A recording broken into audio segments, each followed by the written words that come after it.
and not just my confusion, I think general confusion for many years as to what the zoning is versus via variance, via grandfathering, via what is the zoning and what is the appropriate use on this property. Now, just to backtrack, we know there was a variance grant, it was grandfathered even though it was undersized, and we allowed this to go ahead and in a light industrial zone, but that lot had existed prior to the existence of zoning. So in the interest of justice, this board, as well as the statutes, allowed them to continue doing what they were doing, which essentially was, at the time, a residential property. That's what the testimony was. Over the years, we've granted I believe two variances. Most recent was a use for a car dealership. In the testimony before us, we heard this was no longer a car dealership. It was in fact being used to take timber onto the site and convert it into wood products. I did not see how that could possibly be judged a continuance of what had been going on before. That was my problem. I just didn't see what the zoning was. After I got home and looked at this, the more I thought about it, was a sawmill, cutting wood, what have you, isn't allowed use in all our districts as an agricultural use. And the more I thought about it, however, this is not an agricultural use. The lumber was being brought onto the site and was being manipulated, cut, and used as a finished product and shipped off-site. To me, that was the very definition of a manufacturing. It was taking a product, changing the nature of it, and then using it, and then shipping it out. And guess what? This is a light industrial zone, and manufacturing is specifically allowed, in my opinion.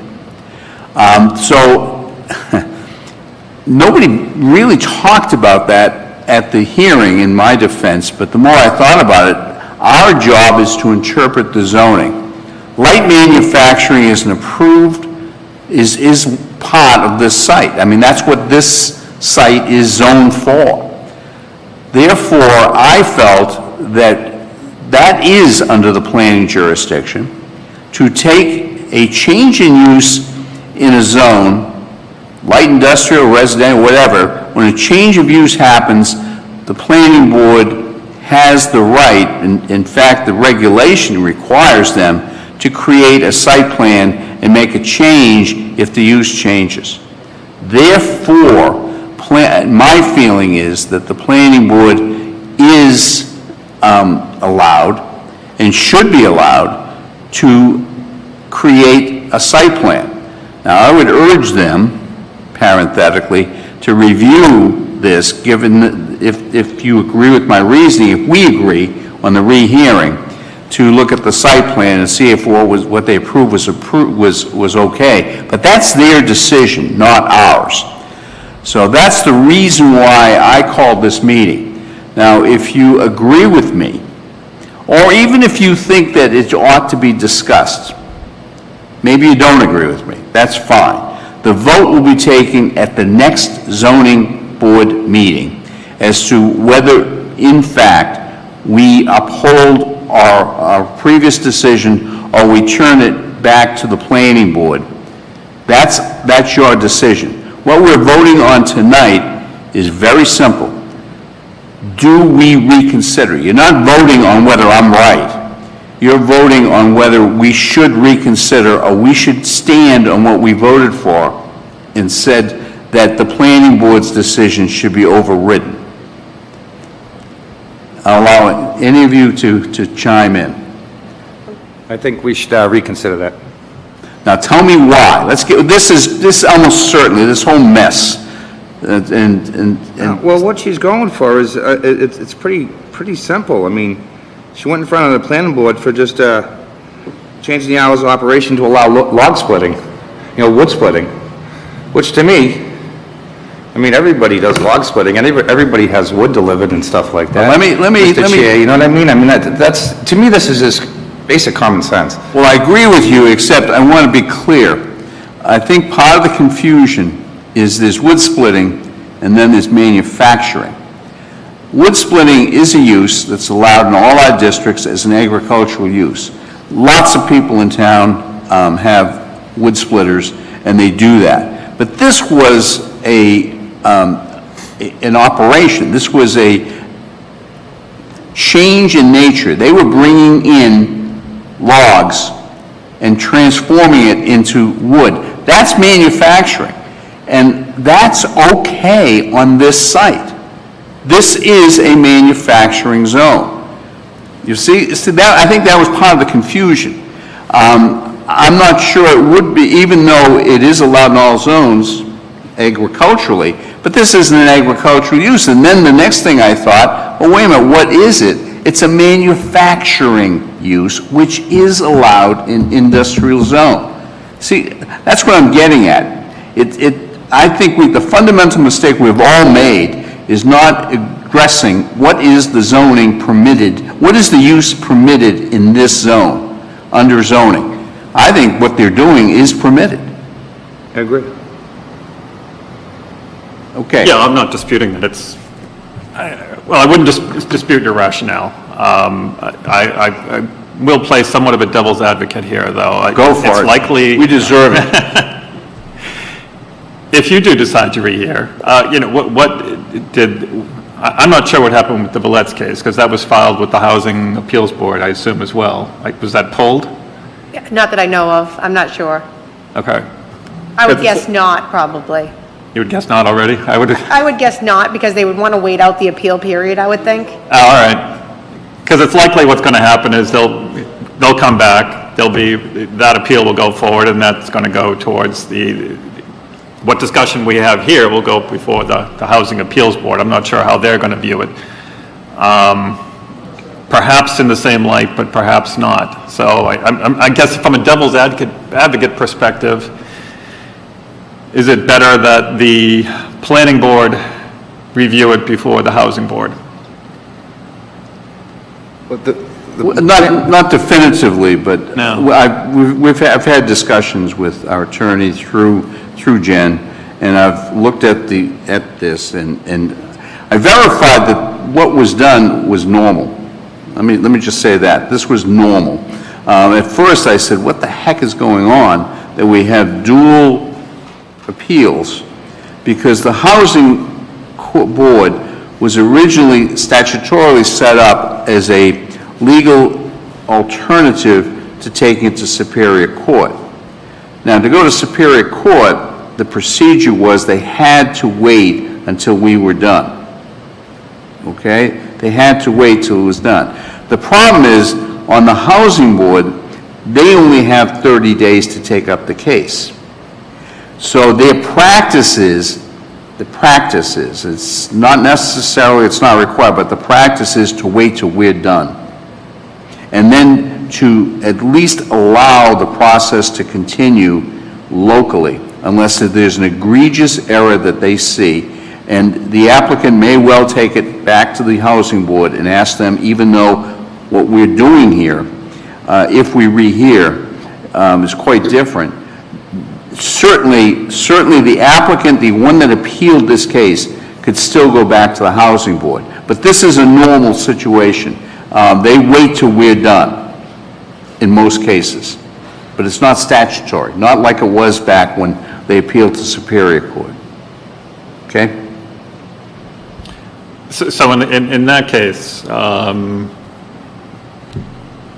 yeah, all right. So it's my guess is it will go back to the housing board regardless. May well. No, I shouldn't say regardless, because obviously it would, if we do decide to rehear that rehearing, I don't know the outcome of that rehearing, but if it's in favor of the planning board as opposed to the Valets, then that would go to the housing board. May well. It may well, but I don't think that should be our concern. I just want to make sure we do the right thing here. Yeah, Well, I understand what you're saying. Again, I'm playing devil's advocate here as No, it's- what I see will happen afterwards, but that may not be the case, but it may not, I understand what you're saying, it shouldn't affect the decision here, but, sorry, Jeff. that's okay. I'm also looking at it was a, 7-0 vote. No, it's Planning board. Oh, planning Oh, board. sorry. Planning yes. board, and I think our members are real good on that board. I think they're sharp. I have a lot of faith in them. I do too. And I'll tell you, this was not my finest hour. I came into the meeting inclined to go along with the planning board. But the more I heard, the more I got confused as to on what basis they were doing a minor site plan change with a use that, on the face of it, did not appear to be allowed. What we needed to do at our meeting was to establish that the use was valid. And that's where I made a huge mistake in not doing it. I'll acknowledge that, in my opinion. If we had stipulated that the use is acceptable in the industrial zone and then looked at this case, things I think would have gone differently. But that's we're not asking all that. We're not asking that. All we're asking is, should we rehear this case?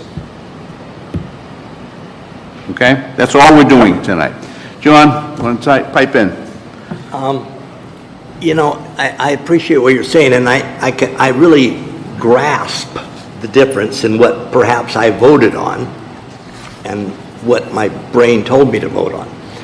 And when you throw people against bureaucracies, which we are to a degree, I am generally going to come out on the work side of the people. Not necessarily the legal or anything else, but just that's sort of where I'm going. And there were some good things made for that side as well. But the other thing I didn't understand, Dave, is that sometimes the zoning goes back to the first flood. It's been around a long time. Okay, I don't understand. You got on it a little bit, but I don't think you specifically said, was this one of the ones that was done around the turn of the century of This was a pre-existing lot, existed before there was zoning. In the course of approving this lot, there's been a couple of zoning appeals to us for variances, including acknowledging the area, even though it was inadequate under the Board of Registration because it was pre-existing. This board, way before I was on it, agreed to allow a variance for the area. And then we got into these serial uses and changes and decisions by the Code Enforcement Office, which really befuddled me. I confess, I didn't understand what Planning Board was deciding on. They said it was a minor site plan to what? The previous use was this car dealership. Right. But then when I re-looked at it, I realized they were right. I'm not sure they were right on purpose, but that was okay. But the fact is, they have control of this if we agree at the next meeting that this is an allowed use. Planning Board controls, not us. If we agree that what they're doing is light manufacturing, therefore Planning Board should be in control of the site plan. Okay. The other thing that I didn't know about, but that's my own failure, in one of our very own rooms in this very building, right over here, there is another meeting going on, doing the industry. See, I don't know what they do, but it seems to me that board should have a big say in this. Can we do this? Is it just part-time industry? Is it full-time industry?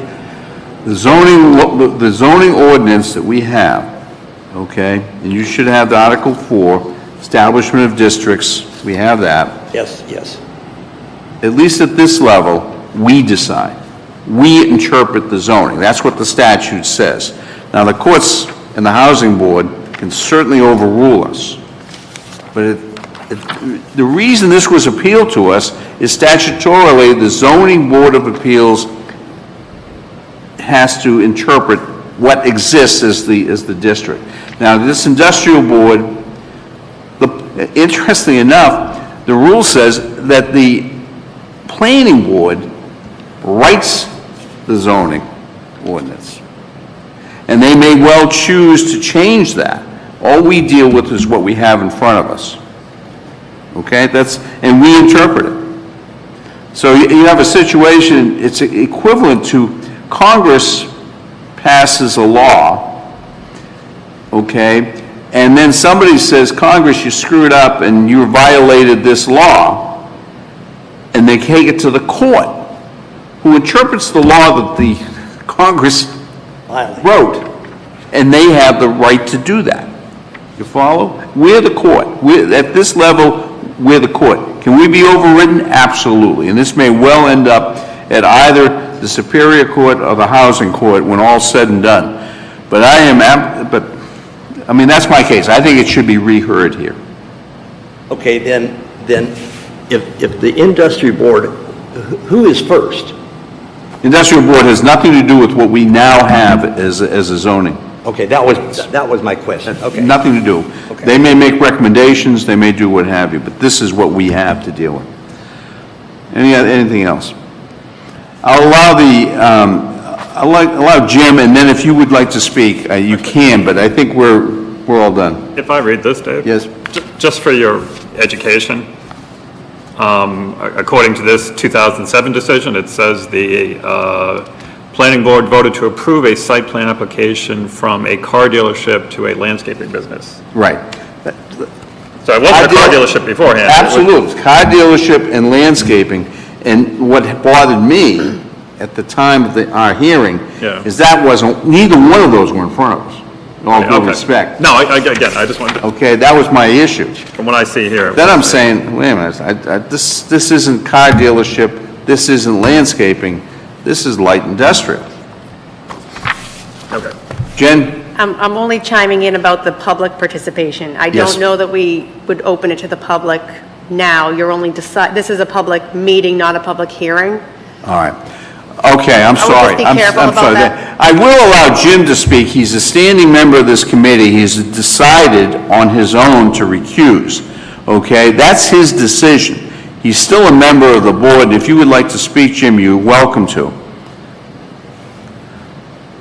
And I'm not dissing you guys, but but Jen is right. It really shouldn't be open up to the public, but Jim is a member of the board. Thank you, Mr. Chairman, for that consideration. Thank you. For the record, my name is Jim Bergeron. I live at 27 Plow Road, Pelham, New Hampshire.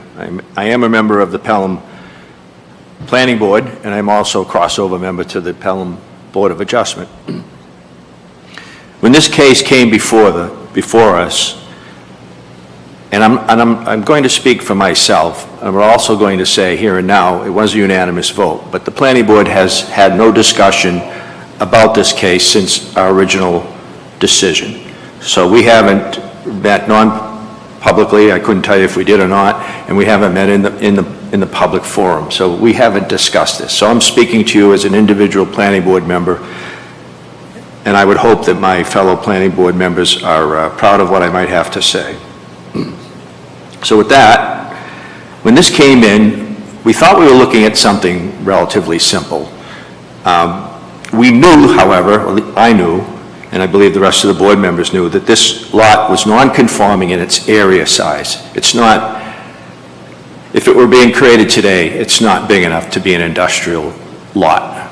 However, the overlying district is the industrial district. And I'm not sure of the wisdom at the time when the zoning was changed in that area to industrial, whether there was possibly an assumption that maybe in the future lots would merge together somehow. And that's happening in some respect there. I believe there has been some absorption by some local businesses of other lots that were contiguous to their own lots. I won't name any names, but I think we know who they are. So the effect of the lots merging is beginning to happen, but it's a slow generational process. So we knew that. We knew that the lot was undersized lot for an industrial area, industrial district. However, what we thought was a fairly simple, straightforward matter was a change of use permit. And along with that comes the thought, and maybe adds to the confusion, of the variance aspect of this. And I think you, Mr. Chairman, spoke to this. My presumption is, at least in my own mind, that there was a use occurring under a variance. So the variance had been granted, and the amortization of that variance didn't really affect this lot. In other words, it didn't run out. There wasn't an intentional abandonment of some sort of use that was allowed in the district. It continued. It changed, though, changed twice. You folks have just made note of that. Changed from a car dealership to a, I think you just said, Mr. Wing, you said it changed to a landscaping business. Thank you. So, again, the variance aspect, we put that aside, thinking, well, there's a change of use permit request in front of us tonight, and we voted unanimously to allow the change in use.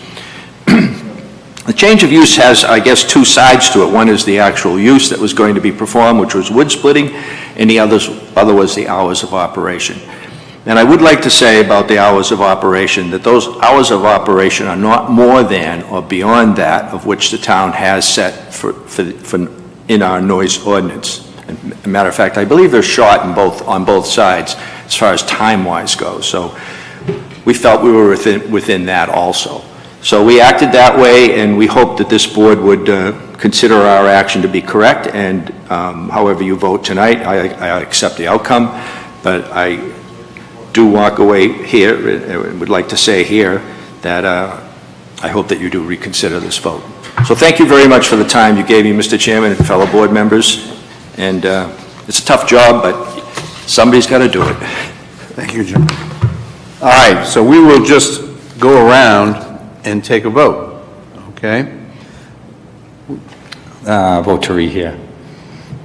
I vote to rehear. John? You vote to what? Rehear. Oh. Do you have, rehear this I vote case? not- I vote not to rehear, You vote not to rehear? yeah. I vote to rehear. So, it's 3-1. The next, and I would like to date specify this hearing until the next ZBA meeting. Right, and we will notify abutters. We have to notify We have to abutters. re-notify everyone going forward. Yeah, and we okay? do that as the town. Okay. so. All right. I'll accept a motion to adjourn. Motion to adjourn. Second? Second. All in favor? Aye. Aye. Okay. Thanks, guys. So this meeting you won't be here at? What's that?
everyone.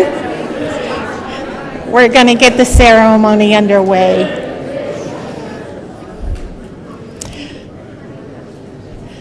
The police department members should be walking out front into our lobby real soon.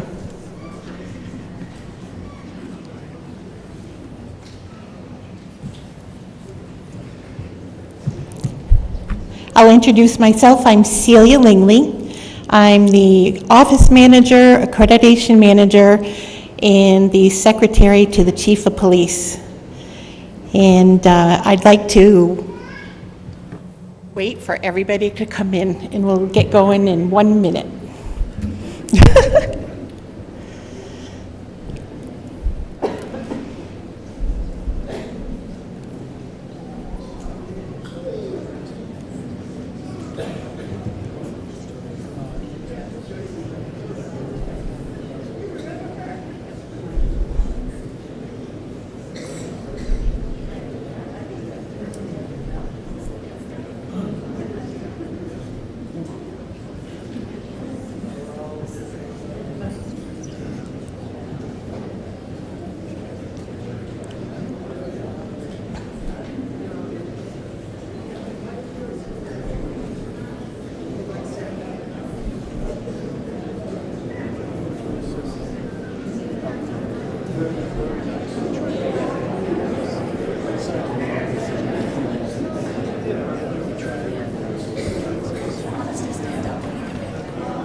Everybody's going to be seating, and then I'm going to ask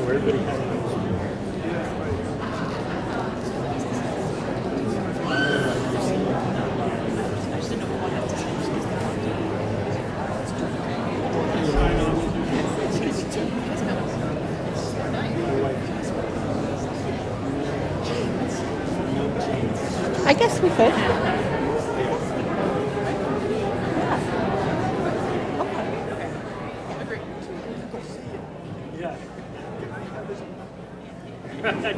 Well, I have locker number 1 in there, and Ann is in the other locker. So it's coveted. It's number 1. You're good. Be interested to see how they sort that out. It'll be fun.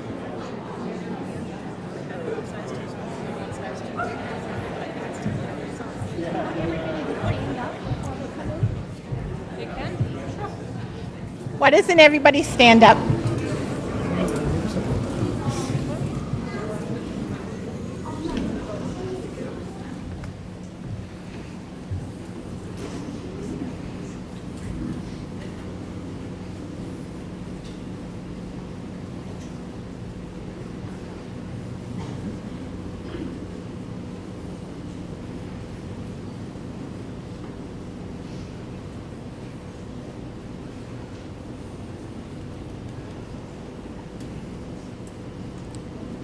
Okay, thank you.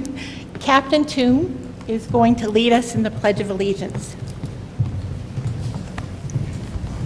I pledge allegiance To the flag of the United States of America and to the republic for which it stands, one nation, under God, indivisible, with liberty and justice for all. And while you're still standing, I'd like to take a moment to recognize all the fallen officers.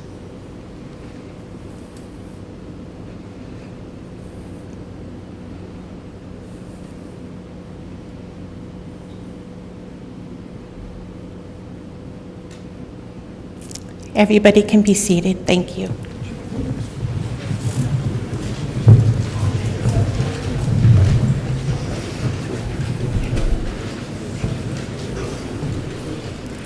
Okay, thank you. I'd like to welcome all the family and friends of the Pelham Police Department this evening. Welcome to the Board of Selectmen. Welcome Chief Joseph Rourke. The Honorable Marguerite Wegling, Superior Court Justice of New Hampshire. Retired Chelmsford, Massachusetts Police Chief Ray McCusker. Town Clerk Linda Newcomb. And all the members of the police department. To start off, I would like to invite the Board of Selectmen Chairperson Heather Corbett to the podium, who will be recognizing the retiring chief.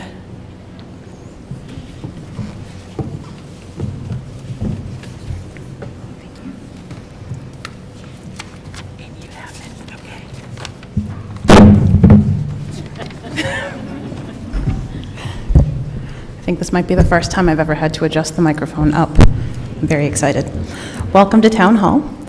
On behalf of the Board of Selectmen and the Town of Pelham, I would like to thank Chief Joseph Rourke for his 26 years of service to our town and police department.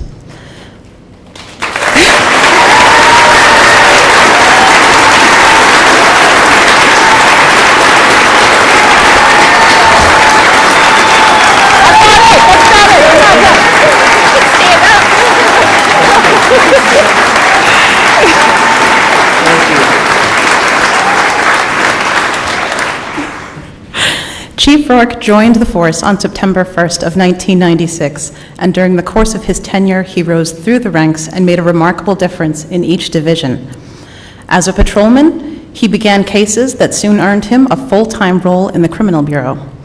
He was the lead investigator in multiple regional narcotics investigations that led to successful prosecutions.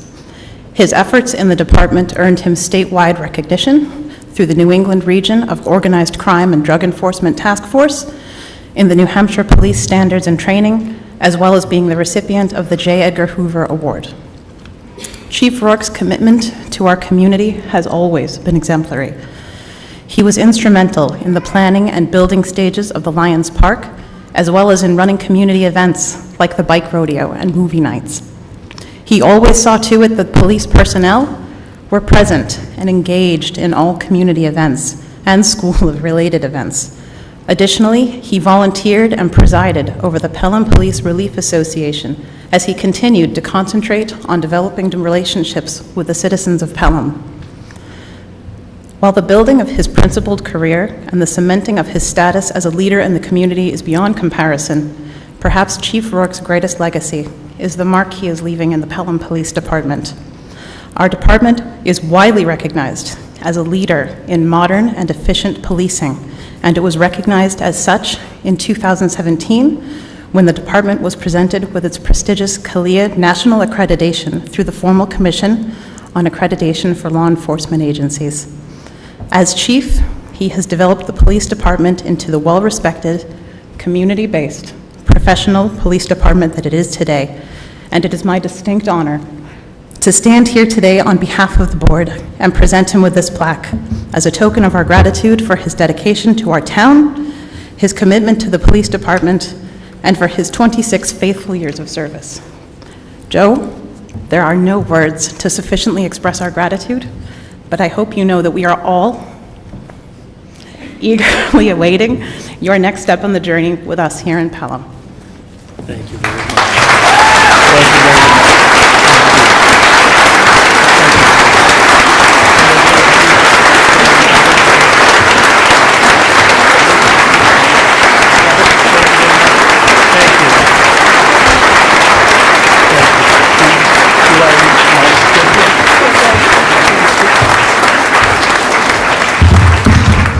I'll be very brief. Thank you all for coming, because really this is Ann's night. I'm super proud of the department, super proud of Ann. Couple things I want to make clear. Very proud of the town. Everybody knows I live in town. We've had our own tragedies. Town's always supported us. Really love this town. We'll do a good job in town hall for everybody, I promise. The other thing is I want to thank my family. My wife, Kerry, my two sons, Colin and Hugh, and the rest of my family. I told everybody I want to get choked up here. I've had a great run, 26 years. Every person in this department, understand, if I didn't give you an award or I didn't recognize you, it wasn't because I didn't know the great work you were doing. Trust me, if I said good job to you, you did a good job. I'm not an easy guy to work for. So everybody here, understand that. You all do a great job. And if I didn't recognize you enough, understand now that I appreciate everything you did, because we don't do anything unless it's as a department. So, best of luck, everybody. Be safe. Please visit me in Town Hall. You know, Melissa can take the complaints, and, you know, I'll see if I can get to you. So, thank you all for coming, and thank you to the Board of Selectmen for recognizing me. Much appreciated. Thank you.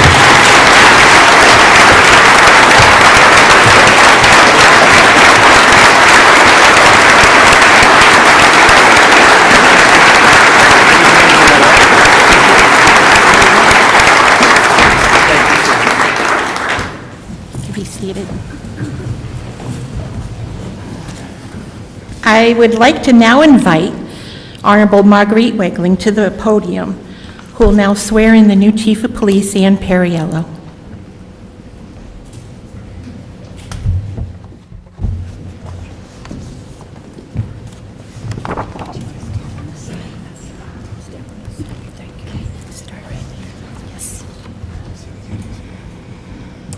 If you could raise your right hand, please.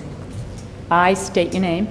I, Ann Perriello, Do solemnly swear do solemnly swear that I will faithfully and impartially that I will faithfully and impartially discharge and perform discharge and perform all the duties incumbent upon me all the duties incumbent upon me as Chief of Police as Chief of Police according to the best of my abilities, according to the best of my abilities, agreeable to enforce all the laws of the state of New Hampshire, agreeable to enforce all the laws of the state of New Hampshire and ordinances of the municipality and ordinances of the municipality fairly and impartiality, with fairness and impartiality. with fairness and impartiality. I warned them I needed my reading glasses. And in addition, to defend and uphold the Constitution. And in addition, to defend and uphold the Constitution of the United States the Constitution of the United States and the state of New Hampshire. and the state of New Hampshire. So help me God. So help me God. That's it. Thank you.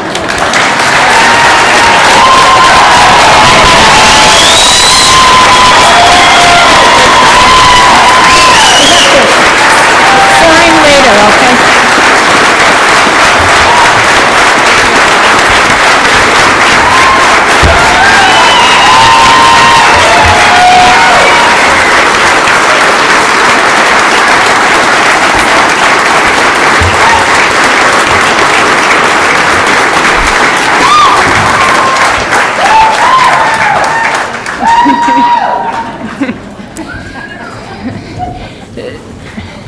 To say I'm overwhelmed is an understatement right now.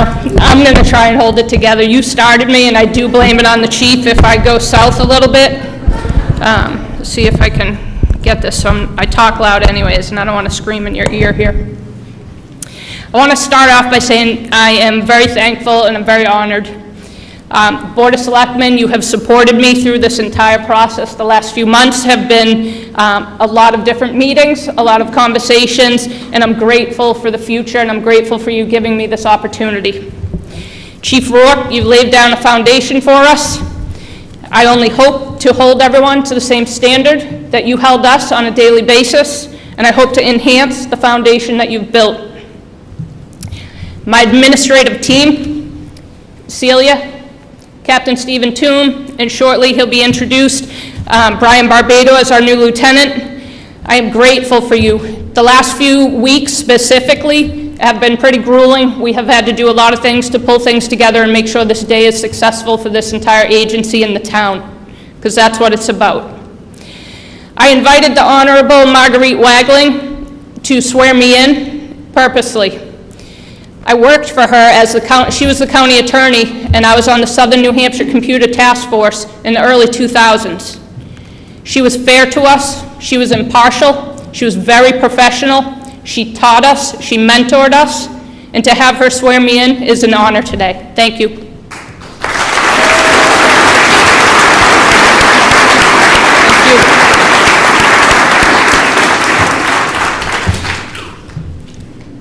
we didn't get pinned. I didn't get pinned. Well, I'm gonna invite him up. I'm gonna invite Chief Ray McCusker up to the podium, because I don't have a badge on yet. Hopefully I won't stab you, Ann.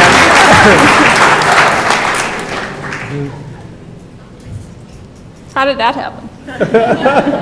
Jump the gun again. Yep. You can fix that, that's gone. Thank you. You're not, don't do any cartwheels in there. Congratulations. Thank you.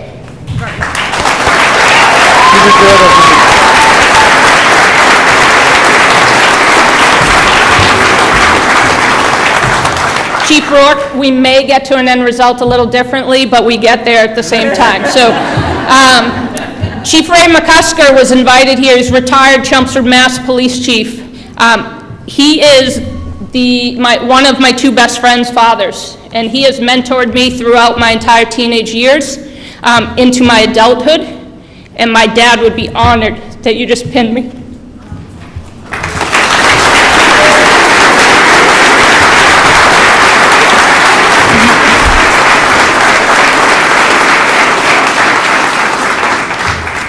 It's hot in here. So moving forward, there's so many people that I want to thank, and my friends and my family are by far on the top of the list. When you are part of a police family, I'm not going to look at my sister because she's crying. When you're a part of a police family, life gets tough. We get moody because of what we see on a daily basis. We have our ups, we have our downs. We leave you in the middle of birthday parties. We leave you in the middle of worship, church, doesn't matter. We leave for the calling of the duty to make sure that we are here for one another and for our entire community. So sometimes family gets kind of put on the back burner, but the fact is, you are always on the front. We need you. Your support for every single family member in here means more than anything. When we take this uniform off, you're still there. You make the impact to keep us moving forward, to take the steps, to keep our head up and see future. So to my family, my friends, and I can't keep looking over that way, so you guys are getting the side. I am very grateful for you. I thank you. I thank for your patience. I know life can be difficult with us sometimes, and you move us forward. So just remember that. You are never, ever second. You are always number one.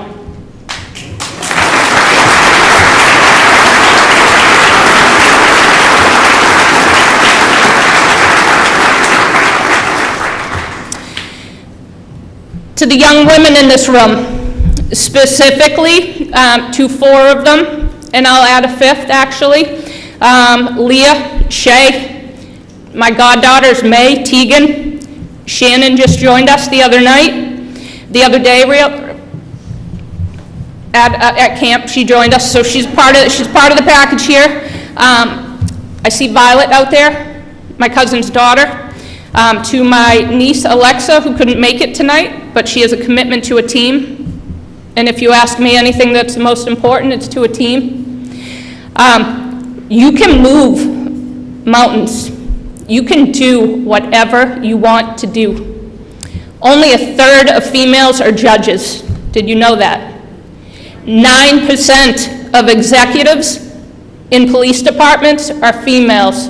3% are chiefs of police. You do whatever you want to do. No one holds you back. No one stops you. You are going to have adverse situations, and it is how we move from those situations, and we gain knowledge, and we take steps forward, and we become a better person for whatever that adversity happened to be that came our way.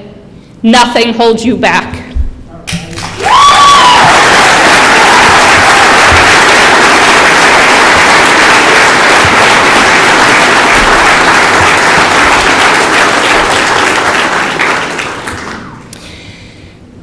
To my agency, that's the first time I said that, my agency, it's crazy. I've been with Pelham for over 21 years. I have seen and grown with so many of you in so many different ways. You have made me a better person. You have made this community a better community. You built the foundation and started those walls where we as a community continue to move forward as one with a partnership with the school district, a partnership with the other first responders, the other agencies that happen to be around us, with the families we have contact with the incidents that might bring you to an emotional high all the way to an emotional low, and then you follow through and you support those families through whatever they happen to be going through. You make this community better. You are going to continue that path. That expectation is the same, if not higher. We do what we have to do for people. We be kind. We do not need to be friends outside of here, but we work together and we hang out and work beside one another in every single situation.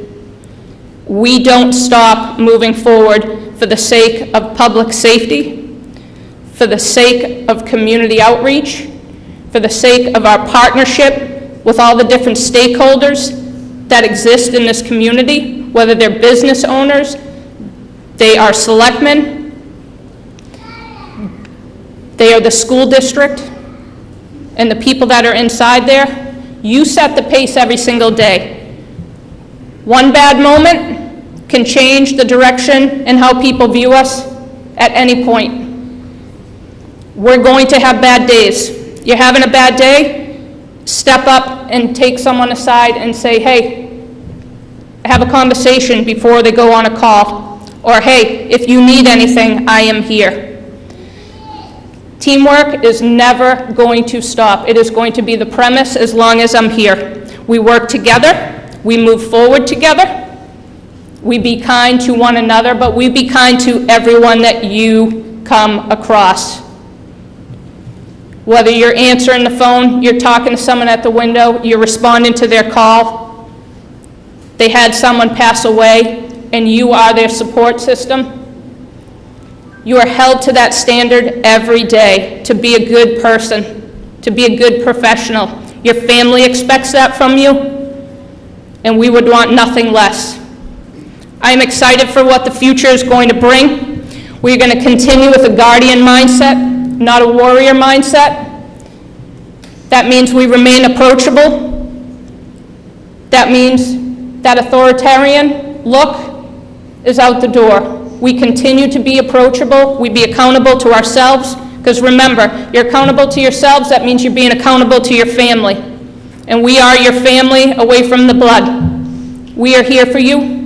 We're going to continue to maintain a global view of where we're going and what we're doing. Administratively, we will not cut you short in any way, shape, or form. You might not always like how we get places, but at the end result, we will always be looking out for the best of you, your well-being, and making sure you get home safely at night to your family. And we're going to make sure that we are being accountable to the community, and we're doing the best that we can. We have an amazing agency. We have an amazing agency because of the people that work here. Character counts. Do not forget you're always in the spotlight. Do the right things, keep moving forward. Remember that our team is as strong as our weakest member. We pick each other up. We move forward. I pledge to you that I will remain committed, I will remain compassionate to you, to this community, and to our mission as a whole. I'm very honored to take this step. I will not let you down, and I will keep the vision moving forward. Thank you very much.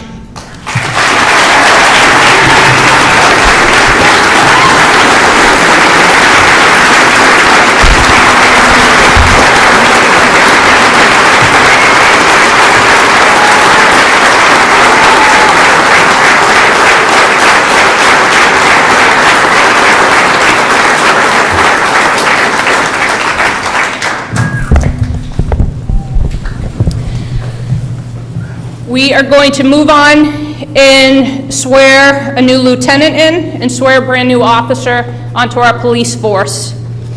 going to invite Linda Newcomb, our town clerk, up.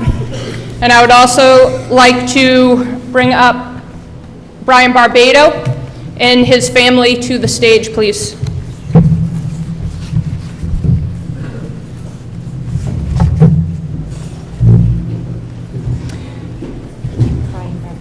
When you do swear him in, I'm going to step back. I'm just going to do a little narrative of him.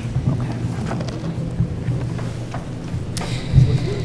This evening, we're going to promote one current sergeant to the rank of lieutenant. Brian Barbado grew up in Tewksbury, Massachusetts, and graduated from Tewksbury Memorial High School. He attended the University of Massachusetts Lowell, where he earned a bachelor degree in Management Information Systems and earned a master's degree in criminal justice. Prior to joining our agency, he worked part-time as a police officer in Southampton, New Hampshire, as well as Tewksbury, Mass. Brian joined our agency full-time in 2009. He was promoted to the rank of sergeant in 2016.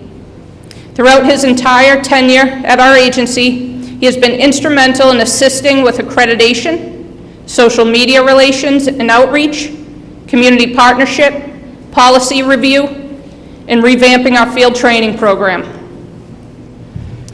At this time, I'm going to turn the microphone over to Linda Newcomb to swear our new lieutenant in, and he will be pinned by Cameron and Ellie, his two children.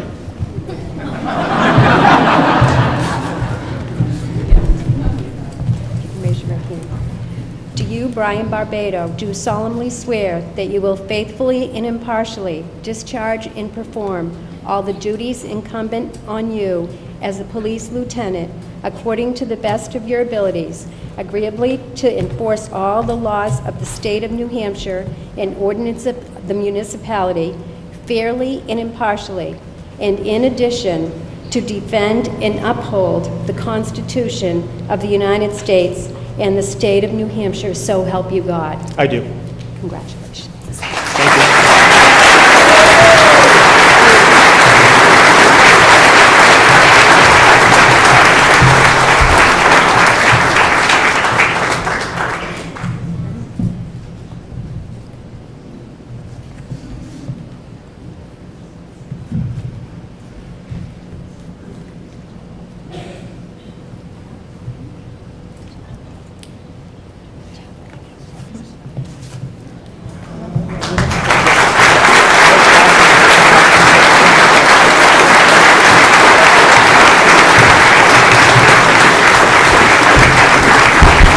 Congratulations, Lieutenant Barbado.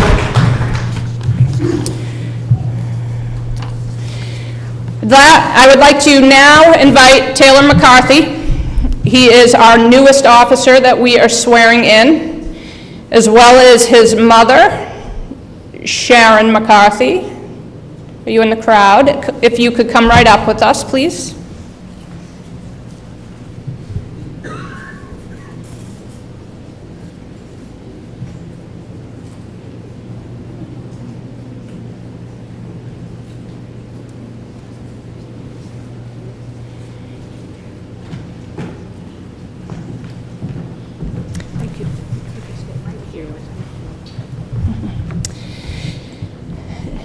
Taylor McCarthy grew up in Exeter, New Hampshire. He's a graduate of Exeter High School. He has a bachelor's degree in criminal justice from the University of Massachusetts Lowell, and he is working on completing a master's degree in cybersecurity. He currently works as a part-time police officer at Old Orchard Beach in Maine, where he got a wealth of experience prior to starting with us, and we'll let him finish one more busy weekend on Labor Day up there, and then he's all ours.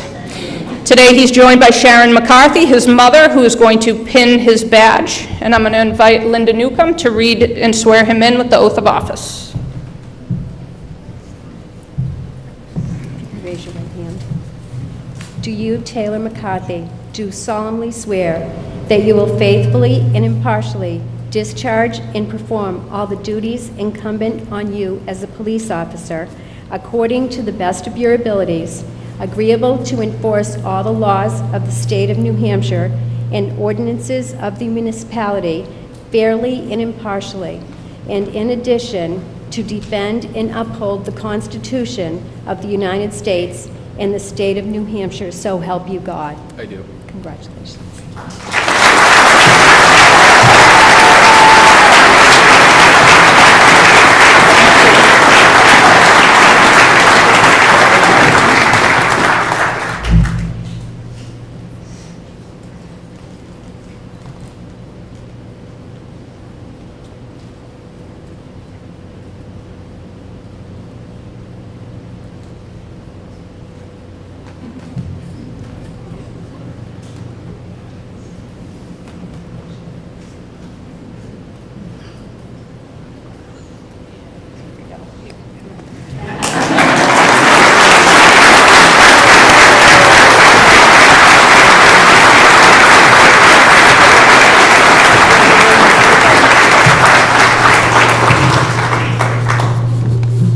I think the AC broke in here, too. It's broken in administration today.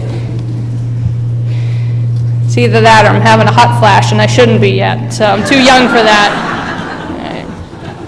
All right, back to some serious things that need to be discussed, and that's some awards and some recognition to some officers here. This does not exempt other people that are doing some fabulous things at these agencies. At this agency, I specifically looked at a couple things that I think are real important in my vision moving forward that I want to recognize today to kick this off on the right foot. So the first one is going to be a community service award.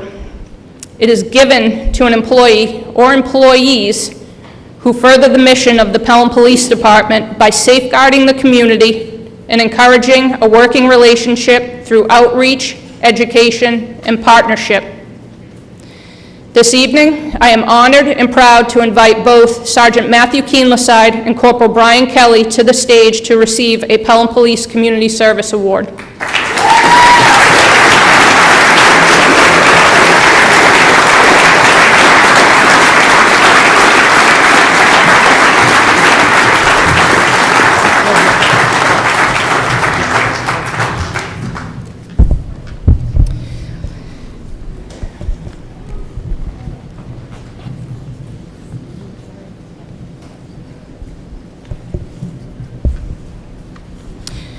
Public safety and community outreach are two of the Pelham Police Department's main priorities.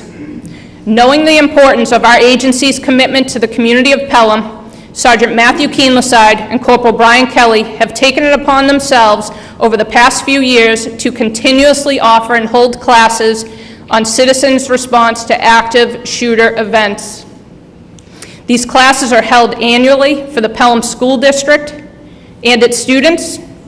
The classes are also offered and held at places of worship in town, as well as the Pelham Town Hall for town employees, where it is opened, and it has also been opened for members of the public.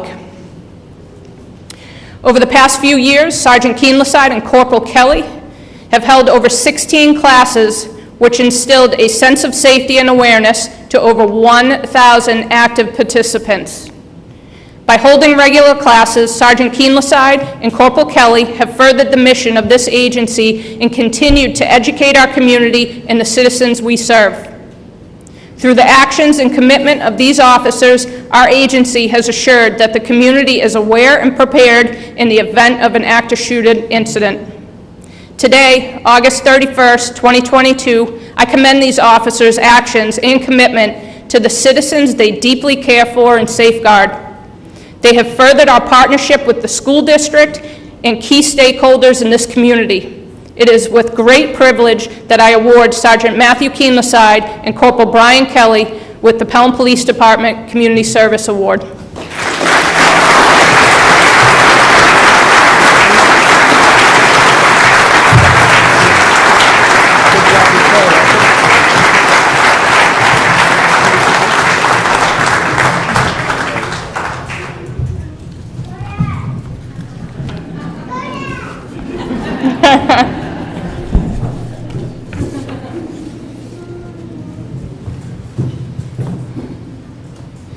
Congratulations. The next award is the Chief's Achievement Award. The Chief's Achievement Award is awarded to employees for highly professional conduct or behavior which brings great credit upon themselves and the Pelham Police Department. Consideration for the Chief's Achievement Award includes consistent outstanding enforcement or other police activity, outstanding community service or a policing project, or completion of a complex assignment or project that brings credit to the department. This evening, I would like to present two Chief's Achievement Awards. The first award is going to go to Celia Lingley, the Administrative Assistant to the Chief and our Accreditation Manager. Celia.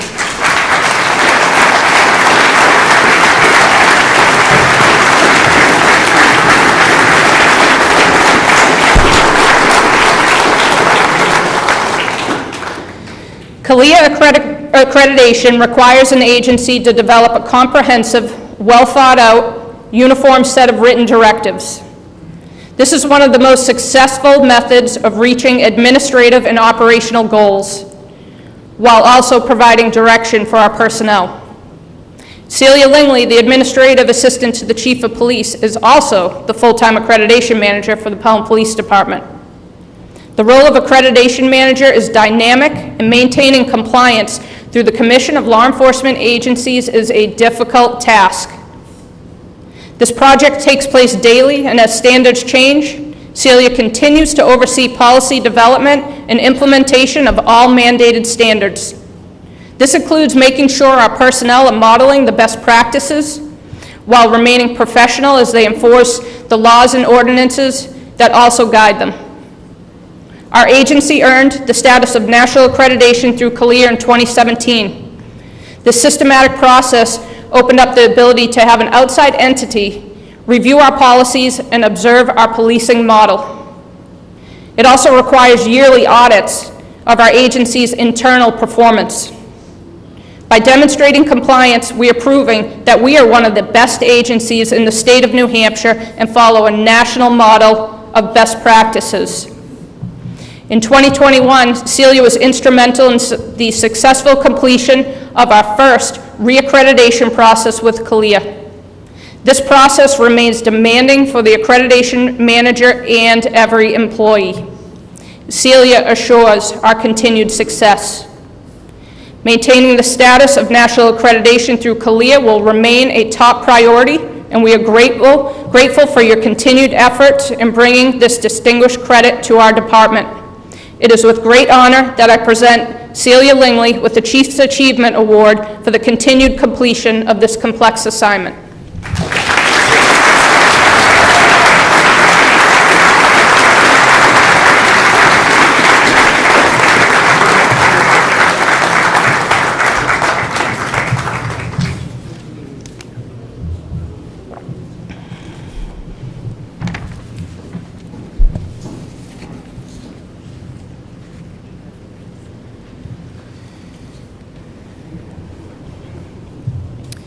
The second Chief's Achievement Award will be presented to Officer Stephen Russo for outstanding investigative work in collaboration with New Hampshire State Police Troop G.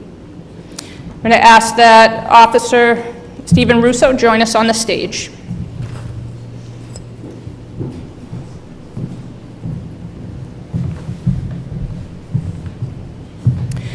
Officer Stephen Russo is assigned full-time to the Patrol Division. As he was listening to roll call and hearing additional complaints come into our agency reporting fraudulent practices by a local used auto dealership in Pelham, he took it upon himself to connect all the reports that our agency had received over the past year. Officer Russo put together a pattern of fraudulent practices and reached out to New Hampshire State Police Troop G in collaboration with a joint administrative and criminal investigation.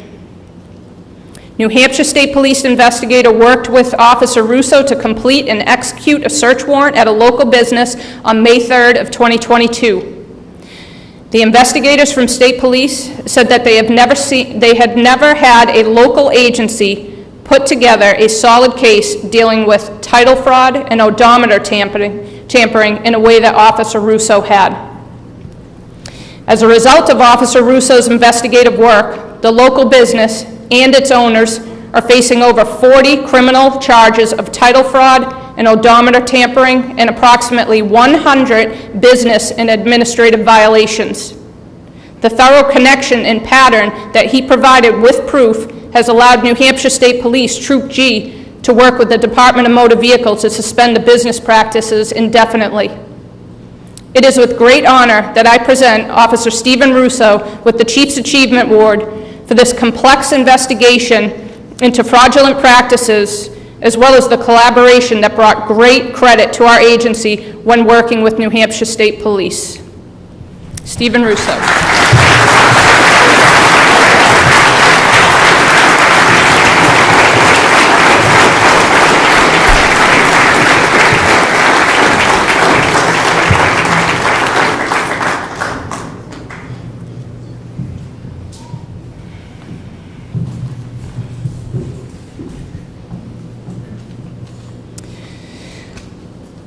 Congratulations.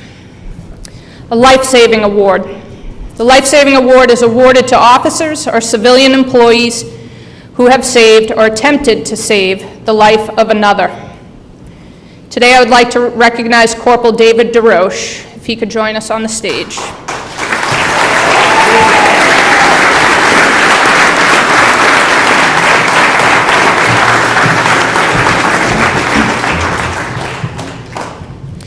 On January 29, 2022, Corporal David DeRoche conducted a well-being check on a male subject that was reportedly suffering a mental health crisis.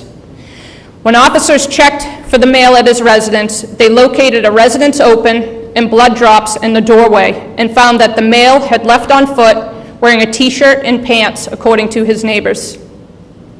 Visibility was poor that day as there was an ongoing snowstorm. As Corporal DeRoche went to look for the male, dispatch received a phone call reporting that the male was walking on foot in a t-shirt in the area of St. Patrick's Church. Corporal DeRoche immediately responded to that area, and when he exited his police cruiser, he was able to locate footprints in a snow-covered roadway. The footprints led out to Route 38 on Bridge Street. Corporal DeRoche stopped and spoke to a witness that saw the male walk across the intersection of Route 38 onto Main Street. Corporal DeRoche crossed the roadway and continued to follow the footprints in the snow-covered road for approximately a mile and a half. The footprints led him to the Peabody Town Forest, located off Briarwood Road in Pelham, New Hampshire. Knowing the treacherous conditions, the possibility that the male was injured, and had suicidal ideations in the past, coupled with the fact that he was seen only in a t-shirt, Corporal DeRoche called for additional officers to assist for the search of the male. Once additional officers arrived, they walked into the Peabody Town Forest and were able to locate the male subject face down in the snow. He was in psychological crisis and was located with self-inflicted stab wounds to his chest and his torso. Officers were immediately able to get him medical attention.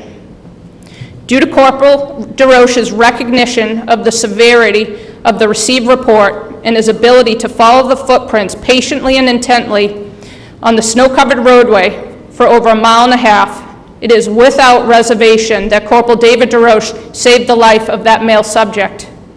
It is my distinct honor and praise that I commend Corporal David DeRoche with the life-saving commendation.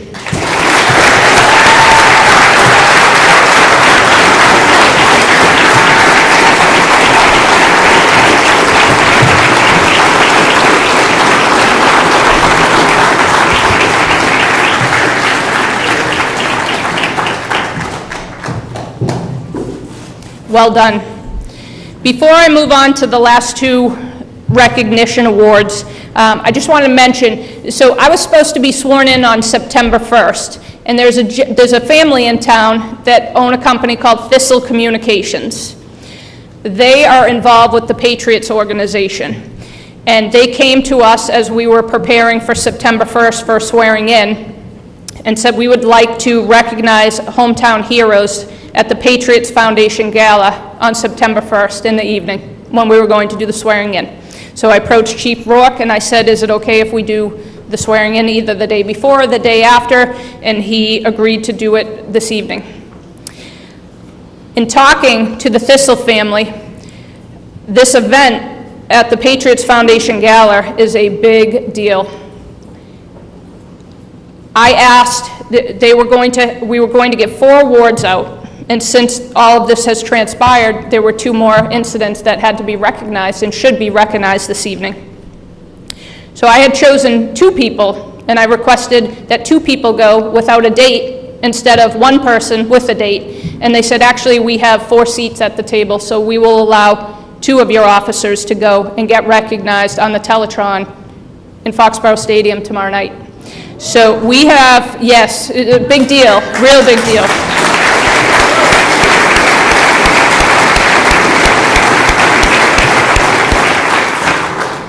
Corporal David DeRoche and Officer Stephen Russo were the 2 that I was going to send, and they're now going to be able to bring a date as well. So they are going to the Patriots Foundation Gala tomorrow evening. They are going to meet the Patriots. They are going to be up on the Teletron. They are going to show their face. We sent pictures of them with a little description of what had taken place and what awards they were getting, and pretty big deal, so very honorable. They're going to have a great night tomorrow night, and well-deserved.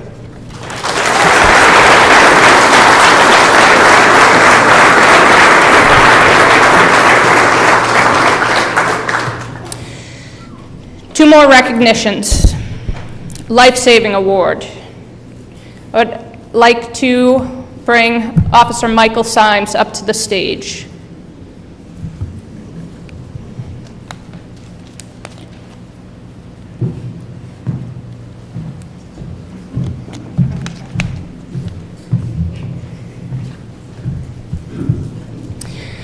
On July 24th, 2022, Officer Michael Symes was on patrol in the area of Mammoth Road and Veterans Parkway when dispatch received an emergency call for a boating accident that took place on Long Pond in the area of Veterans Beach.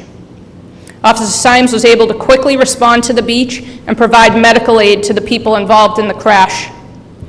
Officer Symes remained calm while running onto the beach as he assisted a female that was seriously injured as a result of the boating accident.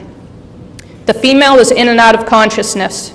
Officer Symes immediately applied 2 tourniquets to stop the bleeding of the critical injuries to the female's leg and arm.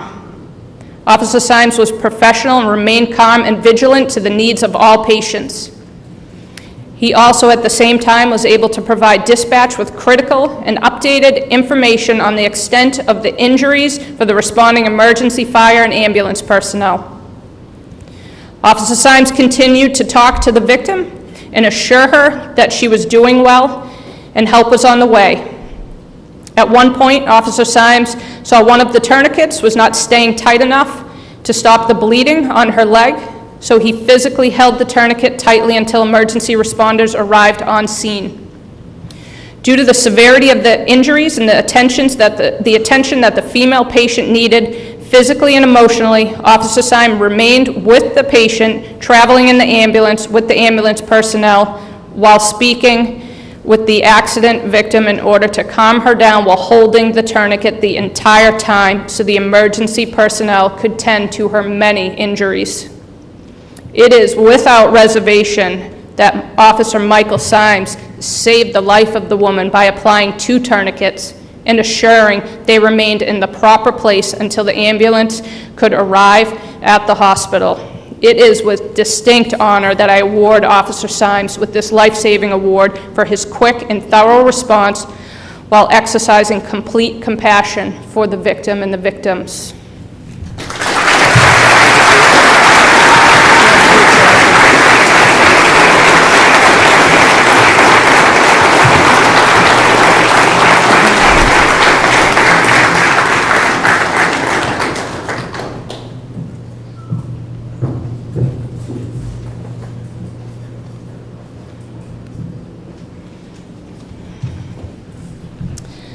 The Medal of Valor. The Medal of Valor is awarded to officers who effect or attempt to effect the arrest of any person who has used or attempted to use a deadly weapon to commit a crime or to resist arrest, which places the officer at significant risk for his or her own safety. Today, I am honored to invite Sergeant Ronald Page to receive the Medal of Valor.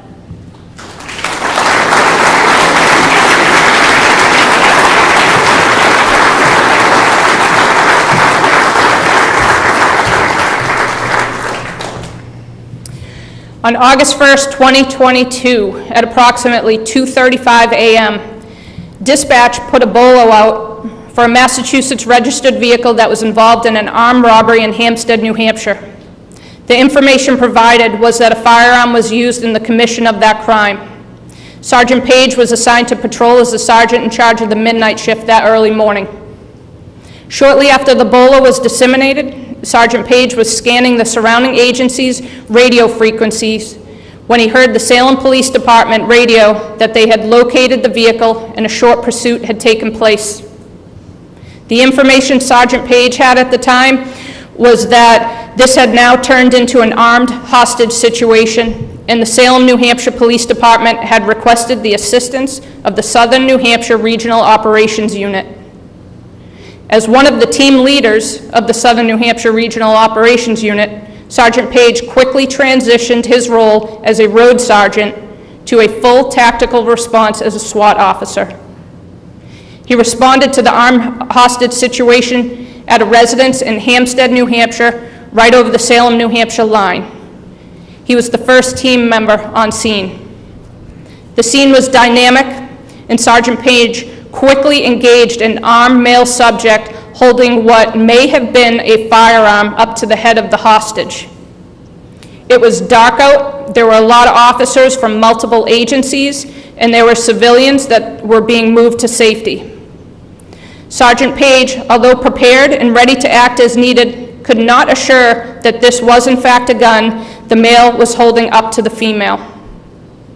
Showing such resistance and remaining calm, he made the decision not to take the shot until he had additional information and proof of a deadly weapon. The suspect had retreated back into the house with one hostage. As additional team members arrived, they were able to get all the hostages out safely. That led to valuable information that the male had consumed an unknown amount of drugs. Due to the volume of narcotics he consumed, the male subject became incoherent and was safely taken into custody without further incident. All parties involved were uninjured, and when that gun was recovered, it was found to be a BB gun. It is with distinct privilege that the Pelham Police Department awards Sergeant Ronald Page with the Medal of Valor for exhibiting exceptional courage, extraordinary decisiveness, and the presence of mind in a very volatile situation. Sergeant Page.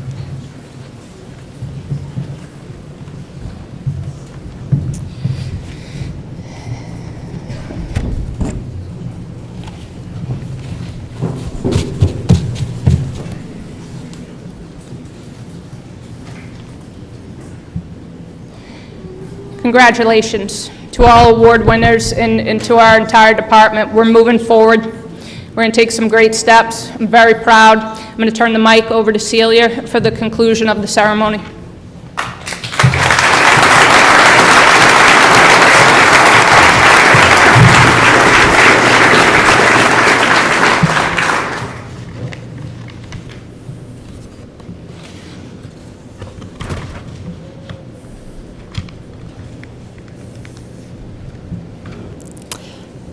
I believe that the Perriello family and Ann's mom would like to acknowledge Chief Perriello with one more surprise. if you want to come up.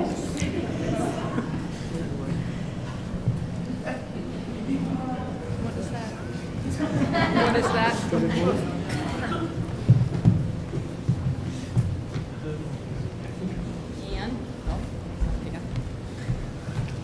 Anne, your brother Mark could not make it tonight. He lives in Hawaii, so he sent his love and proud support of you and had a beautiful Hawaiian lei made strictly for you. I have to put that on.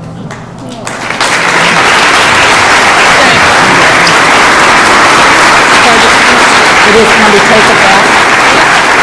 Yeah, it was refrigerated. You want me to take it, or you want? Yeah, I'll take it. It's yours. Thank you.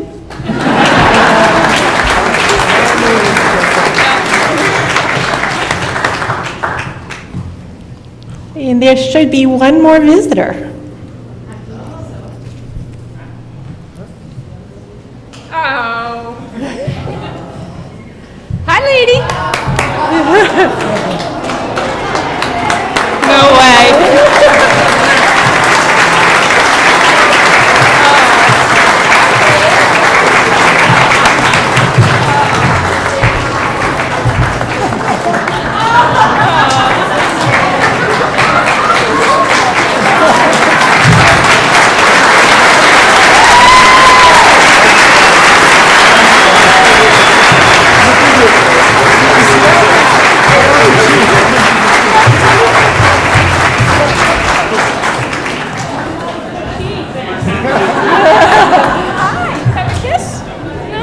This is Raven, the love of her life.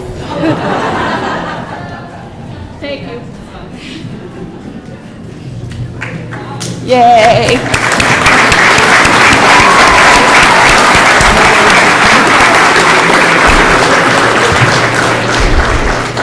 On behalf of all the members of the Pelham Police Department, I would like to thank all of you for joining us this evening.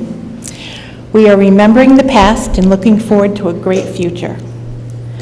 The Perriello family would like to extend to all of you an invitation to join them at a small celebration immediately following at Chunky Cinema on Bridge Street here in Pelham. Good night, everybody.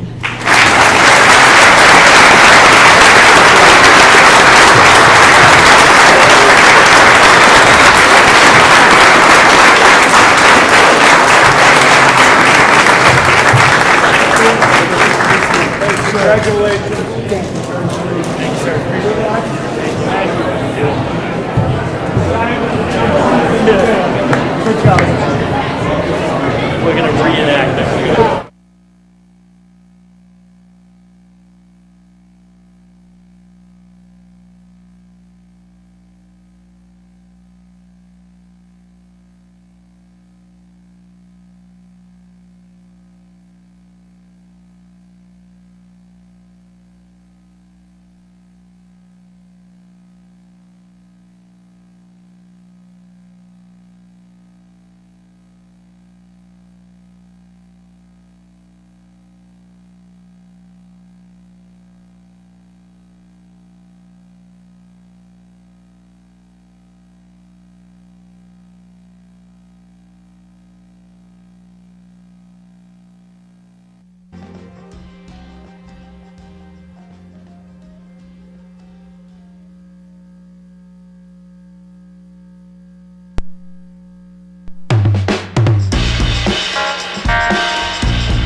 New Hampshire is aging, and our aging population is living longer. And if we don't make it possible for young families to come and live here, it's kind of a long-term suicide.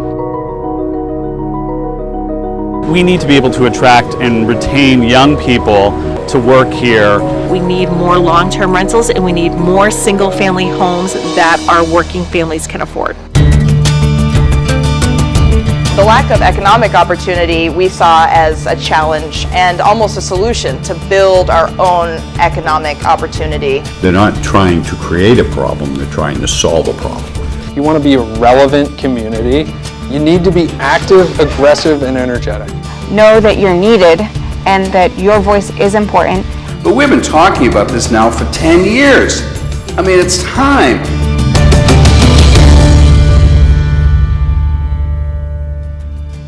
Major funding for the production of Communities and Consequences 2 has been provided by Dartmouth Hitchcock Health, New England Studios, LLC, with additional funding by Welcome. New Hampshire regularly places near the top of national rankings as a desirable place to live, in part due to the varied environment and robust economy. Add to that a rugged independence and love of local democracy, and the Granite State is tough to beat for residents and tourists. But all is not well. Local decisions have contributed in part to dramatic demographic changes over the last 30 years. New Hampshire is now the second oldest state in the nation by median age. Why does it matter? Well, until the recent pandemic, New Hampshire was facing widespread worker shortages, a lack of available affordable housing, and declining school enrollments in most communities around the state. All of these issues threaten the economy and quality of life. So our team traveled around the state to meet just a few of the many people working to build more welcoming places for people of all ages. They are working to create more flexible, affordable housing and helping young people not just find a job, but build a life in New Hampshire. They are young leaders in their communities, running for local office, and they are bringing new energy and entrepreneurism to help revive struggling communities. It's not easy, there's plenty of resistance, but there's a common thread running through these stories. They've talked about these issues for years, but now they believe it's time for action. We start in the Upper Valley, in the northwestern part of the state, divided by the Connecticut River. The region has a reputation for close-knit, active communities, but also for collaborating regionally to address challenges and opportunities. One example is School District 70. It spans both New Hampshire and Vermont. Jasmine Johnson is a recent high school graduate of that school district and a native of the area. I've been in the area since I was born. I still live with my mom to this day. I recently graduated high school, so I applied to colleges. It was just too expensive. It wasn't worth the money to pursue the 4 years there. Now what? Jasmine is not alone among graduates in the area who wonder what's next and if the Upper Valley can be part of their future. This dilemma has contributed to a crippling shortage of workers, including those in healthcare. Sarah Currier is the Vice President for Workforce Strategy at Dartmouth Hitchcock Medical Center, the second largest employer in the state. She lives this daunting search for workers every day. I think a lot of people understand that it's difficult to find experienced, talented physicians because there may only, particularly in the specialties, be a small handful of people with that skill set across the country. But what they don't realize is that this affects us in every part of our workforce. If I don't have enough housekeepers to clean a room or to turn an operating room over, I can't start that next surgery or I can't admit that next patient. We find ourselves every year turning patients away because we just can't get them into the hospital fast enough. Well, welcome to DART. My name is Steve Jameson. We have Danielle Town, who's one of our flight nurses. A few years ago, Dartmouth Hitchcock took action and created programs to educate and grow its own workforce, such as experiential days and the Workforce Readiness Institute. Far beyond simply promoting careers, Dartmouth Hitchcock has to show a clear pathway for potential workers to make a life in the Upper Valley. We have 17 high school students here with us today from 4 different regional high schools, and they are participating in our very first experiential day of the year. At the end of the day, our goal really is to kind of spark an interest in a healthcare career and make them feel like they want to be a part of this. So these are programs where we take people who don't necessarily have any skills, we put them through a paid training program, and that paid training program is tied to college credit. They can then take that college credit and round it out to help themselves get a degree, oftentimes at no cost to them. My mom previously went through the program, as well as my oldest sister. They both went through this exact program. I applied to this program as a high school student, and through this program, they're free college credits. You don't pay anything for them, and you actually even get paid to learn. Because I was able to save up so much money, thanks to this 11-week program, I've started looking at places to live. Affordable housing is really important to us. People think about it in general terms. You want to be able to live and work in the same community. But for us, it's something that's very tangible. So because of that, we've really started to think about how do we take an active role in helping to find solutions to these housing challenges.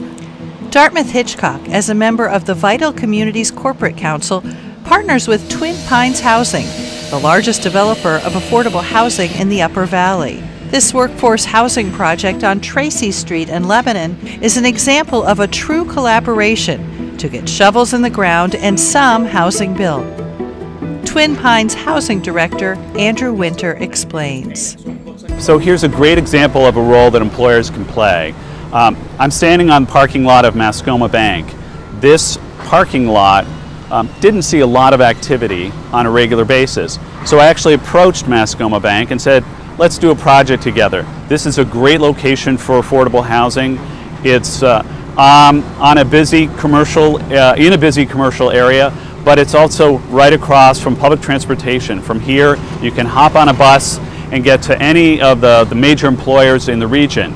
And for that reason, I thought it would be a great place to do housing. It wasn't for sale.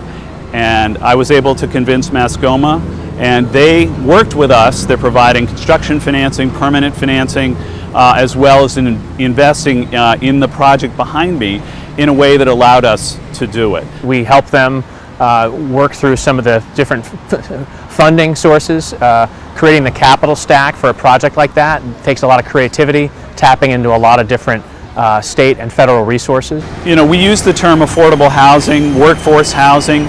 The reality is that many of the people who live here at a level equal to the larger community will have jobs. They'll be working at restaurants, they'll be working at convenience stores, they'll be working in retail, and we need them, and we need housing like this for them. Members of the community gathered to celebrate the opening of Tracy Street, a 29-unit project of 1- and 2-bedroom affordable rentals. Given how slow the process can be, people want to celebrate when projects are built and ready to be occupied. Twin Pines does an outsized role in this region, creating the housing, which is, I think, a sign of actually in some ways how the market forces have failed us when an organization like Twin Pines is stepping up to do most of the work. I think there are a lot of business leaders who participate in civic government and sit on planning boards or select boards, but there probably aren't too many of them who attend the meetings and speak out on behalf of their employees. And I think it's gotten support from the housing advocates, but it's also not necessarily been well received by those who may not want additional housing. And that's a fact, is that not everybody wants the communities to change or have more people there. That clarion call for more action on housing and workforce went out during the fall Upper Valley Business Leaders Housing Breakfast. Senior planner Kevin Geiger issued a direct challenge to business leaders. If 2 of these tables would show up at a select board meeting and support a zoning change, we can get those zoning changes passed. It's a lot about people showing up, trust me.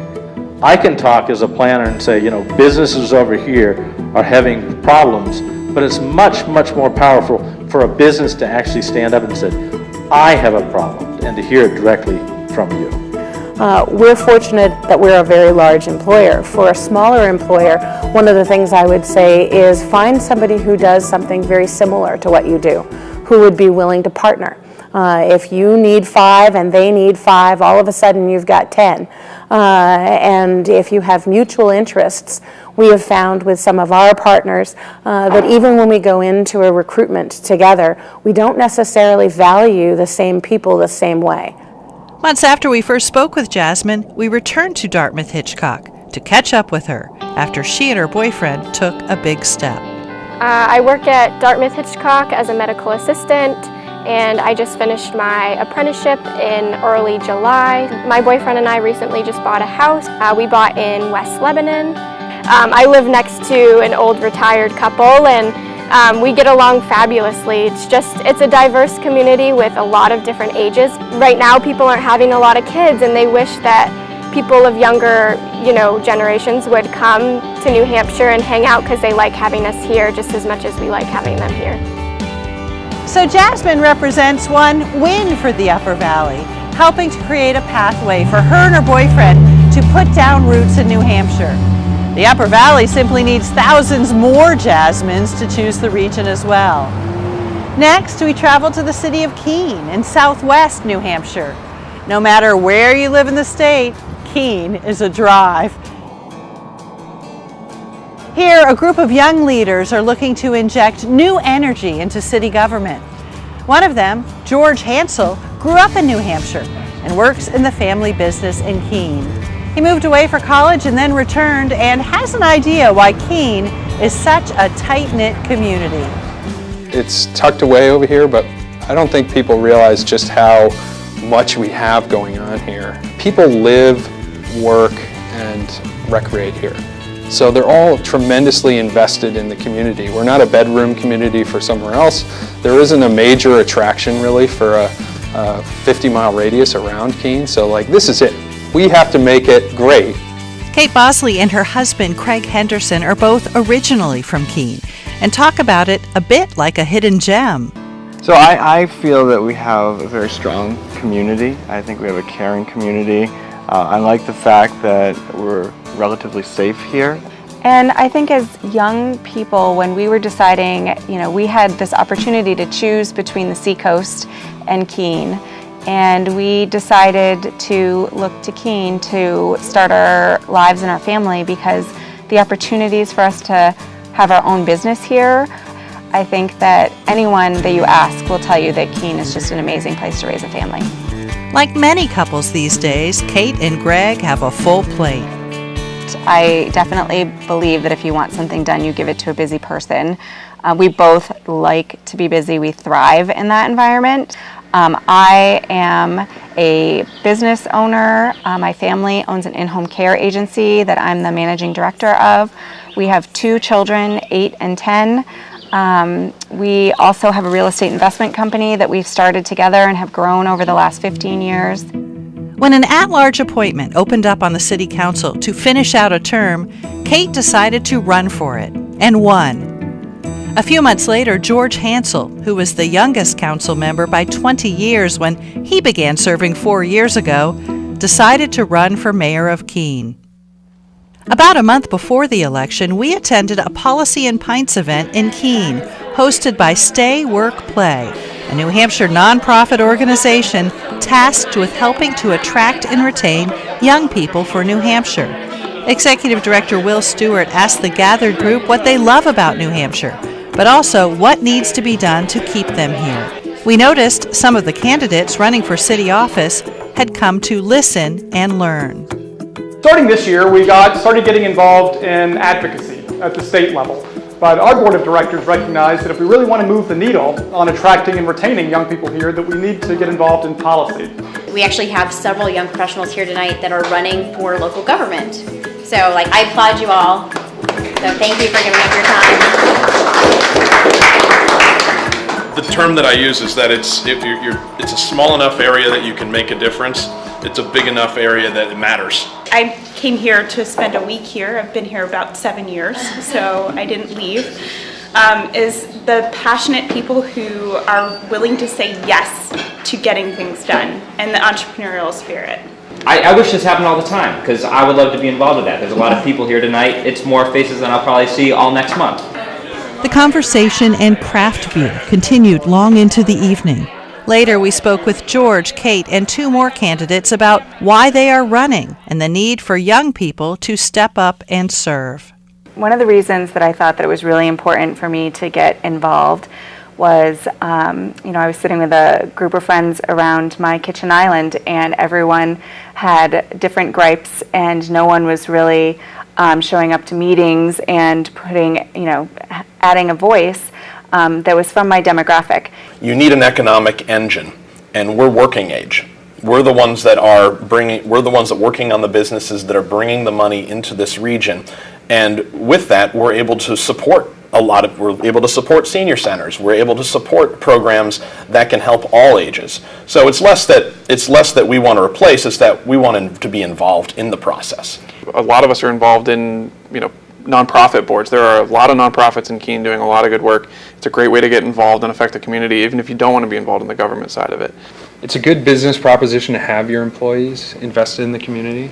And especially, I think, because some of the workforce challenges that this region sees specifically, if I have an employee that's serving on a board or involved in the city council or involved in their community, they're much more likely to stay. Election day means long hours for all the candidates, holding signs at the polls and greeting voters, looking for any last-minute support. So far, so good. Not a lot of people talk about who they're voting for on the way in. So, get a lot of smiles, and sometimes that's friendly, sometimes they're voting for you. What are you today? You're my what? Secret weapon. Supporters eagerly gathered at Machina Kitchen and Art Bar, where results were expected around 8 p.m. But of course, started hitting phones across the city much earlier. For mayor, the radio's tally was 2586 for George, 2312 for Mitch. So 274 votes apart. So more than 10% gap. So George won Ward 3 too? He won Ward 3, 554 to 490. All right. He won everywhere. George Hansel was elected mayor of Keene, while Kate Bosley, Mike Remy, Kat Workman, and Mike Giacomo were also among winners for city council. Congratulations to all the new councilors and everybody that ran. Thank you. This is just the start.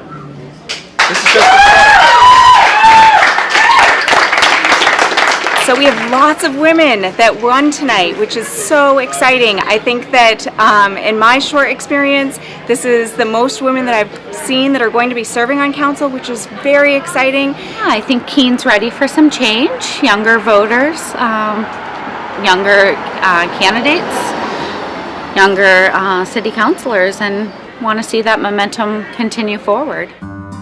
The new council was sworn in on New Year's Day and immediately began to focus on what the goals would be for the new council until a pandemic hit the nation. We had about 3 months from January 1st to March 15th before our entire focus changed. I was really nervous and terrified when the pandemic came out, and the scale and scope of the pandemic. I was very nervous that people were just going to clam up. The economy was going to stop. As mayor, I really tried to get the message out there that we need to lean into this recovery. Then there was a lot of information coming from the state that needed to get communicated to people. I did a daily town hall, daily video virtual town hall, streamed live on Facebook. And on top of that, I have a radio show every Saturday. So that's a call-in show. If you have a question for the mayor, there's no excuse. You can get in touch with me really anytime.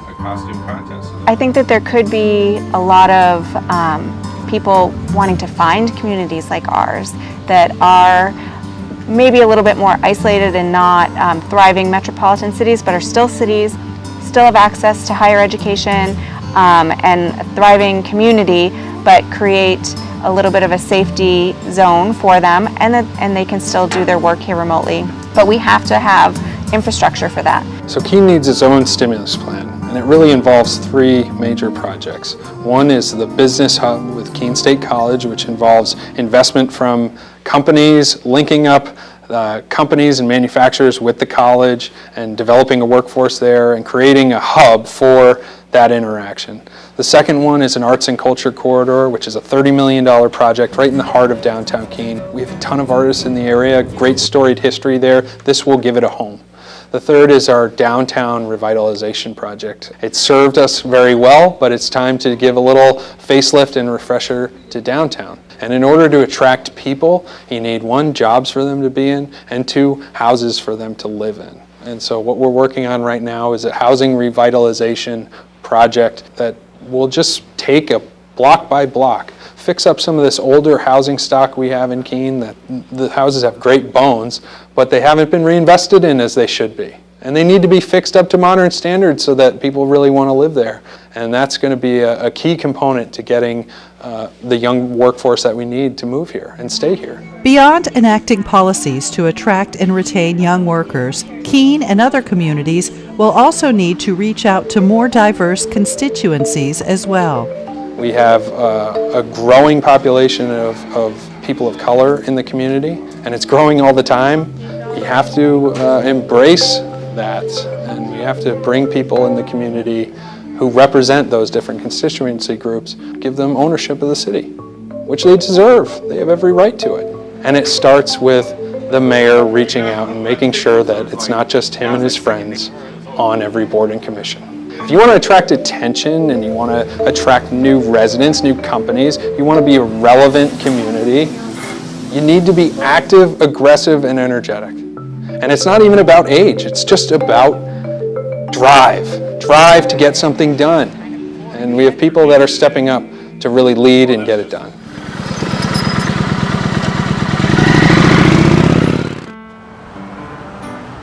We now travel 2.5 hours northeast to the Mount Washington Valley region of New Hampshire with 18 small towns in the oldest county in the state, where half of the residents are over 55. The region provides 4 seasons of brilliant scenery, outdoor recreation, resorts, shopping, and an active lifestyle for residents and the thousands of tourists who visit every year. Victoria Laracy and Andy Dean are members of the Workforce Housing Coalition of Mount Washington Valley. They are trying to solve a crisis that threatens the well-being of the region. Employers report acute shortages of workers, but the lack of steady, well-paying year-round jobs and the shortage of adequate and affordable housing discourages young people and working families from putting down roots. We first met Victoria at another Policy and Pints event, this one at Tuckerman's Brewery in Conway, where Stay Work Play Executive Director Will Stewart also asked this gathering of young people what the challenges are for them to stay in New Hampshire. Anyways, I feel like I represent a typical millennial. You graduate college at 22, you're in debt if you want to live here. You don't have a great paying job. Then there's Airbnb to compete with and second homeowners. We choose to be here because of the lifestyle choice, but if we don't tackle student debt, we're not going to be able to support the young people who are here. There's so many good reasons to live here, you know, being outdoors, it's a really tight-knit community. And I've had problems with both housing, you know, I have 5 roommates and we live in a dump. And there's no, there's 2 other rental properties, you know, in the classifieds maybe. After the event, Victoria summed up her view of what the Upper Valley needs. Planning boards and the community need to be open to more development. We need more long-term rentals and we need more single-family homes that our working families can afford. Frustrated with years of inaction addressing the housing and workforce crisis, Victoria and Andy decided to take the lead and draft a workforce housing ordinance themselves, which lays out a series of local rules and regulations governing aspects of land use planning and development. They would then work through the town select and planning boards to get it on the ballot for a public vote. We've been talking about this issue for so long, and I think we just got tired of talking about it and said, we got to do more. We can't just talk, because talk doesn't solve affordable housing crisis. Building affordable housing solves an affordable housing crisis, and how can we actually do that? The retail businesses are one of the key employers in the valley. Siebold is general manager of Settlers Green, the largest shopping outlet in the region. She understands Victoria and Andy's frustration with previous housing efforts. Victoria was telling me that they weren't getting the support of the planning board, and I said, that's okay. You know, you need to go just do it yourself. Once a draft was written, they began presenting to the Conway Select and Planning Boards, answering questions towards building support and getting it on the ballot, being sure to note a key provision for maintaining affordability in the region. In order to keep these units affordable, there's a deed restriction that's put on the property. And for 20 years, there would be a restriction that these units cannot be used for Airbnb, VRBO, short-term rental, that they have to be sold to a buyer that's qualified. An eligible buyer is someone that meets the affordability threshold, it doesn't exceed it. And for renters, it would mean that their income is of a certain level where they would qualify as an affordable renter. I think we as a town need to look at the housing as best way we can, and I understand the concerns David has, and there's a lot of sites in this village or in this valley that are not suitable for multifamily housing, but I can come up with probably 20 sites that within North Conway Village and in Conway Village it could be turned around and retrofitted into residential housing and affordable housing. To me, it's the first time in a lot of years that I've sat on the boards that we're actually being proactive about housing. It's a shame and a little bit that we didn't do this maybe 10 or 15 years ago and sort of beat the curb. One member of the planning board is skeptical that the ordinance is really feasible. Increased density and the affordability factor would create some adverse situations, not the least of which requirements for increased public services, increased social services, and increases in school services. So my question is simply, who's going to pay for that? In planning board meetings, oftentimes, if it's a controversial subject, you get a lot of people out who are speaking against it. And I think in the business community, they need to show up at these meetings as well and speak in favor of it from the business viewpoint. From meeting to meeting, Victoria and Andy's team of volunteers incorporate feedback from multiple presentations into their draft ordinance. What we often miss is that much of the groundwork for affecting change in communities is done by citizen volunteers in small working groups like this one in the back of a coffee shop. They are deciding whether or not they are going to put our warrant article that they've been presented with up for public discussion. At that public discussion meeting, they will decide whether or not it goes on the ballot. The first planning board meeting of the new year presents the final hurdle to see if the board will endorse their petition ordinance to be on the ballot.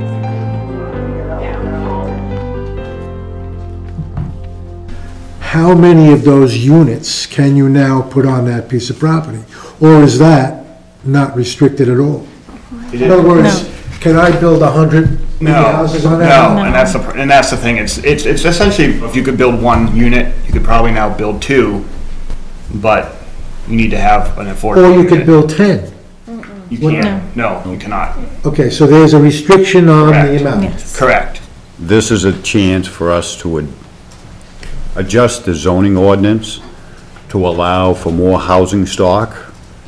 They're not trying to create a problem, they're trying to solve a problem. You might want to entertain a motion to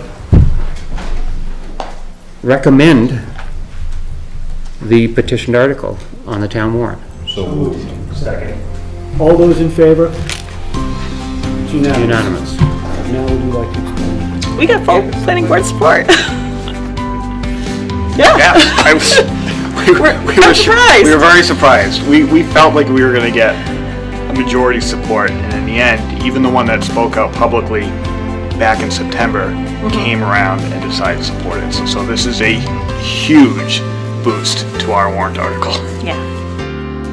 Normally, Victoria's team would plan an aggressive outreach campaign before the vote, but the pandemic changed everybody's plans.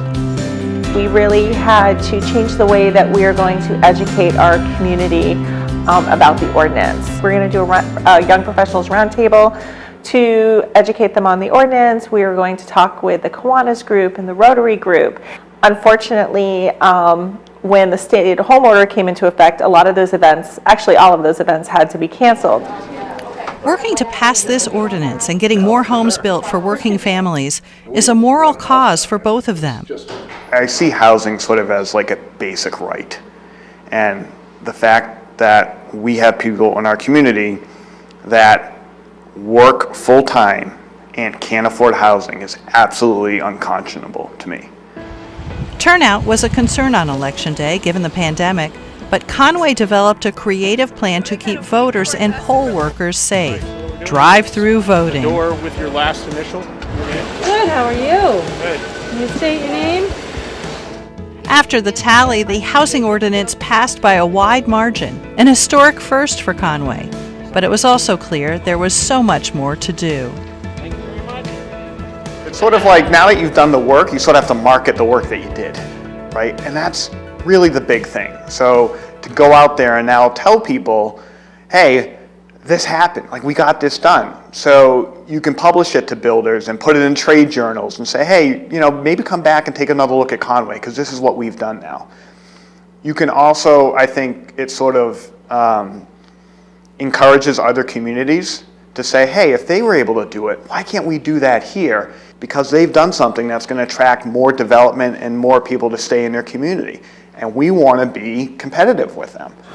That's what this ordinance is doing. Somebody might be more inclined to invest in long-term housing stock market, and now he can look at a site and say, okay, maybe I can make this work for all parties to be, because it's a little bit more cost affordable with less restrictions, but it's also meeting the code so we're not ruining the area. Young kids today have a whole different perspective on life than what we're used to, and it's refreshing to hear some of their input. We just had 2 new members voted onto the planning board, and they're from the younger generation. It'll be interesting and intriguing to see what they have to offer to the board. Conway may not have to wait long to have its first project since the passing of the ordinance. A little over a month later, the planning board gave conditional approval for the first of a potential 4-building rental project off Technology Lane. Avesta Development Director Patrick Hess explained. Yeah, so Avesta Housing is developing a 40-unit residential building that would be the first of what we hope would be up to 4 buildings and 156 units of rental housing. Mixed income, meaning that parts of it will be income restricted and others will be market rate. The passage of the ordinance in the town of Conway has benefits to the current project that I'm working on, and that allows us to think about the land we have under contract differently, whether we can do more to meet the demand in the area. And then moving forward, the ordinance means that we can look at properties around the town of Conway in a different light, because the density now allowed under this ordinance means that certain projects would be feasible in a way that they hadn't been before. Well, I think what happens in communities, we're so focused on bringing our concerns and our questions to our local elected officials and our government, saying these are the things that we are really looking for change in our community. And we have the expectation that they're going to take the ball and run with that. And in hindsight, a lot of our community representatives and elected officials are volunteers, so they need that community support, the involvement, and sometimes for us to say, hey, this is what we want, let's work on this together, and take the leadership role to work with them and make it a collaboration. This avenue makes perfect sense, as opposed to some of the other things that I've seen. From a promising way forward for Conway, we turn now to the southern New Hampshire community of Pelham, right on the border between New Hampshire and Massachusetts. Jeff Gowan has been the planning director for 15 years. Originally from the Midwest, Gowan found New Hampshire very much to his liking. In the Midwest, where I lived most of my life, it's sort of all county, and I think here, when I went to my first town meeting, which back then was before Senate Bill 2, so it was a real old-style town meeting, I was hooked. I'm like, this is quintessential America. Pelham has a population of just under 14,000. We're a border town, nestled between Drake, Massachusetts on the Mass border, Hudson to our west and Salem to our east. Pelham has, it's still got small town charm, even though we're nearly at 14,000 residents. I think this is a healthy community, and I want to see us become more healthy and not, kind of make the mistakes that some communities have where we become a senior citizen community, where it's really just about that age group, that cohort. Again, I'm a member of it, so I can say that. After building more than 300 units of age-restricted housing over 20 years, Gowan advocated for a bold first step, supported by the Planning Board, towards making Pelham potentially more welcoming and affordable to younger people. Well, Article 2, which is on the ballot, is seeking, put there by the Planning Board, to eliminate age-restricted housing for all future projects in the town of Pelham. We have 346 of those units age-restricted in one way or another, and it is not really providing options, in my view, for our existing senior population, many of whom struggle with affordable housing. It also, I think, has resulted partially in the decline in school enrollments, and we've built our school infrastructure to accommodate more students than we currently are having. So I think having a more diverse population move into our community would certainly help fill up those classrooms, which brings the cost per student down significantly over what it is today. On Election Day, like in other communities, a relatively small percentage of the voting population trickled in during the day to vote on the town and school budget, maybe buy some Girl Scout cookies, and consider Article 2. Cindy Kirkpatrick, first-time candidate for Planning Board, fears that finding a home today is far more difficult than when she and her husband moved here. We moved in here 11 and a half years ago, and to find a house similar to what we've moved into, whether they call it a starter home or a first-time home buyer, I don't see many of those on the market or in an affordable range for someone. I also think that a lot of the housing for the seniors that are here, I know my mother couldn't afford to sell her home on Cape Cod and move to Pelham. The article to rescind age-restricted housing passed by a 2-to-1 margin, but passing one article alone would not solve the housing issue. Within a little over a month, the Planning Board convened a workforce housing design charrette. This was a Get to Work and Work the Problem 2-day event, moderated by Workforce Housing Coalition of the Seacoast Executive Director Sarah Reitzman. We've been here since Tuesday. We are looking at Pelham's Town Center and looking at ways to encourage and allow workforce housing in this town center. What they're hoping to do with what we're taking away today and the lessons that we're learning through this process is how to build a workforce housing ordinance. And they're actually starting this process in just a couple of weeks. Armed with information from the charrette, Gowan and the Planning Board wrestled through the summer and fall with reviewing the logistical, zoning, and regulation challenges of attempting to diversify Pelham's housing stock. Discussion was at times passionate, attempting to find agreement on the need to address the issue. Just working with our conservation subdivisions, we have a requirement for workforce housing, using that. I think it's something we need to address. I don't think we should say we can't do it. I think we've got to find a way to do it. You guys are going about talking about what you're doing all wrong. How many people here want to live in a 3-bedroom home for the rest of their lives, knowing you could afford or hoping you could afford something better? It's the American dream. The American dream is not to live in the ghetto. It's not to, ruin Pelham and put in high-density housing. It just doesn't make sense to me at all, Raj. I am so opposed to this whole, everything you guys are doing.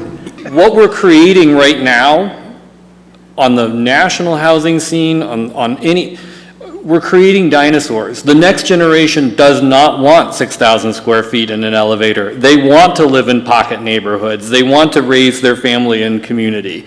This is what the next generation wants and can afford, quite frankly. Fall brings old home days to Pelham, where families turn out to celebrate their town and traditions.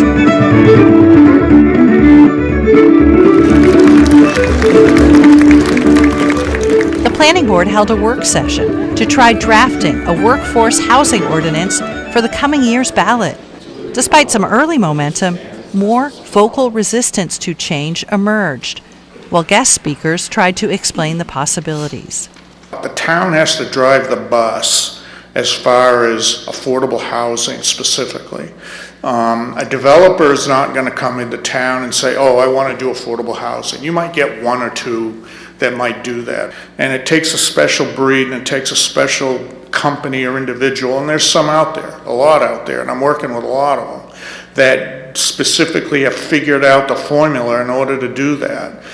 To think that we're going to use density and offset the fact that there is no such thing as affordable building is absolutely absurd, especially in Pelham where we can't go over 30 feet in 2 stories.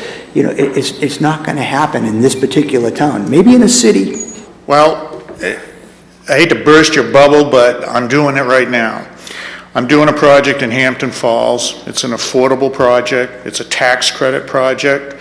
So can you do high-performance construction and make it affordable? Absolutely. We've said this before as residents in this town, and I'll state for myself, I don't want to see Pelham turn into Dracut. Dracut is stacked with house after house after house in high density and lower valued homes. You know, we really like the feel of our rural town. I've lived here for almost 20 years and I really enjoy living here. Think about the fact that this board's been passing out density left and right for 55 and elderly projects now for 15 years, 20 years. Yep. They are dense as hell. People don't like the way they look, except the people that love them and buy into them. I absolutely know that if you treated that not as age restricted, with a similar sort of density, better landscaping, more creative in the way it's designed, so that it's not just a row of houses running down a road, there will be people interested, young families, who can't afford any other options, because that's the starter home of today. But my goodness, when you're looking at how much for a 2-bedroom apartment, $1,700? One bedroom. One bedroom. $1,500. I think there is a need for some apartments.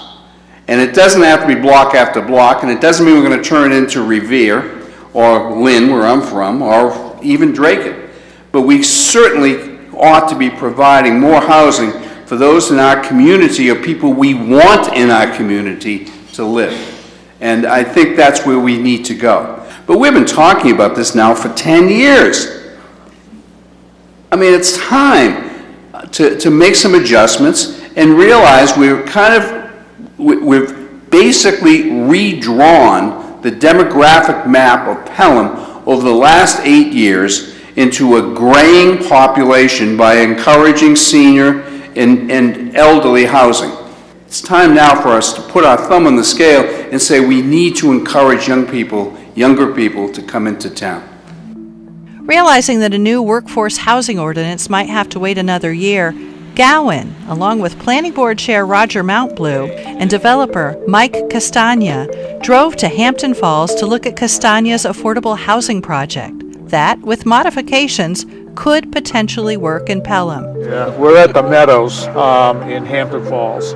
The design it's not obtrusive. It's scalable. It fits here, you know, and it fits in a rural character. It's not out of place. It's a pleasant place to be. Yeah, being informed is important, you know, and we'll do other visitations at other sites, and we gathered a lot of information that we're going to digest today, and then we'll share with the board members. Being able to show the general public what these projects can look like, because it's very hard for people to visualize. They hear density, they picture some pretty terrible stuff in their minds, and it can work. This March election day, there was a shakeup on the planning board, electing members less interested in residential development. Would you like to buy some Girl Scout cookies? And Tim Doherty replaced Roger Mountblue as planning board chair. Representative Nunez has his thoughts on what prompted the changes. Because the people that live here want our town to stay a rural town. And the more that you develop a town, and the more that you increase stacked housing, and the more that you increase smaller lots and smaller houses for less money, the more of a big city feel you get in your small rural town. We absolutely turn into a suburb, and the people that live here don't want to be a suburb of anything. They want it to stay a small rural town. Oh, I don't know. One example, things that are confusing, is the term workforce housing. That ought to be changed, the way it's described. More affordable housing for all ages is really, now that's a bit of a mouthful. It's something everyone understands what is meant. I know that there's an opinion out there, and many have, that, well, if you can't afford a $500,000 house, then go someplace else. Well, I get it, and I understand that perception and that opinion. And if we don't make it possible for young families to come and live here, it's a long-term suicide, because our community will not do well in the long term if we don't have young people welcomed and part of our community. Finally, we travel to the truly rural community of Bradford, New Hampshire, off Route 89 past Concord. It's a small community at the gateway of the Lake Sunapee region that from first impression looks like its time has passed. Hannah Flanders grew up in the area. Builder Mike Bauer moved here in college, and both remember a different Bradford. So I grew up in Wilmot, which is part of the Kearsarge region, a few towns over, and I had lots of friends who lived in Bradford, and it was a super fun place to hang out because we had a lot of friends who lived on Main Street. The 4th of July was always a big event that everyone came to Bradford for. When we first came to Bradford, my wife and I, and there was lots of young people here, and there's things to do, there was a lot of business, and we moved away, began our family, and decided to move back. We noticed that there were no young people around here anymore in this town. The local market that was here was called the IGA. It went out of business, and so that went, and so now it was really quiet. Definitely not a lot of opportunities for young kids to come and get a job or a place to live. Years later, a group of Hannah's friends from the area returned and together founded the Kearsarge Food Hub and Sweet Beet Farm and Market to provide a new local food option to help jumpstart change in Bradford. The Kearsarge Food Hub is designed to help create the infrastructure to distribute local food here in our community, but more than that, we're trying to build relationships within the community, create space for people to come together, share ideas, share food, and just strengthen our community spirit, from the ground up and through the food that we eat here at home. About 5 years ago, 5 of us came together, so that's Pierre Hahn and Franz Hahn, brother and sister. They grew up here in Bradford, born in France, moved and grew up here. Garrett Bauer, who is basically born right across the street, and myself, and Lauren Howard is the only transplant, really. She came from Kennebunk, Maine. She met Franz in college up in McGill, and we kind of reeled her in. Now, the lack of economic opportunity we saw as a challenge and almost a solution to build our own economic opportunity. The stars aligned in many ways. Mike and Claire James were looking for a place to move, a rural area, but also a place that had potential for more economic and community opportunities. They have been incredibly generous with how they've helped us see missions come to life.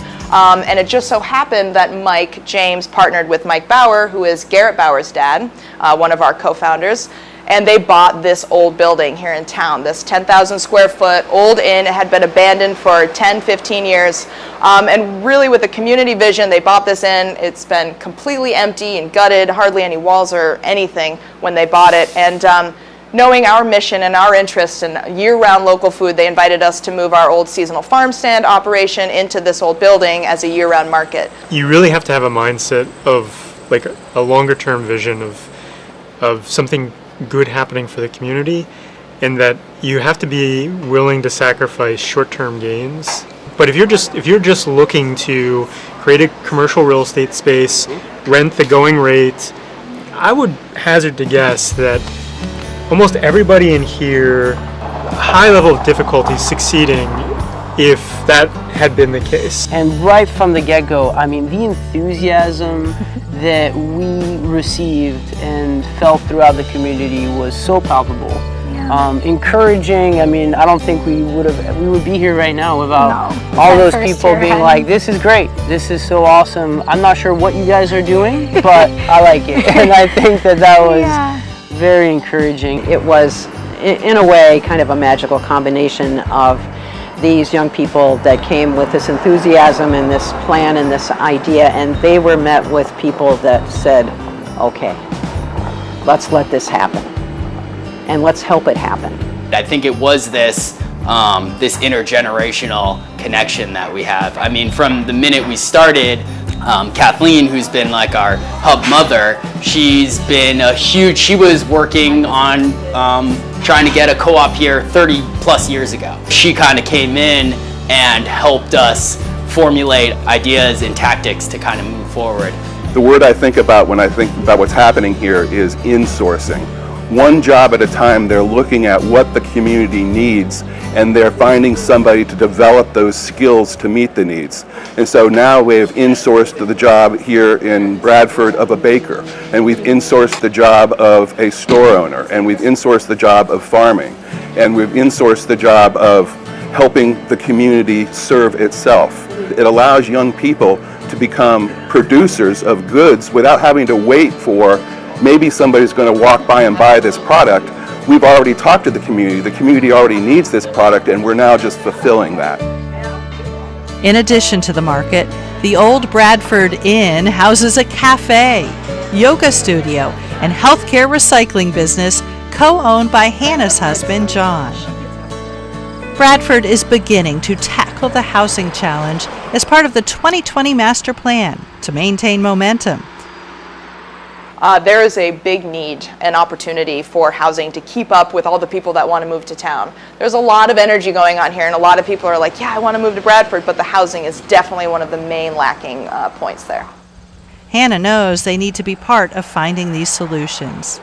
Yeah, definitely. We've been very proactive to become a part of the community development and some of those not so exciting realms like the planning board.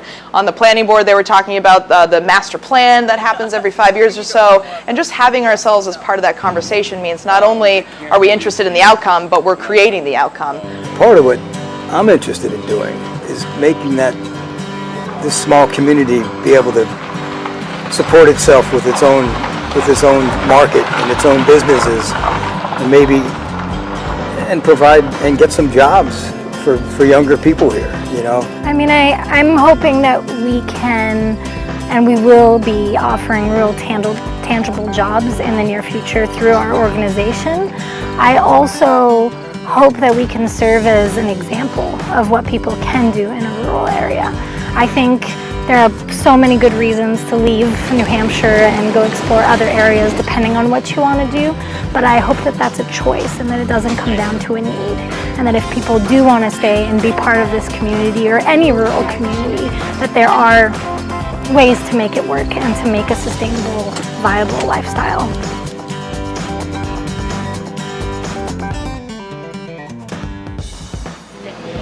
Our tenderloin is right there, but yeah, but the cross.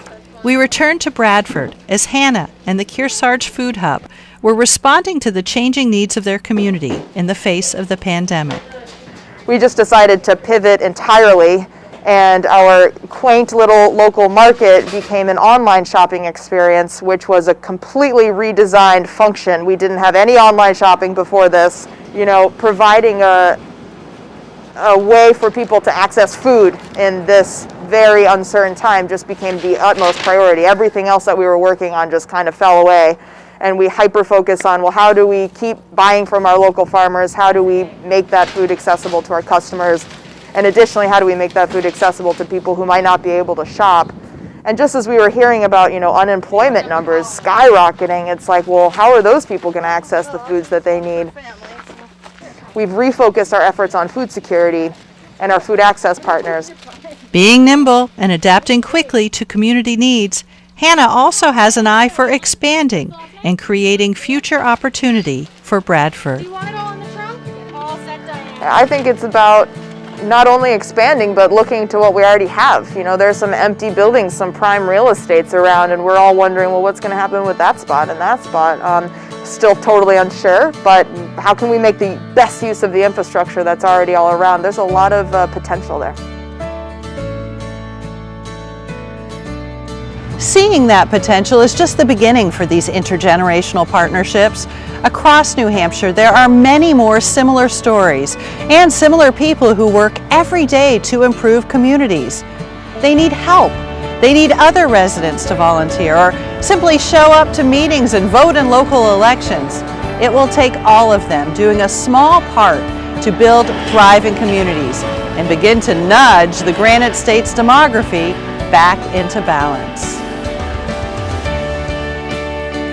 Major funding for the production of Communities and Consequences 2 has been provided by Dartmouth Hitchcock Health, New England Studios, LLC, with additional funding by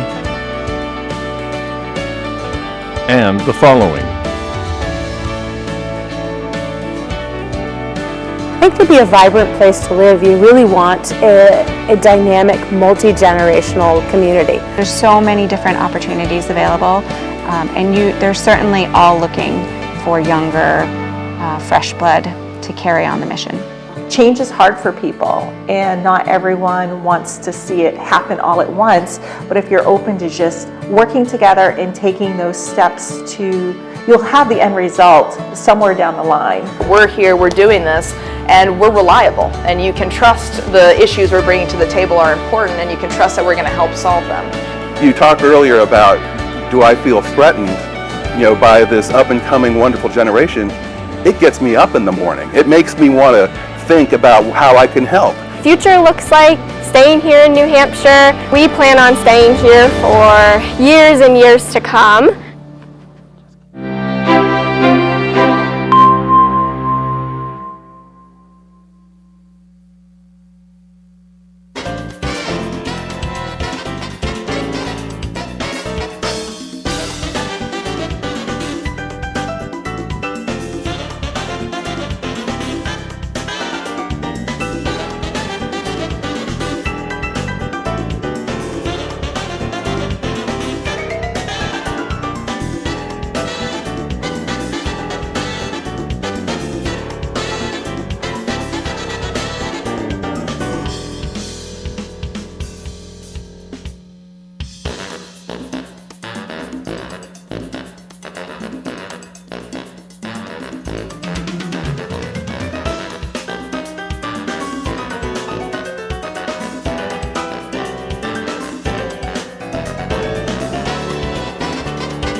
All right, good afternoon, or good evening. It's August 22nd, 2022, and it's 7 o'clock, so we're going to start our meeting. We're going to start with open forum from the public, if anybody's here that wants to speak. If not, do we have any open forum from email, Charlie? Last week, we discussed a citizen complaint from Turtle Crossing Road. I did go and verify that. I'd like to spend about $100 on one of our signs to mark the border. Yep. And what was that for? What trail was that for? It's from Turtle Crossing Road down into the field. Yep. All right, we should vote on it. Right. You want to make a motion? For my benefit, sorry, where's Turtle Crossing Road and what field? I'm just not oriented.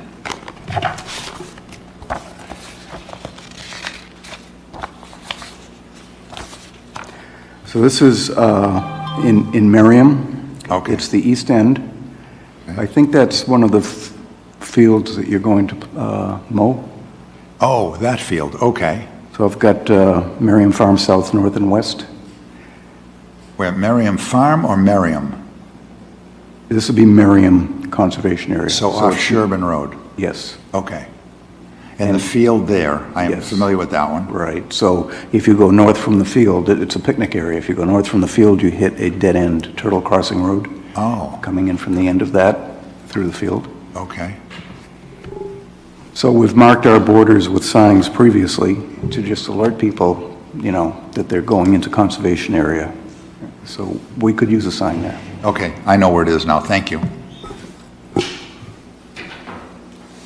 I also got not a complaint, but where Andrew Haley's bench is on the Gumpus Trail, to maybe mark that loop as a different color. Have you heard about that?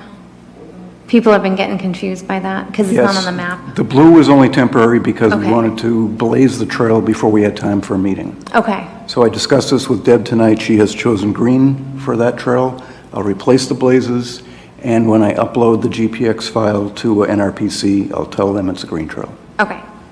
Sounds good. Thank you. Target practice is, the activity is still happening at Cutter Spalding. Jason was going to look into pursue with the Selectmen Board for the possibility of an ordinance of prohibiting discharge of firearms. Hi, Jason. Hello. For the record, Jason Croto, Select Board. We spoke about it briefly. We're in budget season right now, but we're going to bring something to the table within the next 2 months. Okay. We're open for anything, but it may go to a warrant and see what the people say. Okay. So that's some of the talk that we've had so far. Okay. So I will have, go ahead. Just to clarify for the millions of people who watch this, what would go to the warrant is whether or not people want an ordinance to not have target practice on town land, correct? Correct. There'd be a number of things. So we would have a public meeting. The Select Board would have a public meeting to discuss it, see how that goes, and then there'd be a number of things that people have ideas of what to do. So we're not just going to narrow it down to one thing at this point. Can you give us any idea what the ideas are? Because it sounds like it's gone further than just no target practice on town land. Well, so that you could vary, you could do skeet shooting, you can do target practice, hunting is another area. So anything that contains firearms and shooting, we're open for discussion. Okay. So we're not going to limit the discussion to just one area. Okay. So just again for the record, currently our signs say that hunting is allowed and target practice is not. Correct. I'm not saying that conflicts with anything you said, just that that's the current signage that we have. Okay. That is the current signage that's there. Yes, Bob. Jay, I'm just curious, is that, the sign that we have up there now, is it legal? It is a non-binding sign. Okay. It's kind of a volunteer sign. I'm assuming. Not the hunting one, not the hunting one. The hunting follows state law. If you have land that is not posted against hunting, then by definition, it's open to hunting. So and you have to post the land I think it's every 100 feet or something like that. There's going to be a lot of signs that are going to have to go up around this town if we stop hunting in all the town forests. Oh, yeah. Right now, we've followed the state law and we've allowed hunting in all the town forests. So that one is backed by state law. I think your point, Bob, is a good one. It was about the no target practice. There's no ordinance backing that up, and so the police can't enforce it. Enforce. Yes, It and is. that was the issue. I believe it's suggested at this point. We cannot enforce it. Right. But that's That's what the we're. reason. Right, yeah. No, go ahead. And that's the reason we asked you to consider the ordinance, because it's a little foolish to have a sign that says no target practice when the police can't enforce it. So we ought to either get it off the sign or make it an ordinance, one or the other. Correct. There's a lot that goes into it. We just want to make sure everybody's involved in a decision like this. Mary? Jay, are we going to have to get extremely specific on each? Like normally when we do these things, we have lot numbers. You know, I don't know how we're going to designate it, Paul. You know what I'm saying? Like you can't just blanket because some of it's controlled by forestry, some of it's conservation, some of it's You just say private. You just say town land. Now, you could narrow it to town forests, but I don't know why you would. You don't want target practice on PVMP or the soccer fields. You know, exactly. I wouldn't think the selectmen would want people to be able to do target practice on those places if they can't do it. So my guess would be it'd be no target practice on town land, but I don't know. Jason can work. Yeah, I think however it works. you know, when you get this thing started, I think that's something that we're going to have to check into with town council to see if we're going to have to get specific on lot numbers. Yeah, and like I said, there'll be a public meeting. I anticipate a lot of participation. Anything that comes with the Second Amendment or anything in this regard, people will be there. So we're open for any suggestion, discussion, and we can take it from there. Thank you, Jay. That's all I have on that matter. Thank you. All right, Charlie, you're up next about the base coat at the beginning of Kirby Trail. So at the Kirby Town Forest, there is a section of trail that goes from the edge of the parking lot to the edge of the woods. There's a constant growth of weed problems there because it's an open field, it gets plenty of sun. Previously, we had put wood chips down there, and that slowed down the growth for about a year or two, and now it's back. We recently did weed whack it, but we need a more permanent solution. We looked at some options, including salt and sand. The least expensive, long-lasting option would be to put landscaping fabric and a 3/4-inch stone base. I have an estimate from Brian for that for $12.50.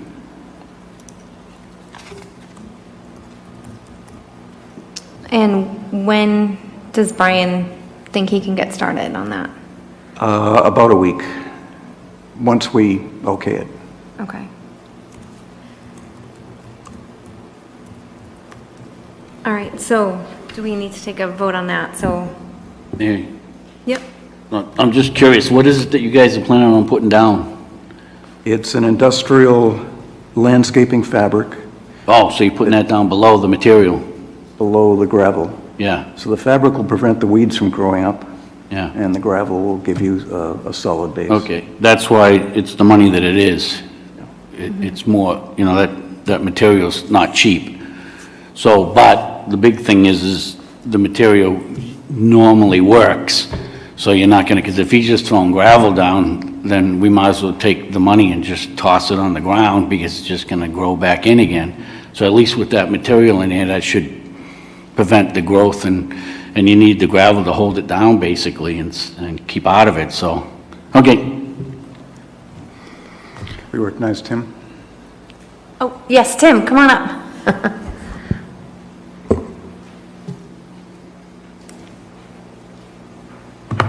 Can you hear me? Oh, good.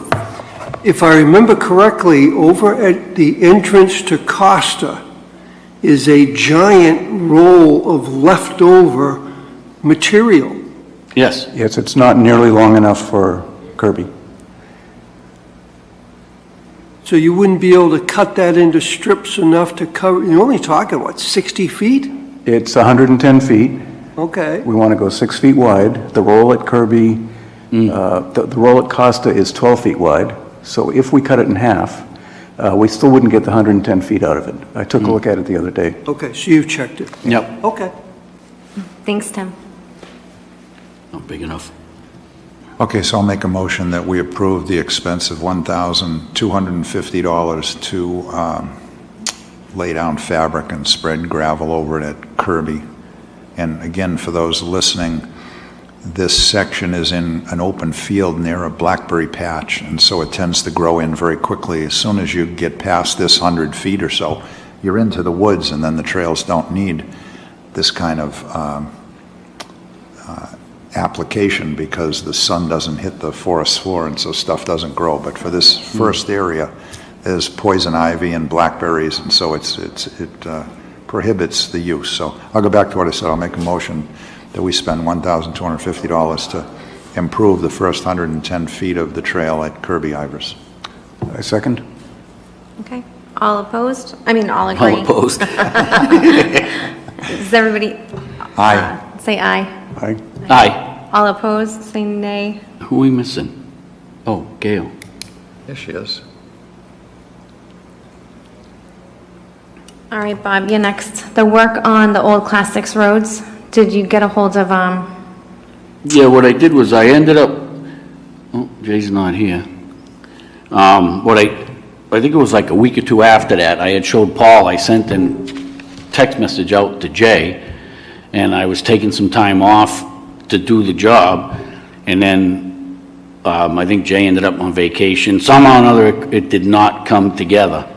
And I was planning on starting off with about 6 loads and putting it down, and starting from Spalding, and then try to get in close to where the Beaver area is, and then go in with heavy stone there under the gravel, and then that material that Charlie was talking about, we may be able to use the stuff that he looked at to go above the stone, so we have like a French drain in there instead of, I would prefer not to do culverts and stuff, and just, hopefully that will hold up. I mean, if that dam ever lets go completely, nothing's gonna stop it. I mean, nothing at all is gonna stop it. So we're gonna, but anyway, make a long story short, that week didn't get put together. Jay's here now, so I gotta see, we can, not wasting time in a meeting. If you want, Jay, we can talk afterwards to find out how to I can just give you an update on that. I spoke with Paul last week, just briefly asking you a couple questions about, we're ready. So Heather and I, my machine is ready and the worker is ready. So if we can get gravel there, we can get it spread.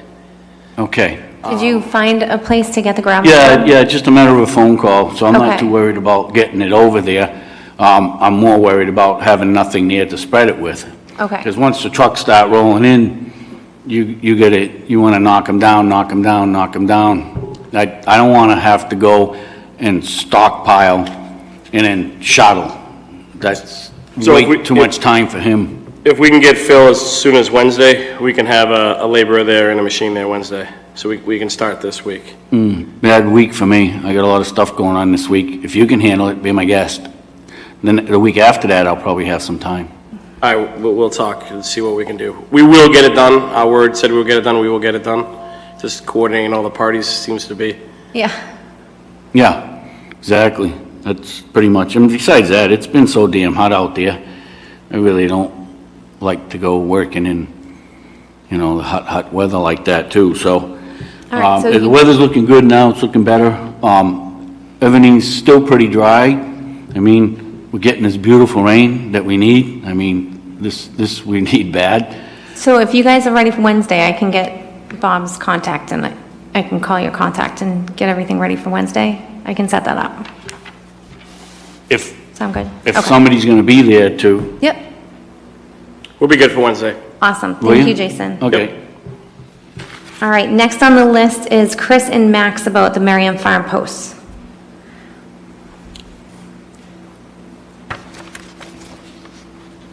Good evening, Chris Gallagher. So the Merriam Farm Post, Max and I went out on one day. It was really pretty hot, and we were going out in the afternoon, so I only brought 2 of the 4 posts that needed installation. And we chose one end of the park to do that. We went down Moonshadow Drive and in by the watering hole in the back and installed 2 posts there. And then later on, I think it was last week, Linda Iris Simpson and her husband Jim and I went out, and Jim helped install the last 2 posts near the field side, and also we scouted out the places for the 2 benches and tried smoothing, preparing, raking, and seeing how difficult it was going to be to install those. So I thank Max and Linda and her husband Jim for the help with that.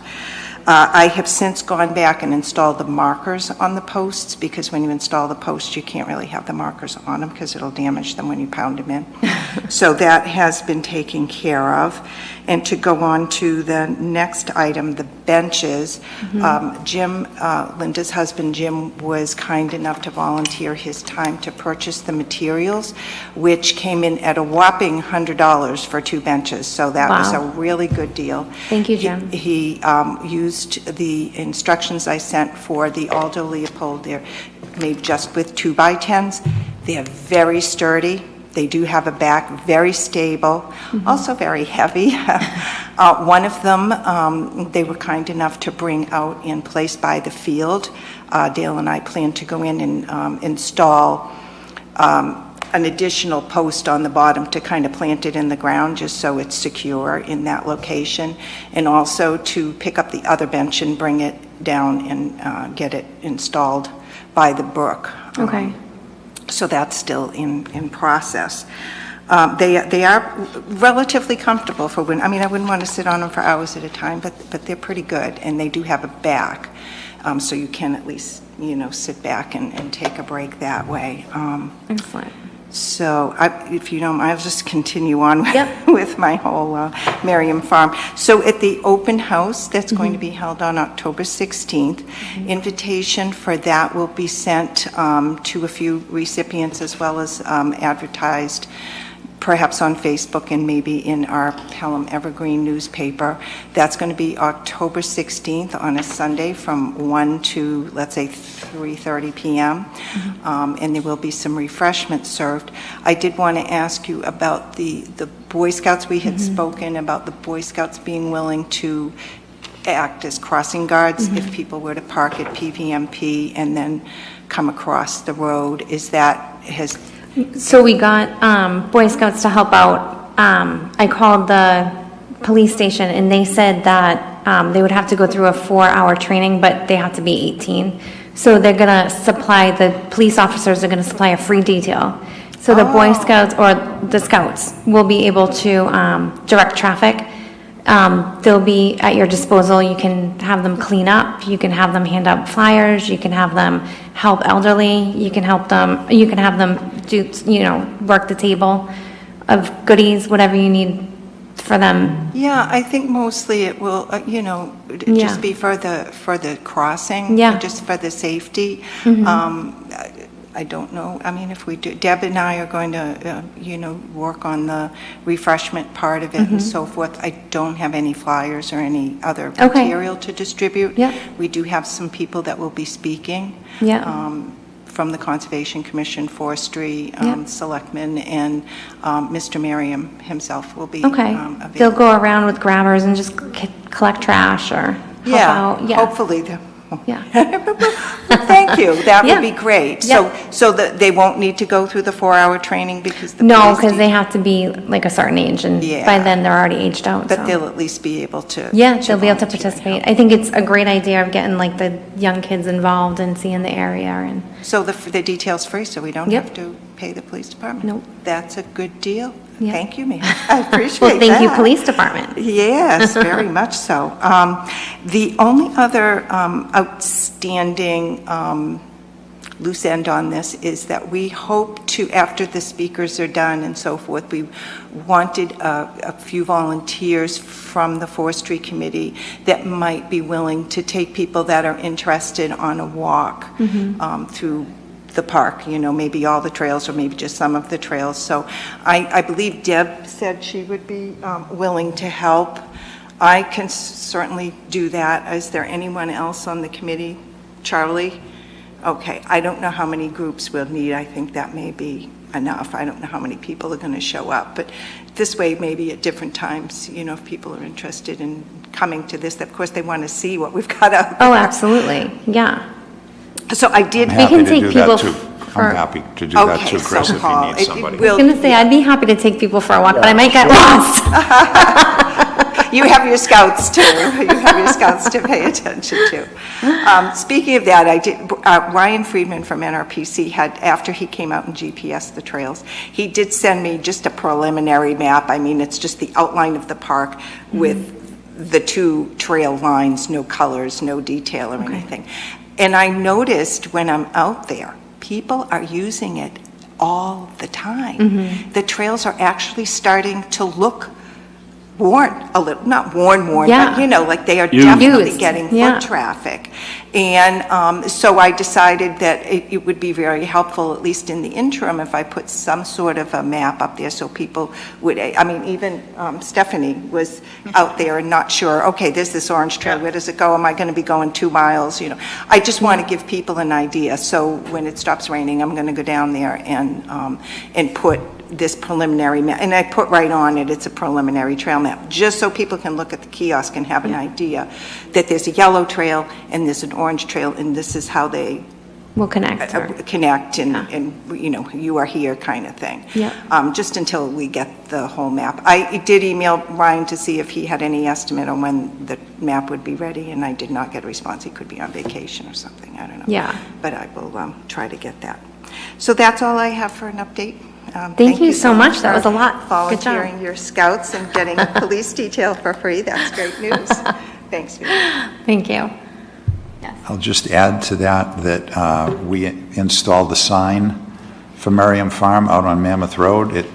People think it's unfinished because we left plywood on both sides, so you can't read the sign. It looks a little ugly when you go by. All you can really see is open dawn to dusk and a couple pieces of plywood. But we did that on purpose so we could have an unveiling, and we'll unscrew the plywood and it'll show a pretty green sign with white lettering like all our other signs that says Merriam Farm Conservation Area. So you're going to have to wait till October 16th to, is it the 16th? Yeah, yes. October 16th to see the sign. But I think we've done, it's been a long time in coming, like 5 years. I think we bought that property in 2017. Here we are 5 years later, but this year's been tremendous. We've made a lot of progress. And you're right, I was out there the other day, there was somebody in the parking lot. I walked out to the bridge and there actually is a trail. You can see people are hiking it. Absolutely. It's wonderful. And, you know, people, Nice spot. I spoke to beautiful one gentleman who said he used to go there in his youth and he loves going there now just to clear his head. And I was out in the field, in the back of the field, the trail markers, and I saw a whole family of turkeys going through. Right. It's just a beautiful spot. It's lovely. And it's getting a lot of use. I think it's going to be one of the more popular ones in town. Right. Because it's flat and it's right in it's you know, very visible from Mammoth Road there, and it's an easy traverse, and it's pretty field and pretty woodlands. And someday there'll be water in the river again. Yeah, there's no water in Gumpus Brook. It's a sequence of puddles. That's Crazy. About all there is. It's Yeah. crazy. It's unbelievable. This is nuts. Just a heads up for all of us. I got some email from somebody who's engineering the roundabout. And the roundabout is actually going to help us because it's going to be what people call traffic calming. Yeah, it'll slow the traffic down. But there's the possibility that a portion of a treatment swale will be on the Merriam Farm land just ahead of the parking area. It turns out our parking area was perfectly positioned. We didn't have to move it. Don't have to move it. It'll either be there or it'll be on the Datupski property just beyond that. But somewhere in there, there's a treatment swale. That's the only impact. So I was pretty pleased with that. We lucked out. That's good. Yeah, well, yeah, a little luck. Actually, Jeff Gowan sent me the preliminary map for the roundabout about 2 years ago, and so I had a pretty good idea the roundabout wasn't going to encroach. That's why we didn't move the gate, and that's why we put the parking lot where it was, because it all looked like it was going to work. Of course, things change, but fortunately, they didn't in this case, and it looks like it's going to work out just right. It's going to be a good And deal. I love the old farm gate. It's just, it's so classic there. Right. And I actually, where they planted Christmas trees next to the parking lot? Yes. There was some pine trees and some other things that were kind of crowding them. So when I went out there with my pruners, and now that I read they actually planted them as, I just wanted to clear around them so that they would, as they grow, they'll have a Flourish. much better shape and be part of that history. So, okay, enough about Mary. Thank you, Chris. Linda, map changes to Cutter Spalding.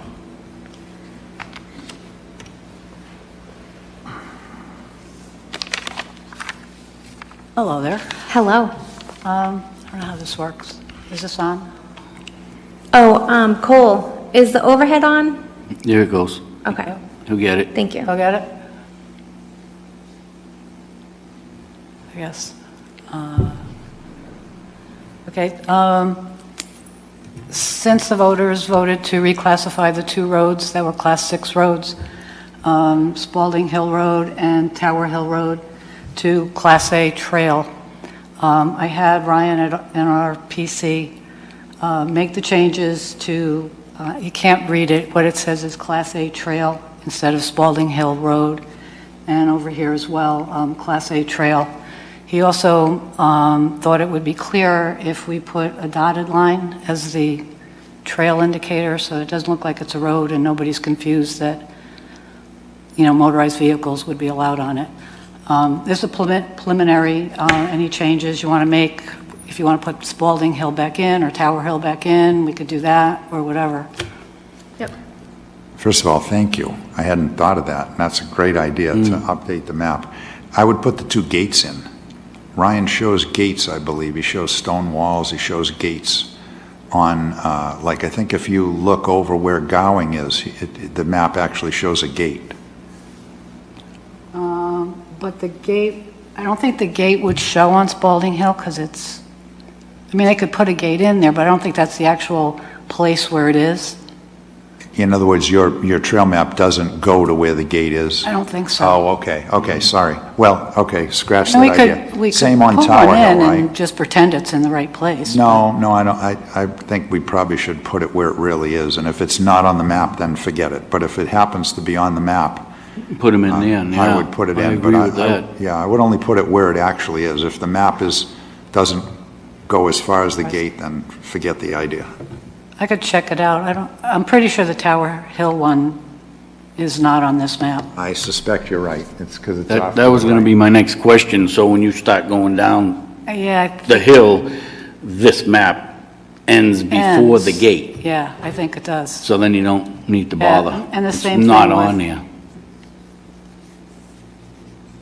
Yeah, I don't think it does on Spalding Hill either. Yeah, that's fine. Yeah. I like that you Good took point, out, Paul, but she's right. It's not on there. I like that you took out the names, so you're gonna make them a color and just continue with the colors in the map? They're not part of the, well, yeah, this would be, no, I keep moving around on you, sorry. The Tower Hill Road isn't really part of, it's never had a color on that map. Okay. And the Spalding Hill Road was never part of technically our trail. Okay, So it was just designated that it was a road. okay. If I could just clarify, I think it might be more accurate to say part of Spalding Hill Road is the blue loop. So part of Spalding Hill Road is the trail. Part of Tower Hill Road is the yellow and the long trail. But it's only a portion of each road. The entire roads are not included on our trails, but portions of them are. Because the yellow trail covers Tower Hill Road all the way from where, well, I'd have to go up there and point. Anyway, Yeah. enough said. So do you want me to check the old map and see where the blue trail for Spalding Hill was and have him mark that as a part of the trail. It should be on here. This map should show blue on part of Spalding Hill Road that's the trail. Well, I think when he made it a trail and a dotted line, he would have taken out if it was, I don't remember whether it had blue on it or not. I think it did. It had the blue loop covered part of Spalding Hill Road. So you need to have that blue continue on Spalding Hill Road, I think. You don't want to eliminate that. Okay, I'll You check can it. have a secondary notification that it's called Spalding Hill Class A Trail, but it's still a blue trail. Okay, so part of it would be blue and part of it would be unmarked? What's Why the don't other we color, talk Bob? afterward? Let's look at the map afterwards. Okay. After the meeting, because it's almost impossible to try to describe a trail Yeah. Right. over a microphone. You got to look at a map and point. Okay. So let's talk after the meeting, and I'll show you what I mean. And then the other colors too. Yes, the other colors Right. too, Yeah. correct. So it's a little bit more technical than, Okay. don't need to waste the time now, but yeah. Thank you for updating that map. It's a great idea. And then the next one is Veterans Memorial Trail use. Yeah, I'm the trail adopter for veterans, and I go there, 3 or 4 times a year to clear the trail out and everything. But when I went in this end of July, part of the green trail was completely overgrown. I couldn't even find it from one direction. I had to come in from the other end. The weeds love this kind of weather, and it's just really difficult to keep the trail clear. And I physically can't do it continually like that because it's just Many too times, yeah. time consuming and too difficult. The trails aren't being used there, and it's not really anybody's fault. It's not publicized. The only place the new map is on is the Parks and Rec site.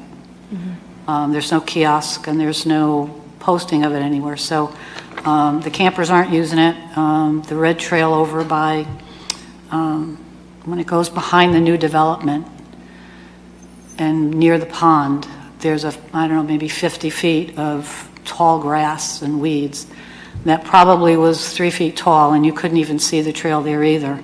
So it's encroached on the trail itself. So it's not just a matter of trimming the sides of the trail, it's like mowing the entire trail, both the green and the red. And it's just, I can't do it, without some help or some suggestions. I don't want to give it up. I think that it's a nice area. Well, it would grow no matter who's taking care of it, I don't have any suggestions for that, Yeah. but. Yes, Bob. Linda, I'm curious, so you're thinking like a bush hog? I mean, you can't cut it with a lawnmower because of the stones and stuff. With the bush hog, you can probably go in there with. How wide is it? 2-3 feet. It's only 3 feet because the bush hog's about 5 feet wide. I mean, they make smaller ones. I mean, you could make it. The red trail you could make 5 feet if you wanted to. It's like that section of 50 feet.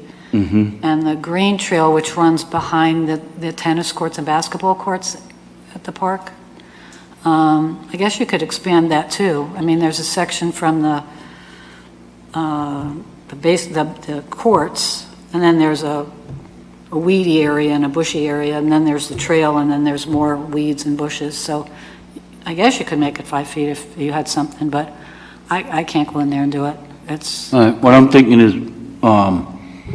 there's a few spots in the fall that are gonna have to be bush hog, and the snowmobile club takes care of a lot of that, so maybe I can talk them guys into going down there. I'll get together with you, and you gotta show me exactly what you're talking about. I know that we're gonna be going in different areas all the time every year, and especially this year. This year, it's growing like nuts here, so, well, but in the fall, like, I'm talking late fall, probably around November, before the snow flies, when all the leaves are done and gone and out of the way and you can see. Yeah, okay. You know what I mean? Because there's a lot of rock, and when you're running the bush hog, you can hit rock, but. Yeah.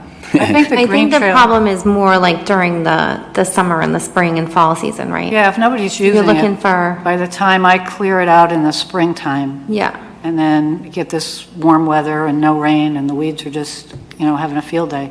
Right. It's like and what it to grows do during the summer. It grows really fast. It just- Right. So, And we can try knocking it down, and then we'll see what happens. okay. for that. Yeah. Linda, I think that map's up on the Forestry Committee website now that Ryan, it's not? It should be. It's an official map that Ryan did. Why don't we have it on the why don't we have PVMP trail map on the Forestry Committee website? Because of the hike challenge. We didn't want to include it in the hike challenge. Or he didn't, Brian said no, he didn't want it as part of the hike challenge because it's a park for residents only. So it's on his site, but not our site. So A lot of kids down there, it's busy enough. I think that was the intent. But I would have thought that too, Bob, but it sounds like it isn't because they're not walking the trails enough to use them. So Brian is, by keeping it off the Forestry Committee website, is keeping people from using it, and as a result, it's growing up, which is going to discourage people from using it. So, right. I wonder if, does he have stuff that he takes care of the park with? I have no idea. I mean, I'm not even sure how the Forestry Committee became the trail adopters for those trails, seeing that it's a Parks and Rec area. So there's got to be some tribal knowledge there that I don't know about.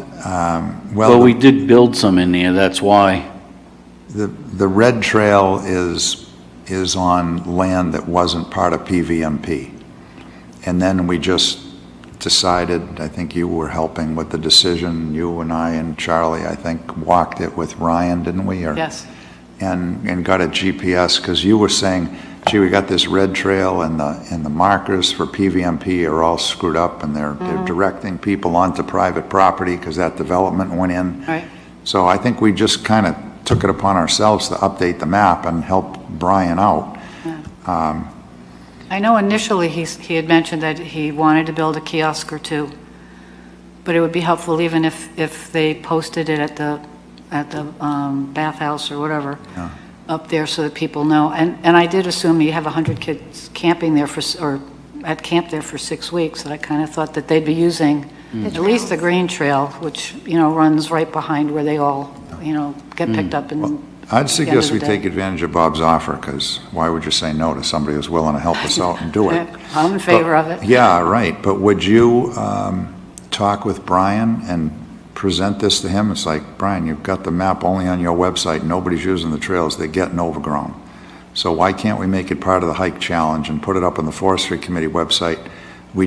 Chris just said Merriam Farm, which hasn't even been officially opened yet, is being used, and the trails are showing that they're being worn. Why can't we get some of that traffic over onto PVMP? Because of the kids. He was concerned about the kids in the summertime and A few hikers are going to interfere with the kids? I don't know.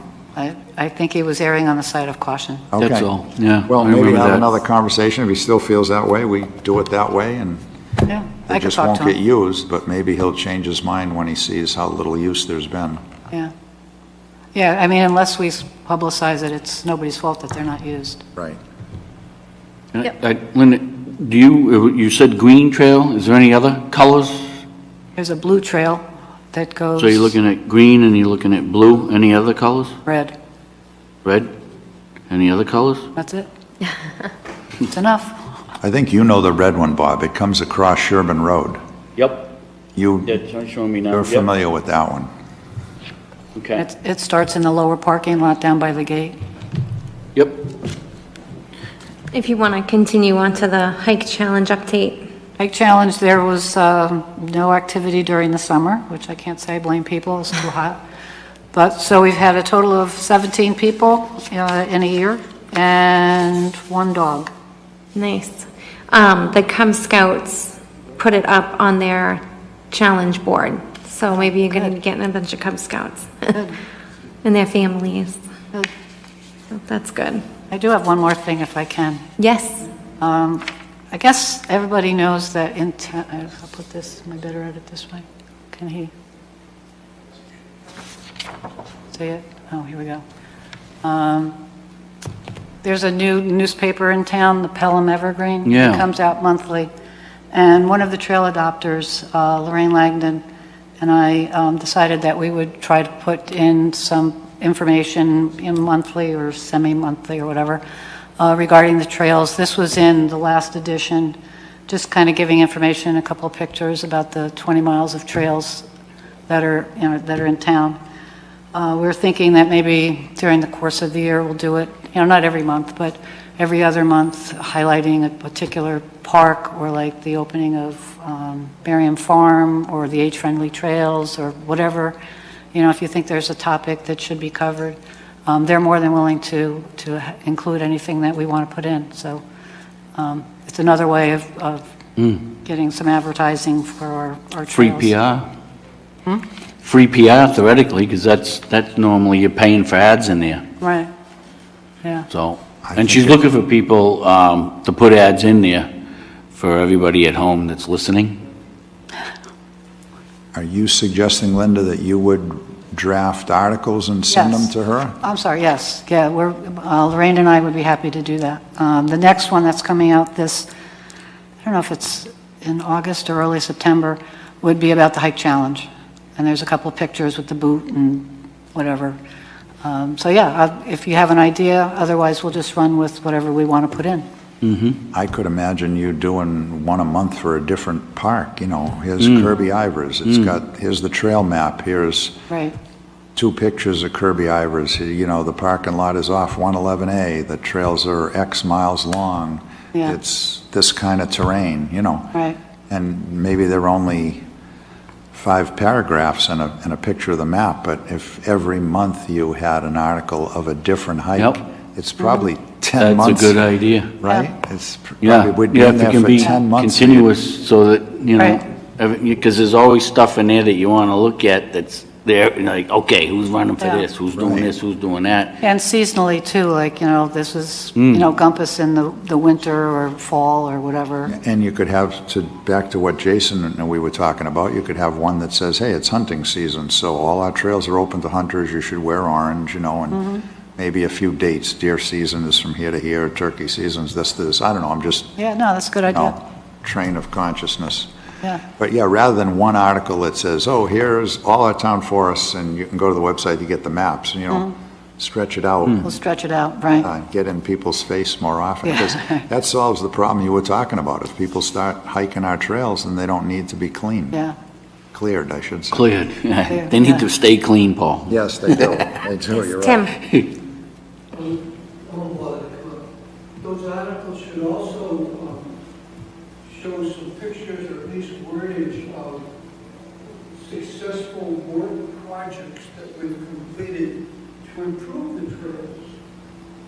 That way there people know that we're working on it, we're improving. Any pictures you want to send to me, we'll do it. Or let me know when you're going to do something, and if I'm around, I'll take some pictures. Yeah, and I have a lot of the pictures too. I can send them to you. Okay. Yeah, because all the handiwork that goes into it. Okay. Yeah, no, anything. I mean, they were very agreeable to including anything we wanted. They didn't put any limitations on us at all, so. That was an awesome idea, Linda. Thanks for taking that on. Okay, not a problem. Yeah, thanks for even thinking of it. Yes, thank you. Yes, thank you. All right, Deb is up next with the Costa Age-Friendly Trails.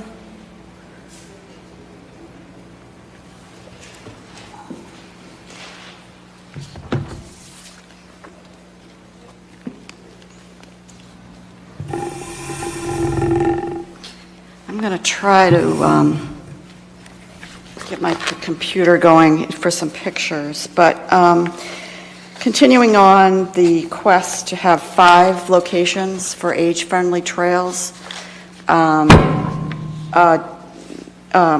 Landry and Doreen Passler from the Senior Center walked Costa and liked Costa a lot. There's a lot of characteristics of Costa that would make it a candidate for age friendliness. One is the parking lot is a nice size for the senior bus, and the trails are relatively flat.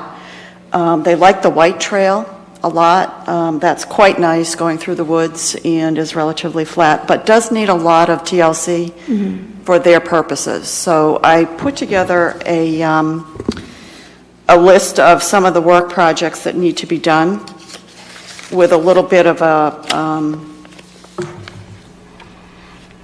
materials list there. It's not too much really that's needed and as far as expenses go, but a lot of just good old-fashioned trail work that's needed.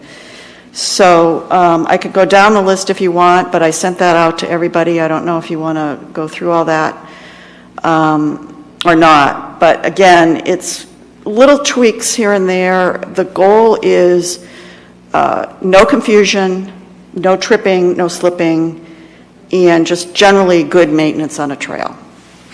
So Did we already vote on that not to exceed 500? Or is that a different? I think so. I think that was. No, Little that Island was. Fund. Yeah. Is it? Okay. So I was I confused. don't think we did anything there, no. Okay. So what's needed at Costa is sitting benches, which they ask for, periodic sitting benches that gives folks with mobility issues a chance to rest, and it's helpful for that reason. So I estimated about 3 out there that are needed because it's a little bit of a longer trail than Wolven or Little Island. So there's bench costs there. They also thought that we needed a small sign at the parking lot on Frontier. So as you're driving down Frontier, you see the little arrow sign for Costa parking lot. Just to, pull in a little bit less confusion there. So they thought that would be good. I don't think that's going to be very expensive. Just a small sign with that I can get from Voss, and with the words, Costa Conservation Area and an arrow. The punch-in bridges out on the White Trail are a little high, so those need to be adjusted a little bit as far as step up. So those need to be looked at. And some directional signs. We did those out on Little Island, and they're very helpful. We did, along with the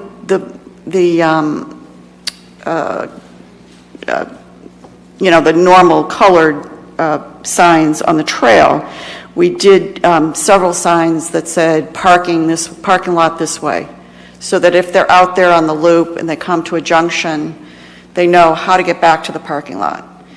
So that was one thing that was asked for, is some way to reduce confusion. If you're out there, you know exactly where you're going to go. They may or may not have the trail map in their hand, they may or may not have the phone, but on the ground, it's very helpful if they have signage that says this way to the parking lot or this way home or whatever. Yeah. So, Exit. Yeah, exactly. So there's a little bit of money in there for that. There's one more project I want to talk about, and again, I want to see if I can get my computer to work on pictures. Before we change the subject, should Yep. we vote on the amount of money for Costa? Or were you Well- staying with that subject? Yeah, because sorry. I thought there's you were changing there's a broken culvert out there, and I don't know if you want to include that in the work or not. Yeah, I I was know gonna what it is. Ask All right. about that. Is that something that, like, lowering the bridges and fixing this culvert and cleaning it out, like the drain stuff, is that something that, like, Tim and the crew can do? Or, Yeah. oh, okay. The culvert is a little different. Volunteering Tim. Yeah, again, tying in with the maintenance, all of those drainage structures and places where we've created drainage need to be cleaned every year. Right. So that would be included when we go out there. We can certainly handle that. There's some trimming that needs done, especially around the field area. There's just a lot of general maintenance that we can handle. I just asked that question because there's a lot of scouts that need hours for congressional medals. So, you know what I mean? Nice. Yeah. So if like Tim and Charlie and, could get a pack together. Right. So I don't know, I'm going to not get too fancy on the photos, but basically what's happened out there is there were 2 box culverts that were installed back when we did a lot of work on Costa. One of them is broken now. So it is misaligned, smushed, and the wood is Gone. broken. So it's not functioning. And right now it's dry, so it's not really a problem, but as soon as the wet starts, that water is going to flow right onto the trail. That culvert needs to be fixed, really, in my opinion. Again, now it's not a problem, but you're going to have a problem later on. So that's why I included it on this quote. I don't have an estimate for that, but I thought maybe you might want to consider voting some money to fix that culvert. If you want us to pull that in with our group, that's fine, except that somebody's going to have to look at it and evaluate it and figure out the solution out there. But I do really recommend that that culvert be addressed. I know just what you mean, Deb. I've looked at it. I know it was a failure in the way we designed them. The other one's probably going to crush that way too, because the frost, these things are buried and there's sand up on both sides, and so the frost pushes them in. And we just made a U-shaped, an upside-down U, and so the frost pushed it in and broke some of the screws. So if you put $50 in, that would be way more than we're going to need. Okay. I mean, you just have to dig it back out, take the top off, separate the two sides, put a couple 2x4s across to keep them separated but not block the flow of water, and then put the top back on. It's mostly labor and a few screws and a couple of pieces of pressure-treated 2x4. Tim's shaking his head, so I know I must be saying something that's right, because he's agreeing. And he was there, and Charlie was there when we put him in. It's a learning experience. Those were the first box culverts we built. Okay. And I can see what we did wrong, so. So are the posts that are buried in the ground that channel the water, are those still? They're fine. They're fine, okay. They're fine. They're 2x12s. All you have to do is lay a 2x4 down in the mud at the bottom to keep the bottoms apart, because there was nothing to keep the bottom from coming in, and then when that happened, the screws on top broke, and now the top pieces are coming off. Yeah. I don't think we need hardly anything other than a couple of 2x4s and some more screws. So. Okay. I've been wanting to get out there all summer to do it, and I just haven't gotten myself out there to do it. I was going to ask, that was going to be my question. It seems like it has something to do with ice, some type of ice problem.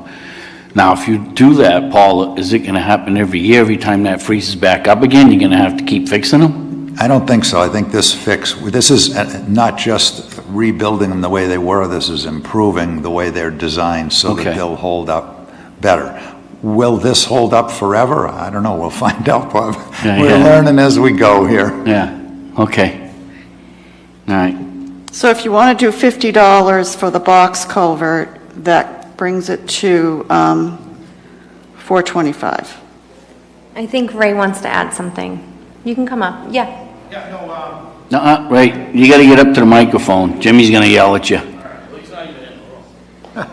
He's probably watching outside, and nobody's going to hear you. That's all right. I never constructed one of those before or anything, but I'd like to kind of be a part of that to learn how that kind of goes together.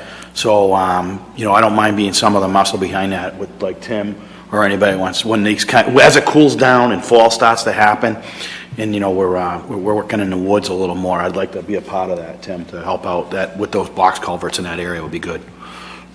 So that's what I wanted to add to this little section. Okay. We'll put you on the email chain. They'll put you on the chain. Oh, I'm on the chain.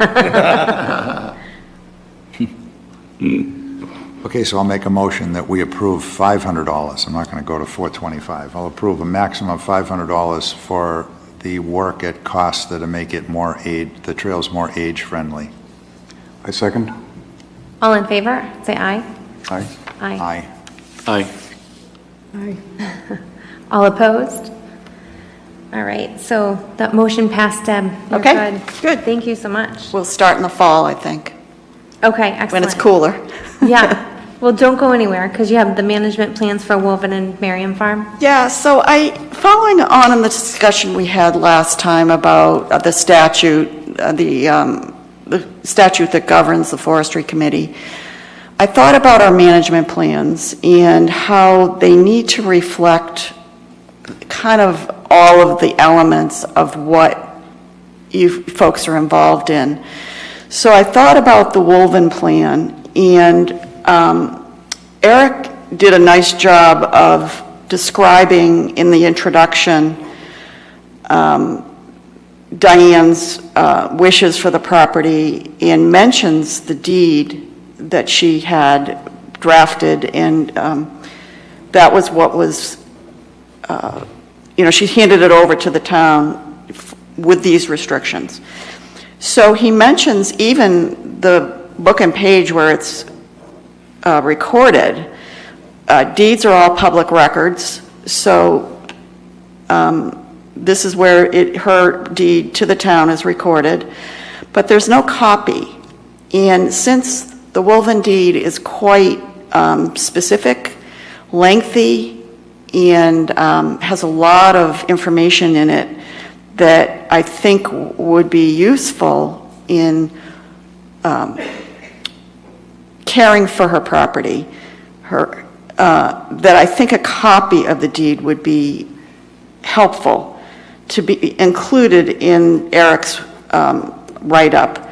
So my proposal is to amend the Wolven Forest Management Plan addendum by adding the words "copy attached" after the deed reference, and just put the deed in there and then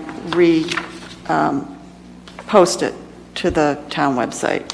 I think going forward in the future, one thing I was thinking about is, these are 15-year plans, in a lot of cases. They say 10 years, but really, by the time you get around to the wood being at a point where it's ready for harvesting, it really is 15 years.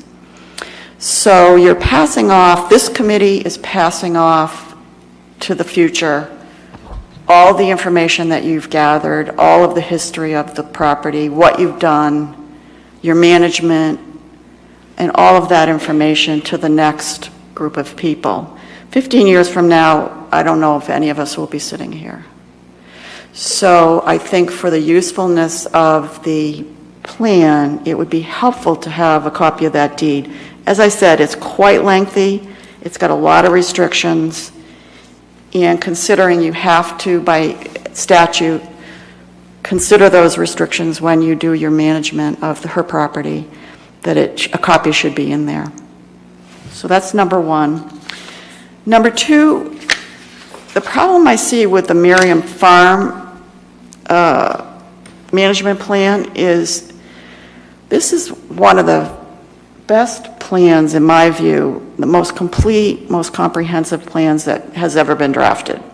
If you look back, I remember, and Gail probably remembers this too, I remember a lot of the old, really, really old management plans were on typed mimeograph paper with a staple, and we passed it around. There was no internet, there was no binding, a nice folder with a binder. That's how informal those early plans were. Right. And again, you're passing this off to your future committee 15 years from now, because this plan just got drafted. The one issue that I see in this plan is a beautiful write-up, there's an introduction, the deed is included, but there's no mention that this property ever originated from the Conservation Commission. So I think that's an important element of Merriam Farm, because the Conservation Commission also has authority under their RSA to manage the property once they acquire it.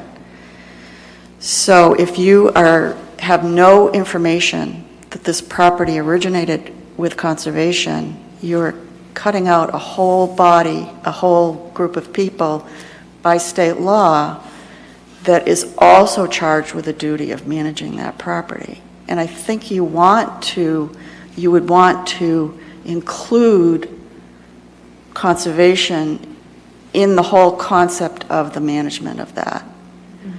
The Conservation Commission acquired it for a purpose, and I think that information should be in your plan as well. Personally, I would like to see that as well. But minimally, I think the plan should say, amend the Merriam Farm Forest Management Plan by adding the words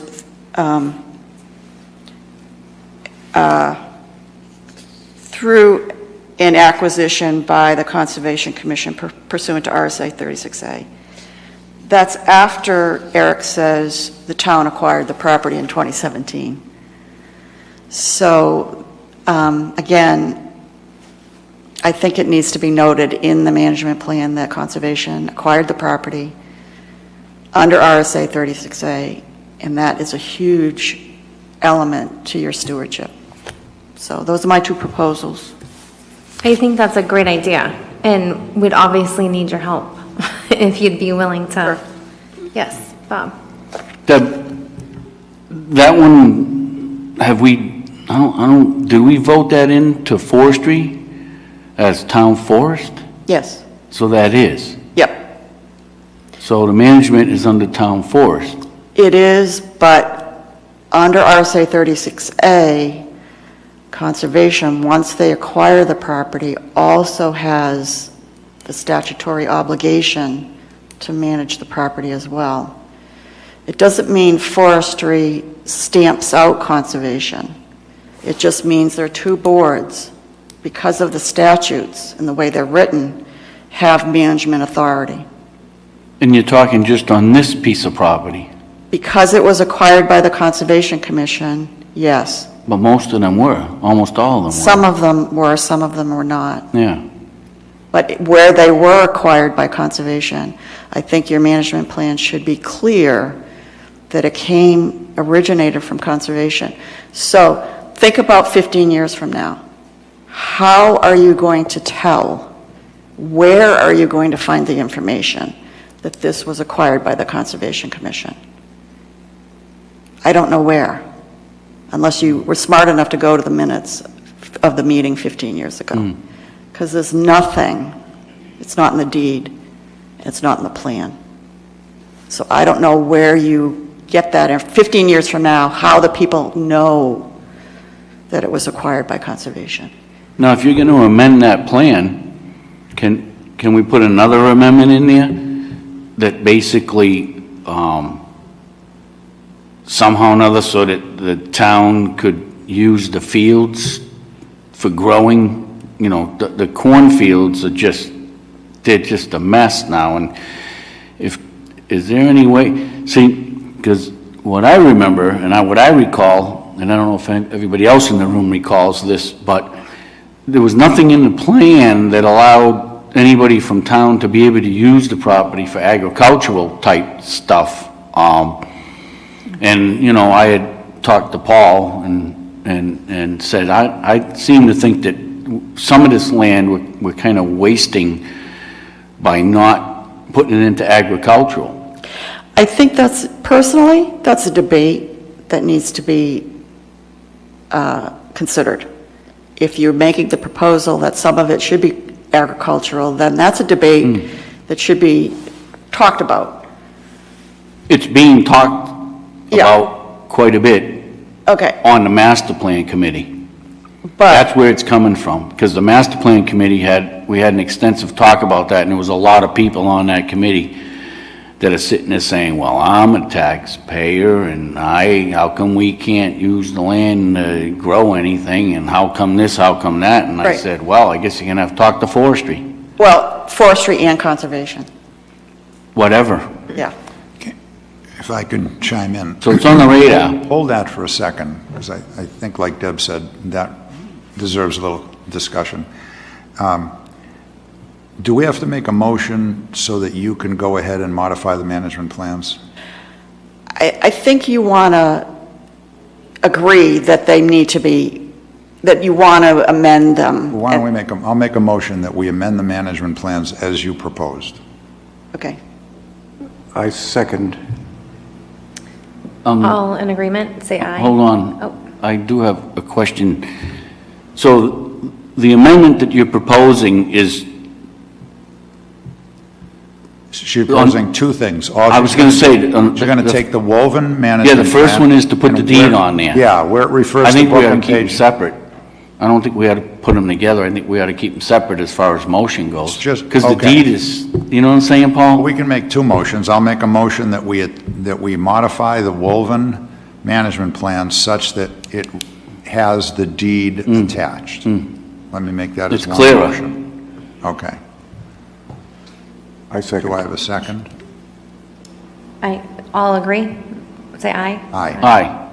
Anyone Now, opposed? the next one, Right. Now, I have more to say after this, but I will make a motion that we amend the Merriam Farm management plan such that it explicitly states that the land was purchased by conservation and is therefore under the RSA 36A. Right. Exactly. Yes. Second. I agree. All in agreement, say aye. I'm going to Favor? abstain on this one, only because of the agricultural part of it. I don't think it'll matter, but hang on. Okay, so I'll say aye. I was surprised and disappointed in myself and in the town council. I'm going to be totally blunt and honest. I talked about the roundabout. I got an email from the person doing the roundabout who attached the deed, and I read the deed. Don't ask me why I didn't read it more carefully when we bought the property. And I realized the deed had no reference to RSA 36A. And so I sent it to the town attorney and said, how did we buy a piece of property? And because most of our deeds mention RSA 36A. Exactly. And this one doesn't. Right. And their answer was they don't know, but they're willing to amend the deed to add that. I think that would be really helpful, Paul. So I'm going to work that. Yeah. I'm going to try to get that amended so that the deed is corrected, and I'm going to ask them to look at the other properties we've purchased to make sure we didn't screw up on any of the others. Because it's pretty simple to put that in the deed, and it should be in all the deeds that were bought by, all the deeds for all the land bought by conservation. Because I couldn't agree with you more. Nobody's ever going to know it was bought by. That's right. And for me, it's not so much about who's going to manage it or who's going to decide whether we should do agriculture or not. For me, it's more about never being developed. I don't want somebody to come along someday and say, oh, look, the town owns this land. I don't know how we ever got it, but let's develop it. Well, if it was bought with conservation funds, you have to go to the Attorney General of the state before you can develop the property. And of course, to Bob's point, if it's been voted in as a town forest, you then have to go to the voters to get it taken out of town forest. So you have two hurdles to go over, and I don't want to take those hurdles away Right. and make it easier to develop this property, which the voters agreed to buy for conservation land, not That's to be right. developed someday. Right. So, you know, as I said, embarrassed and upset that I didn't catch it, but, you know. I wouldn't get too wacky over that. I think that, you know, this is kind of how it all plays out. A lot of times attorneys look at things differently. I mean, I can attest to that. You know, people look at things differently. So I wouldn't beat yourself up over that. The main thing is to have some history of it in the place that people are going to go to in the future to look to see what this is all about. And so I think both things would be ideal. I think we should do both. Yeah. And to keep me honest, why don't you have it on the agenda for next month, and I'll give an update. Okay. Now, to Bob's point, I've heard that too, that there are people who are interested, and I think to Deb's point, we ought to discuss it. We ought to have somebody come and make a proposal. And I know Al came once. Well, Al did. But he, and we gave him, I thought, positive feedback. Al came and he wanted to put a community garden at the end of a moon shadow. And our feeling was, wait a minute, that's right in the middle of the field. There's no parking. We didn't think that was the right place. We said, why don't you put it at the west end of the field? At the time, we hadn't put the parking lot in yet. We hadn't put the bridge in yet. But we said, we're going to be putting a bridge in on Mammoth Road. We're going to be, a parking lot on Mammoth Road. We're going to put in a bridge in. You can park there. You can walk over the bridge. You come right out into the field. Why wouldn't you want to put your community garden there so that people can park and get to it without parking on. And then Deb had what I thought was even a better idea, although I don't think there's anything necessarily wrong with doing it at Merriam Farm. I thought Deb's idea was even better, which was, look, there's an acre field at PVMP. It's got a parking area right adjacent to it. It's totally unmaintained. It's just sitting there waiting for somebody to do something. There's no trails. It's got a telephone pole right there if you need power, if you were to drill a well for water. What would be wrong with that being a community garden? And Al never came back to say, no, this one's no good, that one's no good, I want to use Merriam Farm. So I think we're open to a discussion. I've even heard the comment that maybe we should have some farmer, use the fields to grow vegetables and then pay a small fee to the forestry committee for the use of the fields. I think all those things are great. It's just that, somebody needs to just come with a more formulated idea and Be open-minded to bend. yeah, and exactly, and give us a chance to just thinking that forestry is going to say no. I don't know why everybody somehow thinks forestry is going to say no, or that there's some. Well, what I heard is that the management plans don't necessarily have anything in them for that. I'll back up because I have a little historical knowledge. My memory, and again, this goes back to conservation, chiming in and being a part of the management of it. My memory is that one of the attractions of Merriam Farm was the field habitat because it was so large and so unique in southern New Hampshire. So this is why I think it got tracked, it got looked at by UNH because it is so unusual. They came down and looked at it and made a proposal for field habitat. And there are certain species that need the large field habitat. And so that's one of the debates you'll have to have is it more important to have field habitat for certain species that need this habitat because it's so unique, or is it more important to farm it? So that's one of the debates that you'll have to have. But when UNH came down and looked at it, they specifically proposed a management plan to enhance, and this is part of our charge, forestry's charge is wildlife enhancement, to enhance that area and use the field as a habitat because it's so large. So that's kind of how that got started. It wasn't to exclude anything. It was that this is a unique resource. Conservation saw that it was a unique resource, purchased the property because of that resource, and now forestry should be in tune with what the reason for the acquisition and kind of the vision that conservation had. And that's how that all gets started. But it wasn't to exclude farming, it was to enhance the habitat so that certain species that need the field have a field in town and is unique because of its size in southern New Hampshire. That's the reason. But if we grow something in here, we'll give them plenty to eat. No, Well, it's not the same. That's why they suggested going to the other side, though, which is in the same park. just And there the are other other side. places too, I mentioned, that you go to the end of, come on, I know the name of this road, Old County Road. If you, off Mammoth, there's Old County Road. Yeah, I think LaRue. You know where it is, Bob? LaRue, yeah, the LaRue Farm. We have conservation land there, and from the day I That's a was good involved spot. with buying that would be an ideal spot. It's flat as can be, it's a field, it's mowed by the neighbor, just out of kindness, and there's even a little parking area, and there's power.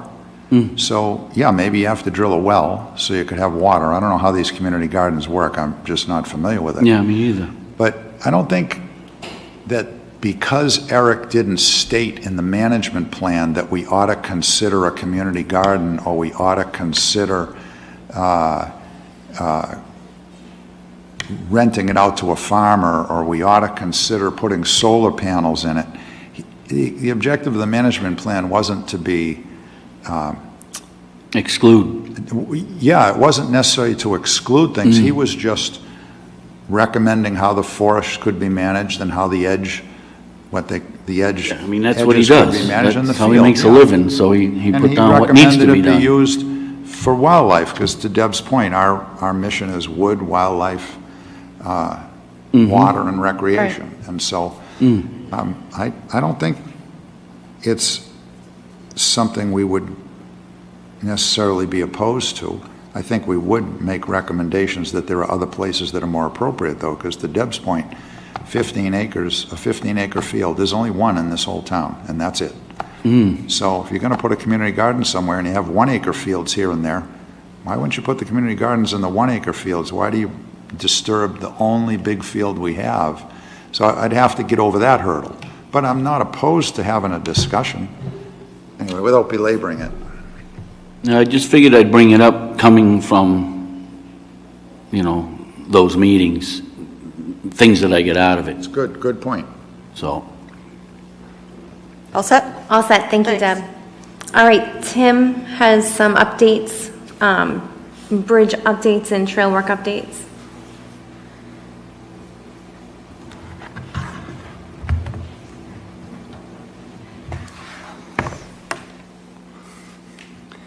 Okay, a few weeks ago, 3 of us, Paul and Charlie and myself, went in and basically raised the Gumpus Bridge and in the process made it more solid. I had a comment from somebody that runs that trail daily, or almost daily, and he commented that the bridge no longer has any spring to it, that it's solid when he runs across it. So that was a good project to be done when the water is as low as it's ever going to be. The rest of my comments are premised on the fact that this June, July, and August have been one of the 3 driest months in history. So that means a lot of the trails and sections are any work that you do, there's literally a cloud of dust that comes up.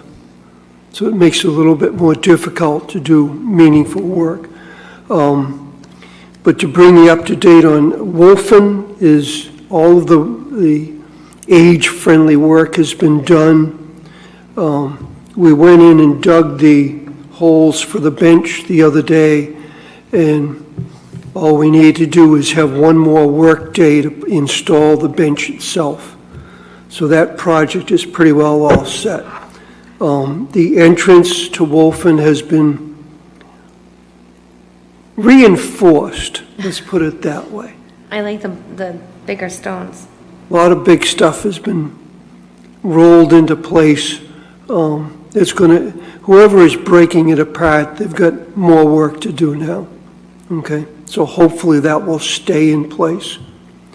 Little Island Pond, we have a work day scheduled for this Friday to complete the few little minor things that will then complete the age-friendly projects that we had in there. Gumpus, I have noticed that the Red Trail has recovered to the point where there are a few sections that have virtually a tunnel effect. In other words, everything is growing to the point where the birch trees are overlapping above your head, which makes it a nice shady hike. I have noticed that on the long trail up in the burn area, that section has recovered to the point where it needs weed whacking, and it brings up several things that we've sort of talked about throughout tonight. One is, when you build a drainage ditch or a culvert, whatever it is, that needs yearly maintenance, actually twice a year. You want to do it in the spring and you want to do it in the fall. Same thing with any drainage ditches, anything that's draining water, it doesn't last forever. It has to be maintained. The other thing I've noticed is that a lot of sections that they need periodic weed whacking now, which is a good thing. That means that these sections of trail are now recovering and stuff is growing in from the sides, which we want. But we do need to weed whack it, probably again twice a year. We need some volunteers that can go in with a weed whacker. If you end up reacting to these things, like over at Little Island Pond, we had a section that was incredibly overgrown. It's a reactionary process and a lot of work. But if it's done on a maintenance basis, a volunteer can do it in a couple of hours because you haven't let it get away from itself. So those are my comments on where are we at on trail maintenance. Sounds good. I have a question about the Long Trail. So we walked it last weekend. So you know how the Long Trail had like big paths and we were trying to like grow it in so we weren't like clipping because we wanted to narrow it. Which section? Like going up like the zigzag hill, like around there, like all that area. And we actually even planted grass with Brian when we put in the water bars. You don't want us to weed whack that, do you? That wouldn't be like overgrown, right? That's okay. Wait a minute. Which place are we talking about? so. You know, if you're on the parking lot at Sherburn Road, Sherburn Road. Okay, go ahead. and then you're going straight, and then you go up the Long Trail. You're going Straight up the up hill. on the Long Trail. Yes. Yeah. Okay. You know where we like planted the grass. In that burn area where the grass has grown extensively, Yeah. I've run into probably 3 or 4 people that they basically walk or run that 3 or 4 days a week. And they call it tick heaven. So we should be weed whacking that. So it just needs to be weed whacked. Okay. That's all. I did some of it, but a regular swisher type weed whacker does not do a good job on grass. It will get the taller stalks, but for the most part, the grass, you're sort of beating it to death. It doesn't cut it. Right. So a simple weed whack job of, less than 3 feet wide, that's all you need. Okay. But it needs to be done on probably twice a year, the way things are now. Sounds good. Because if you let it overgrow, you end up with what we had at Little Island Pond, Right. Okay. where you end up with a big work project requirement. Right. That's what I'm trying to get at. Sounds good. Okay? Yep. Okay. Well, thank you for all your efforts on the trails. They all look great. It's been too hot to really work out there. Well, you know Tim's work when you walk by it. It's beautiful. All right, Paul, invasive plant control. Okay, so I sent an email out to everybody. This came from Eric Radloff, our town forester. And I'll say right up front, this is something that we're never going to win on, and we have to be careful, I think, how much money we spend on it, because you can spend a lot of money doing this for what some might question as minimal return. But he's proposing that he do some invasive plant control, meaning spraying, some kind of plant killer at Gumpus Pond, at the Costa Conservation Area, particularly in the parking lot, and at Blueberry Circle. Now, at Blueberry Circle, we haven't opened any trails up there, but there is a landing, and these landings tend to grow up with invasive plants, because when you go in and do a timber harvesting, you're disturbing all the soil, and then all these invasive plants, along with native plants, start to grow in there. So he's trying to keep them from getting carried away. And since we've purchased more land at Blueberry Circle, I think that's a spot ripe for maybe next year for us to talk about expanding the trails, because there's some beautiful trails in there. It's a lovely area. I know Bob knows about it. He probably put the trails in.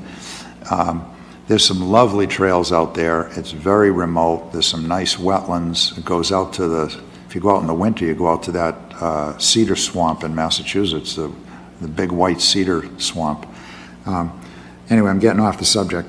The point is, there's 3 areas that Eric proposes he spray. He needs to get a permit because some of the spraying is along a trail, so you got to be careful with the spraying because you're spraying near where people are going to walk, and the stuff he uses is not the stuff you and I would buy at the hardware store. So he's asking for us to approve $4,500 for the spraying and $250 for the cost of the permit. So $4,750.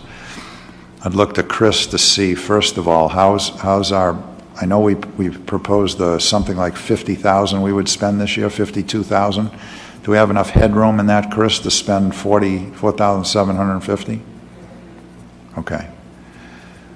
So I guess it's up to the members if they think, obviously Eric's recommending it, so he thinks it's going to be valuable. I agree with, he knows how, he's not saying spray everything. He's choosing those 3 areas very, carefully. And I would go with his professional opinion. I'm having a hard time with it. I'm not sure what type of chemicals and whether or not there's any, you're not that far from a lot of the wetlands, and then you're not that far from people's wells, so I'm not quite sure You might about these chemicals. You might want to give him a call and ask him that. I can't answer that. Yeah. Bob, but it's a good question. I can give you his number. Give him a call. I'm sure he'll tell you what it is. I mean, 100% organic? I have no idea. Not the foggiest. I don't You know know what what I the mean? half-life is. He's obviously licensed to spray. And one of the things we did learn this year is you're not allowed to spray any kind of poisons on land other than your own. Even as members of the forestry committee, we can't do it on forestry committee land unless we've gone to a class and learned. I didn't know that. I've only done it once, but I won't do it again. I just sprayed some poison ivy near one of our parking lots thinking, what's the big deal? I do it at home, so I did it near one of our parking lots. I didn't want anybody to get poison ivy. And Eric quickly reminded me that was not a good idea, so that'll Well, be my the first and last thoughts time I are, is did there it. any way, not to cut you off, Paul, but is there any way to do it differently? Like, you were talking about that area, any area. I mean, you scrape the surface down with a mini excavator with the thumb, and you basically just haul everything out of there and toss it off to the side somewhere. If you want to take it away, you can take it away. But I mean, is that another way of handling it beside chemical? You mean digging it out? Yeah, pretty much you just kind of rip it all out. I mean, it's gonna come back, but it'll probably come back faster chemically treated than if you took it out. I think Tim. I'm not quite sure.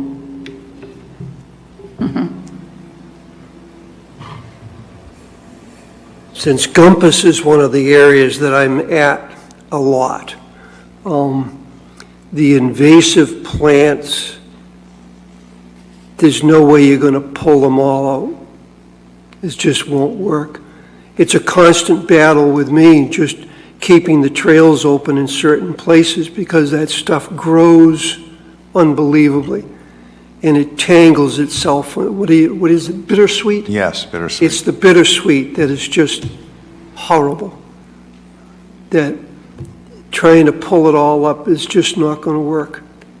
That makes me think that you need a lot of chemical then to kill it.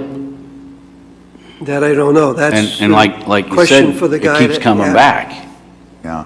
So now you get Let me give you Eric's number. why don't you- $5,000, then you get $5,000, then you get $5,000. You know what I'm saying? Yeah, and that's why I started my speech by saying that. We have to decide. I mean, I'm leaning towards what Mary's saying, that let him do it this time. I think this is the second time he's doing it, so it's a follow-up, which tends to be more effective than the first time. But You can come right up to one the vote. mic. I will definitely touch bases with him on this Yeah, subject. I'll give you his number. I kind of need to know, I need some type of answers here.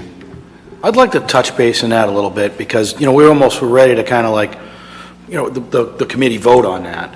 But one of the things that like regarding species and habitats and, what's good for like, the rabbits and all these different things, I can't imagine spraying any type of, foliage killer of any sort because it's not natural at all by any means.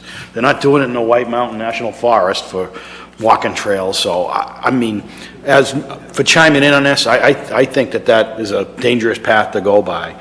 And it sets in precedent that, we did it this year, and every 2 years or 3 years, we just keep using this, foliage killer to a certain extent. And 15 years down the road, kind of almost sets a precedent that, we've been doing it. Why aren't we why have we kept doing it each year, so many years down the road? I'm just not I don't think it would be a smart move to do that without, if it's UNH chiming in or any negatives that are, possibilities from, foliage killers in different areas to keep the trails open and clear. I think it's just going to be foot traffic, keeping it at bay to a certain extent, and maybe, volunteerism, cutting and trimming and so forth. That's just my 2 cents on that. Yeah. Come on up, Deb.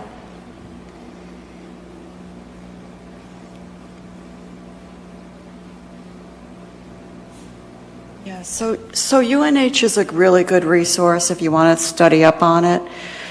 The reason, and I'm just going to present the other side, nobody likes chemicals, I understand that. The reason invasive species spraying is so important is because the invasive species crowds out the native species. The wildlife live on native plants.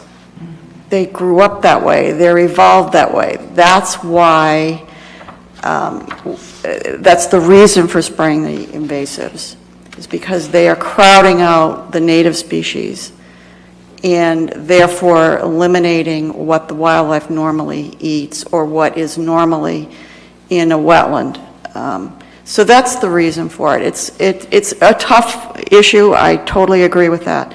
But my thought is to do a little bit more research on it and really kind of wrap your head around the fact that these invasive species, they're not native and they are taking over in some cases, crowding out the native species that the wildlife need.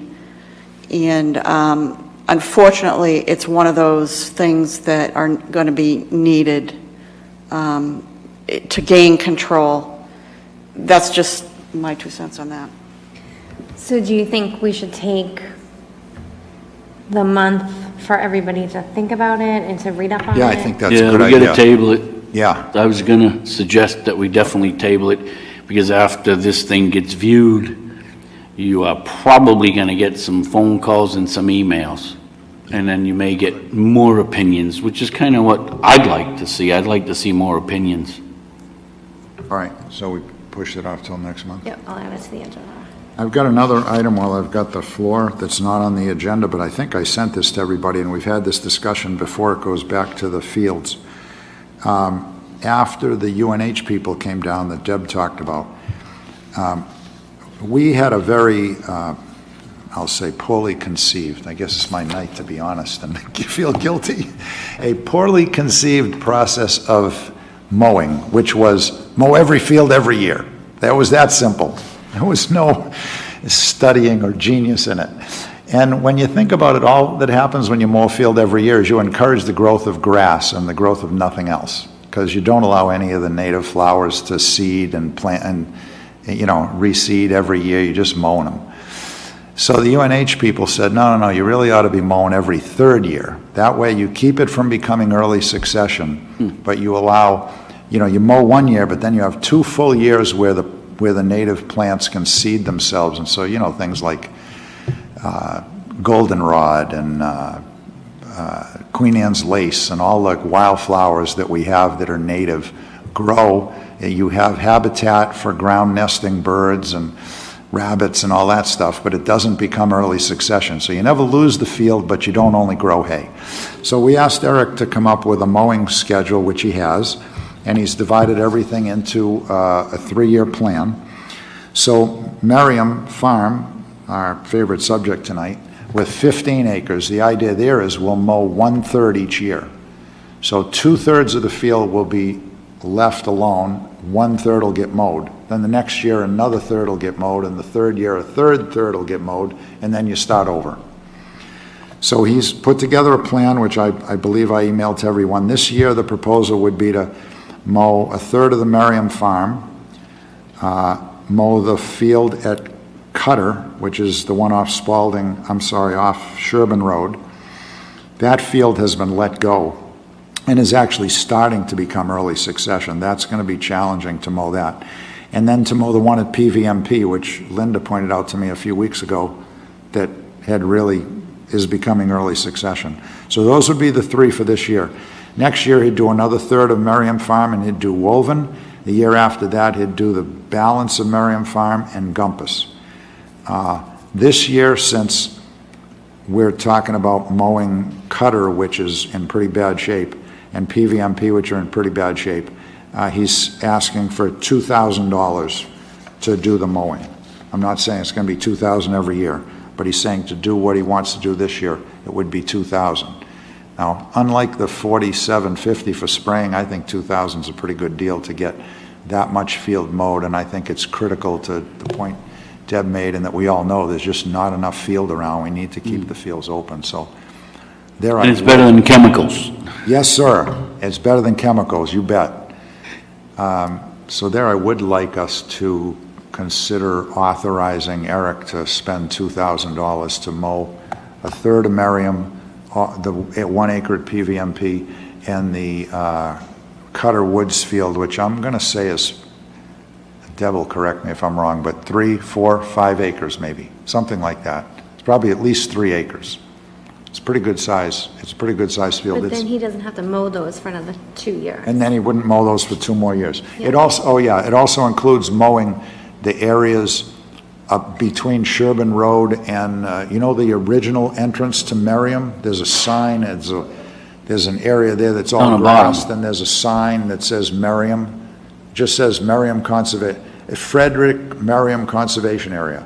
He'd mow that, and he'd mow in front of the Cutter Woods sign. So that whole section of Sherburne, I know your guys mow the trails, but he would mow those as well for the $2,000. I think it's a pretty good deal. The diesel fuels. At the price of diesel fuel and the amount of field he's got to mow, and he's got to move the machine 3 times. Yep. So the trailer it's in, not easy more stuff. diesel fuel. Right. So I probably should let someone else make a motion. I'll make a motion on that one. I don't think that's too far out. So I'd like to make a motion that we spend the $2,000 for Eric to mow these fields. I'd like to see a little bit more documentation on paper, maybe explaining or a little bit more to look at for what we're getting our money for. In other words, I did this spot, I did that spot. When things get done, You can update. follow up a little bit, you know what I mean? He does his follow-ups through the emails. That's fine. Yeah, and when he sends us the Just bill, I something. think it'll be itemized. Yeah. Itemized in the invoice, what he Okay. mowed. Yeah. I just kind of wanted to have that in the no, it's a motion good so that idea. it's a little Yep. bit more, I'd like to see a little bit more so we know Always do a exactly. site walk, In too. other words, if it's not effective, we want to be able to go back and look and say, oh, well, guess what? Right. We're wasting our money. Let's put chemical down. All right, we need a second. I second. I agree. All in favor, say aye. Aye? Aye. Aye. All opposed? All right. I have one other thing which we haven't voted on. I think we should always vote when we're spending money. First of all, I think we should go back. Charlie talked about spending $100 to put signs at a field, and we never made a motion and agreed to spend the money. So I think in fairness to Charlie, didn't you? We need one sign to mark the border of the forestry property. I'll make a motion that we spend, let's say, up to $120 for that sign. They are more money in smaller quantities. I don't know exactly how much it will be. It'll be less than $120. All right, so now second that motion. I'm just curious, what area was it? This is, if you're on If you're on Mammoth and you head up Sherburne, and the Red Trail crosses Sherburne, comes in there, if you went all the way over to the right, there is what is called on the map a picnic area. It's a big field. North of that is Turtle Crossing Road. The problem is with the neighbors on Turtle Crossing Road, they're seeing a lot of traffic come in that way. And they don't know it's town land, right? Well, the neighbors do. Yeah, That's why they but contacted not me. everybody does. Well, we don't know what they know. We'd Yeah, like yeah. to at least inform them and give them the chance to do the right thing. This is, Bob, this is, you know this field, this is the Cutter Woods field that Eric is gonna mow, Yeah, so. yeah, it's got the gate at Sherburne, correct? Yes, it's got the separate gate where they pulled the lumber out when we did the timber harvest, correct. Yeah, I know The a one couple- way down near Mammoth. Yeah, there's a couple of people that I know that live in that immediate area. I could touch bases with them too, just to see, I'm not quite sure what's going I on. think the signs are a good idea, because then you have them up. They know that So, it is what it is. I don't know, somebody made a motion, did somebody second it? I'll second it, otherwise. Yeah, total was 120, correct? Or less, yeah. Yeah, so no more than 120. Okay. The last time we bought was 100. Yeah. Okay, all agree? Yes. Aye. All Aye. opposed? Okay, and then to Tim's point, oh, I'm sorry. I wondered if those white conservation signs that we have a bunch of, if those could be used. We have a whole bunch of those. You're gonna have to repeat what she said, because the people at home won't hear She said, it. could we use the round white signs that say Pelham Conservation Land around the perimeter? Would that be sufficient, Charlie? I don't know that any sign will be sufficient. The conservation signs don't specify that you're not supposed to be driving through there. Right. I can certainly try putting some of those up before spending money, if you want to do that. We've got them, if you didn't mind putting a couple of them up and see if they're effective, and if not, then we spend the money. Okay. You've got the authorization to spend the money, so. But yeah, I like that idea. I think Chris is right. We haven't used those in a while, and Do we know where they are? Chris has them. I think I did. Okay. Okay, now while we're authorizing expenses, this is an expense we already made, so I hope you vote yes. But when we raised that bog bridge at the Blue Trail at Compass that Tim told us about, we spent $67 on pressure-treated 6x6s. So, just so we make it legal that we can spend $67 and I can get refunded, I would like someone to approve the expense. I'll make a motion. Thank you, Bob. $67, huh, Paul? We Yes. can't round it off to 70 or something? Sure, go ahead if you want, but I don't need a $3 tip. I'm just looking to get my money 67. back. It's gotta be 67. No cents in there anywhere, Paul? Oh, it was $66 and some cents. I rounded it to 60 cents. See, I knew there was some sense. I'll second. All in agreement, say aye. Aye. All opposed? So you will get your money back. Thank you. All right. So Blueberry Circle Landing area. No, that was Oh, part of the sorry. invasive plant. So We're that's done. it? Yeah, Yep, just go around the table. that was it. Anybody want to make a motion? Well, I'd like to go around the table, see if anybody in the room, we have, our group back here. Is there anybody that has anything to bring up? Mary's supposed to be saying this, but I have a quick is there anybody that has anything to bring up? Go for it, Steph. I just have a quick question. You were talking about the spraying in UNH. Can we talk to UNH about that? Like to get another opinion? I don't know what we use them for, so. Yes. You guys can both come up. You gotta come up, Ray, because Yeah, you guys can you gotta come both- up to the microphone and, because they're not gonna hear you. Sorry. Jim's So, rules. I know I had mentioned, my feelings and thoughts on that, and then Deb had interjected, regarding invasive species and the logging and they get created or they come from somewhere. And I was just, kind of giving it some thought. Does the invasive species that create and happen after like a logging process and so forth, did the loggers bring all of that stuff in, or did it just come from, I mean, how about this? Nothing's been sprayed for centuries, so I mean, after logging trees, forest fires and whatnot happen, I don't, you know, I'm just, it's a topic that we're all kind of like, I'm trying to get my head around, and I didn't want you to think I'm being a wise guy about asking like this. For centuries, trees have been, and forest fires are happening, and where's the invasive species come from? I'm not an expert on invasive species, so please don't hold me to this. UNH will have a lot of information. It's a hot topic, it really is, and it's one of those things that people have to, wrap their head around. The invasive species are recent. What happened is, I think, this is how I think about it in my mind, is, as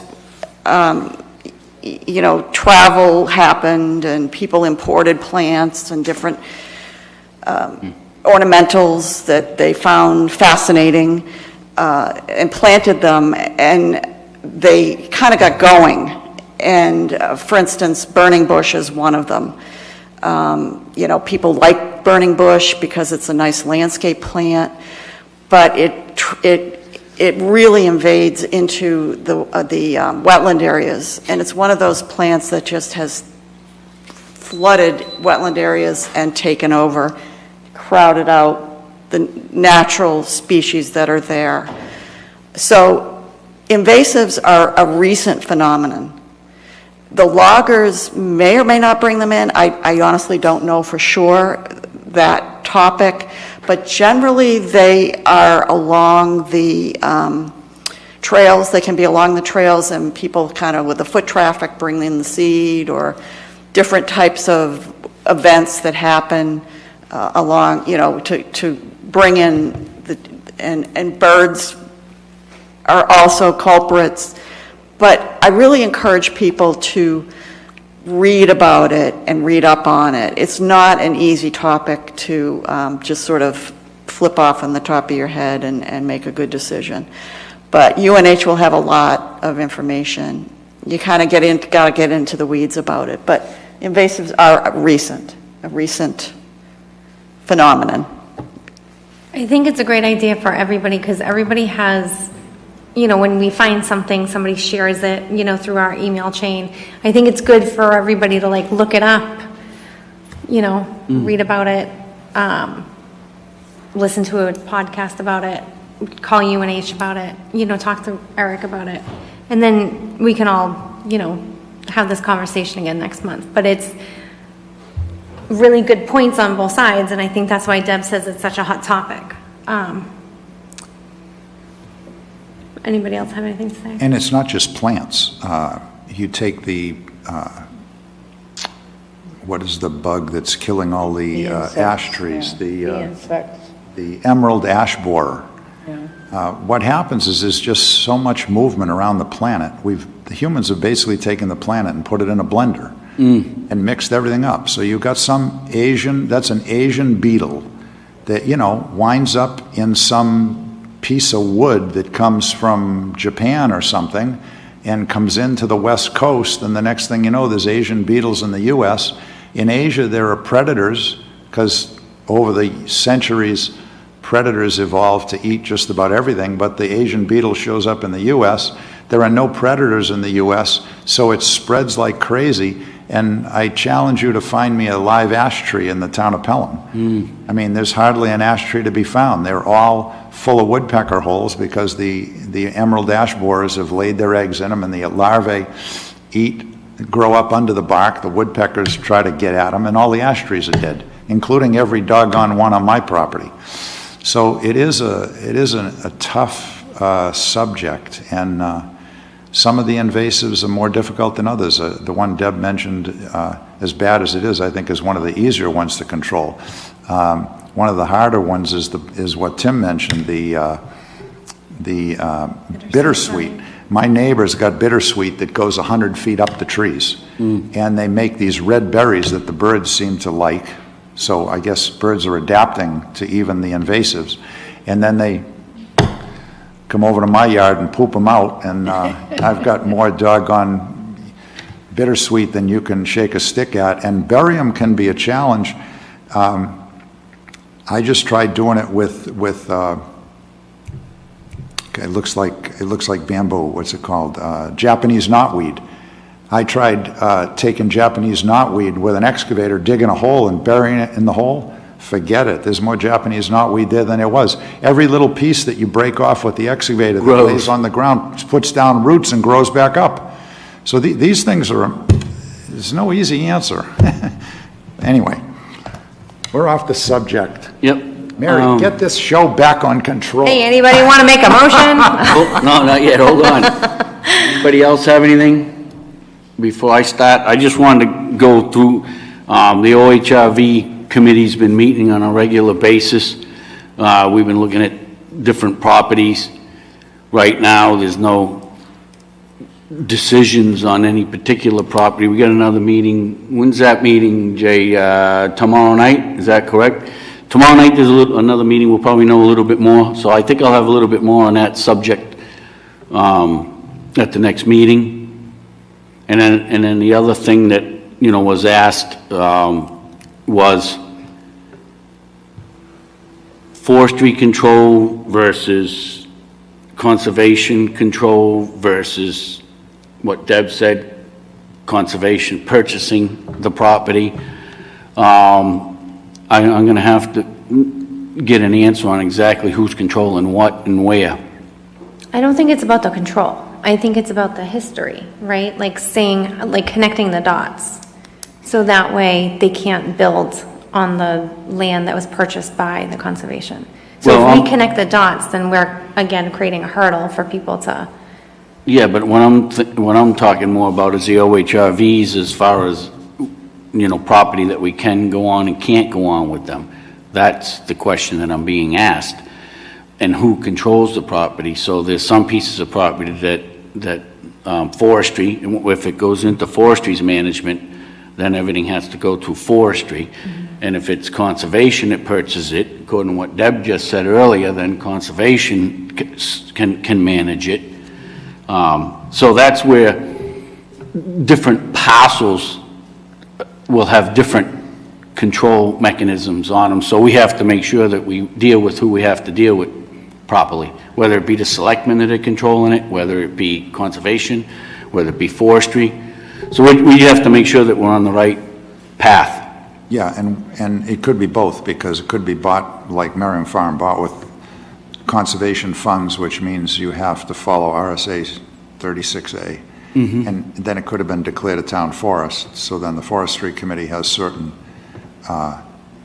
oversight. And of course, you have to follow state law no matter what you do. You can't be, running machines through wetlands, because the state's going to come down on you for doing wetland destruction. So I think you're asking all the right questions. I applaud the questions you're asking. I think you're going the right way. Let's just see what piece of property you pick and who's got oversight on it. I think the best thing to do is just ask everybody. Yeah, get that's input pretty from much the where they've been selectmen, going. get input from forestry, conservation, make sure we're not breaking any state laws. Yeah. Now, the other thing too is, does anybody have anything that, the master plan. On the master plan, one of the things that I talked to Paul about, and I think that we update the trails, and we're in the process of updating the trails on the master plan. Very, very, very important, especially on some of these parcels that aren't developed yet. It gives planning something to hang their hat up on. But the thing that we really didn't consider in the previous ones is, wildlife corridor. We really haven't, I need to do some research and find out, what is the width of a wildlife corridor, and we know we have wildlife corridors. So I think the wildlife corridors should get on an overlay map. And when I say an overlay map, it's a map that basically doesn't, you have the whole town, you have all the tax lots, and then you run a line through it, and there's your overlay trail, just like we did with all of the trails, just like we're going to update all of the trails on the next master plan. So I think we ought to have a wildlife corridor one too, so that when property that we know is a wildlife corridor, and it could be proven in many ways, that it's on the master plan map, so that there's no denying it, and it gives the planning board members something that they can stand on and hang their hat up on. And I think, I wanted everybody's opinion. I don't want to waste my time doing such a thing, but I think we should have the wildlife corridors on and in the master plan. And I think that comes from, it should come from forestry and conservation. Paul happens to be, Paul's on conservation. I'd like to add something to that. Probably in the area of a decade back, there was a major wildlife corridor that was extremely disrupted in the area of Forest Lake, Harris Pond, Moose Pond Valley, which ran to Peters Pond. It's a giant wildlife corridor. Paul, very familiar with the area. I know Deb left. Absolutely. I am as well, because it's a valley that and we had bear back there. Actually, there was some moose. We saw one. I mean, let's be realistic. I haven't seen him back, and he's probably, who knows where he is. That's maybe the one the cops did away with on 38 at one point. But that was without a doubt a wildlife corridor through there, and the off of Poplar Road, where they put that giant neighborhood in Stone Post 1, was basically an X right through it. And it was really just a couple green areas that were able to kind of contiguously connect some of these things for wildlife movement. And I think that it's not a bad thing to be able to try to identify on an overlay. That's all, because that'll have a little more bearing when you get someone that comes in front of the town that wants to do a giant subdivision, and they're not allowing any real green areas on the edges of the properties and so forth, like the apple orchards that we've dealt with through the years, and even off of Currier, the project that's going on right now is I don't know how many acres that field was, but that's all going to be houses now. So I think that might not be a bad idea to have some of those corridors called out. I mean, it's mostly where the trails are anyway. I mean, let's face it, the trails have to go through most of the large they started off going to the large parcels, and then now they develop it, but the trail always seems to survive. And I think the reason that the trails are surviving is because of the master plan, by being on the master plan. And I think we need to, nobody's sticking up for the wildlife, nobody's doing anything about the wildlife, so I think it's time that the town does something and at least give the wildlife an overlay on the map. Okay, that sounds good. We'll definitely put it.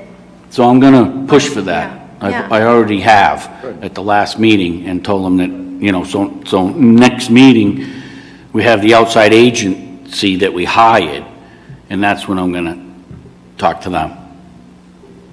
I believe we had this discussion previously, and that I had shared some information about it. If you go on to New Hampshire, let me see, who is it? New Hampshire Wildlife Corridors, wildlife.states.nh.us. They have what looks like a whole brochure and mapping of the New Hampshire Wildlife Corridors. So I think if that's what you're referring to. Do you have anything that comes on that? Have you seen anything that comes into Pelham off of that somehow? Well, on my phone, it's going to be a little hard because it's covering the whole. All right, so you haven't But actually checked the site out yet? Well, this is the site, but on a phone to try to navigate. I wasn't sure if you did research or. Yeah, I actually did, and I believe I shared with the rest of the committee the article and information and map of the New Hampshire Wildlife Corridors. It was probably I think I know what you're a month talking or two ago. I did share that. So I would suggest that, there's a report, species of greatest concern, maps and models. So if you go to that website, that should provide you with a lot of information about the wildlife corridors. I mean, everything, basically, back, Paul, when we did the Okay. Open space plan? The open space plan. We identified high, wildlife habitat Right, we areas. did. And one of the things we did was prioritize parcels for, rating them for their protection. And so that also, the open space plan, will give you an idea of what the highly ranked habitats and so forth are in the town of Pelham. And everything that we do, like connecting Gumpus to Cutler Spalding to Cutter Merriam down to PVMP, that's all a wildlife corridor, because you're connecting protected pieces of land where wildlife can roam freely from one to the other without the interruption of a road, and of course heavily forested areas. So all of that, it's not like I don't look at a wildlife corridor as like a trail or a path. It's a large It's all connectivity. stretch of land and connecting. And we're pretty much there. We're in good conservation shape. area to the other, and that creates that kind of corridor, if you will. Mhm. I don't think it's not a road or a path or a trail. I mean, certainly they use, even the power lines. The power lines are a wildlife corridor Mhm. because wildlife travel that. I have moose in my yard because I abut the power lines, because they travel that. So I think that it's not like just a road drawn on a map. I think it's just a large Chris, area that's connected. You sent it out Monday, July 11th Yeah. at 5:52 p.m. So, Send it to Bob again? yeah, you want me to forward it to you, Bob? Yes, please. Okay. Anyway, I just wanted to point that out. Yeah, that there's I information fully on support what you're doing, Bob. I think it's terrific, and I love what Chris said. If you can have wildlife corridors that are on our map, that are on our master plan, that tie into what the state says. Yes. Then you really That's got my something. point. It's not just, Because, your new map is hanging up in the hall out here, and that's the map that we need. yeah, and you can take what Chris has sent you and that map, and the Yeah. guys. I know It'd be you don't easy have- peasy to do, I think, Yeah. and it'd be worth it in the end. Okay, it's getting late. Jimmy's closing shop. Anybody want to make a motion? I'll make a motion to adjourn. All right. Please. It's 9:05. I'll second. All right, thanks, Aye. guys. See you next month.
Traveling with firewood could mean bringing unwelcome and hidden forest-destroying pests like the emerald ash borer and Asian longhorn beetle to your favorite camping place. Commit to protecting New Hampshire's beautiful forest. When you plan your next wild and scenic New Hampshire visit, also plan to leave your firewood at home. With firewood, buy it where you burn it and burn all of it where you buy it. It's an easy step you can take to preserve our forests for the future. For more information about insect threats and regulations, visit NHBugs.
Okay, welcome to the August 15th Planning Board meeting.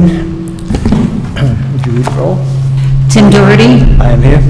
Jim Bergeron. Roger Montbleu. Here. Danielle Massey Quinn here. Joe Passamonte. Joe won't be here. Okay. Bruce Belapka. Here. Kevin Cody. Here. Jay Bergeron. Here. Patty Colbert. Here. Hal Lai. Here. Samuel Thomas. Is my microphone off? Was it too loud? Off, I think. Hello. Okay, I'm back. Sam's not here. John Spottiswood. Here. Scott Sawtell. Here. Jen Beauregard. I know she's here. She's probably getting some documents. Jennifer Castles. Here. Rise for the Pledge of Allegiance. I pledge allegiance to the flag of the United States of America, to the republic for which it stands, one nation, under God, indivisible, with liberty and justice for all.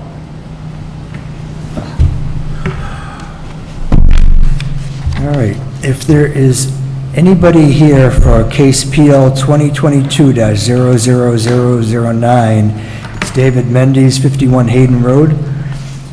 He's asked for a continuance to our September 12th meeting, so we will not be hearing anything on that case tonight. That is the David Mendes case at 51 Hayden Road.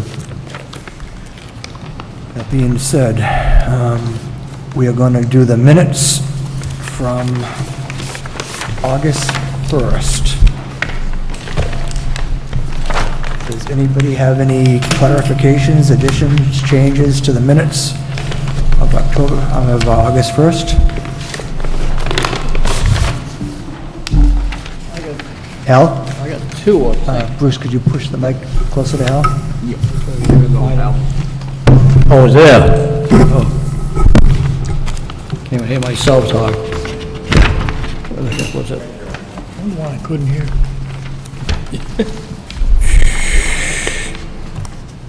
Could have sworn there was two things.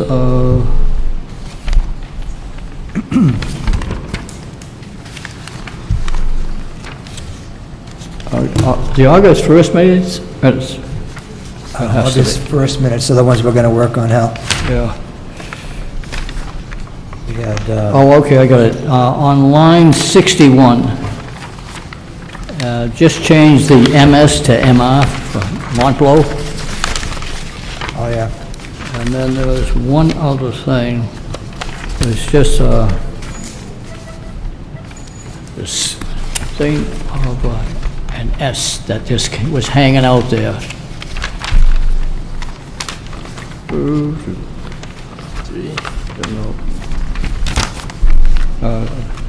Should pop right up, but it doesn't.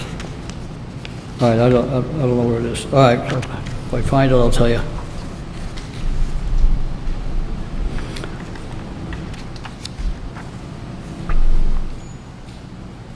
I'm sorry, I don't see it.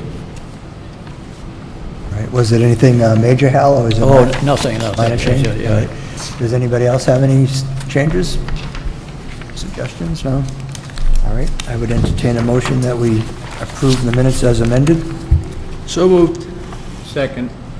Okay, we have a motion and a second. I got to appoint somebody for Joe. Patty, you want to vote on the minutes for Joe? Yeah. All right. All those in favor? Aye. I'm also aye. Opposed? Abstain? Okay, that's a 7-0 vote. The minutes are approved.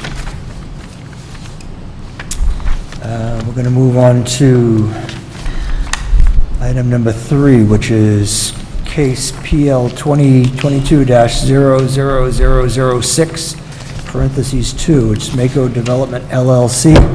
It's a Beechwood Road extension from Salem.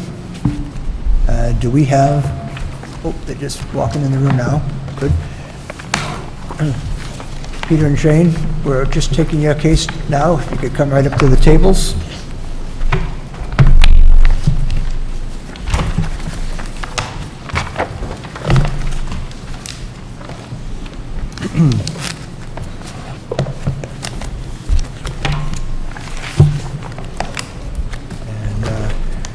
When you get settled in there, for the record, if you could introduce yourselves and tell us what you have before the board tonight. Good evening. For the record, my name is Shane Gendron. I'm employed with Herbert Associates. And tonight with me this evening, I have Peter Zodi, also from Herbert Associates, to represent this application. Just a little about the parcel. It's a 21.3 acre parcel. We're looking at doing a 15 lot subdivision with access from Beechwood Road in Salem.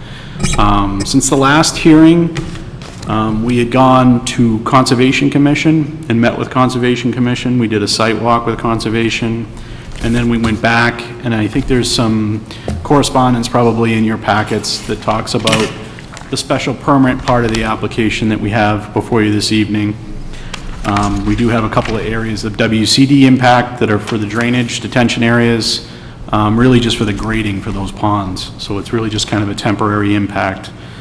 Also, last week, we went to ZBA and we got granted relief to allow all the lots to be located on a private roadway. So these were a couple comments that came out of Steve Keach's last letter from previous.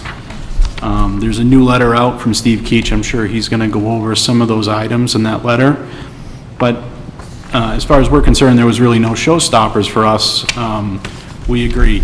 The other thing I wanted to talk about is that we are going to be looking for some waivers on some of the well radiuses, but I wanted the board to understand that we've been in conversations with the town of Salem, and those conversations are going well as far as us being able to bring water into this subdivision. It looks very positive that we're going to be able to do that, but the engineering department wants to put it in front of the selectmen before we get a final answer on it. So this evening, we're presenting the subdivision with the wells on there. We do have a couple waivers for the well radiuses to be within some building setbacks. Our intent is to get rid of the wells altogether and go with the community municipal water from Salem. All right. That would be a good thing.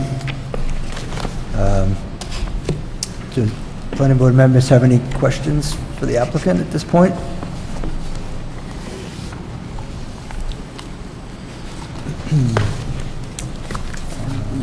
Having no response. Steve, could you come forward and take that chair? Tell us how you're making out with the back and forth between the applicant and yourself. Good evening, Mr. Chairman, members of the board. In your packet, you should have a copy of a letter report addressed to Jennifer Beauregard that I prepared on August 11th. This is a response to revised drawings that Shane's office submitted to Jen and myself in response to our June 20th letter report. The remaining comments, in summary, in general comment 1, is this application necessitates 2 state permits, state subdivision approval, and an alteration of terrain permit. We recommend each permit be received prior to or as a condition of application approval. Steve, what's the date on? August 11th. Tim, it's on your desk. It's on the table. I passed them out tonight. Oh, okay.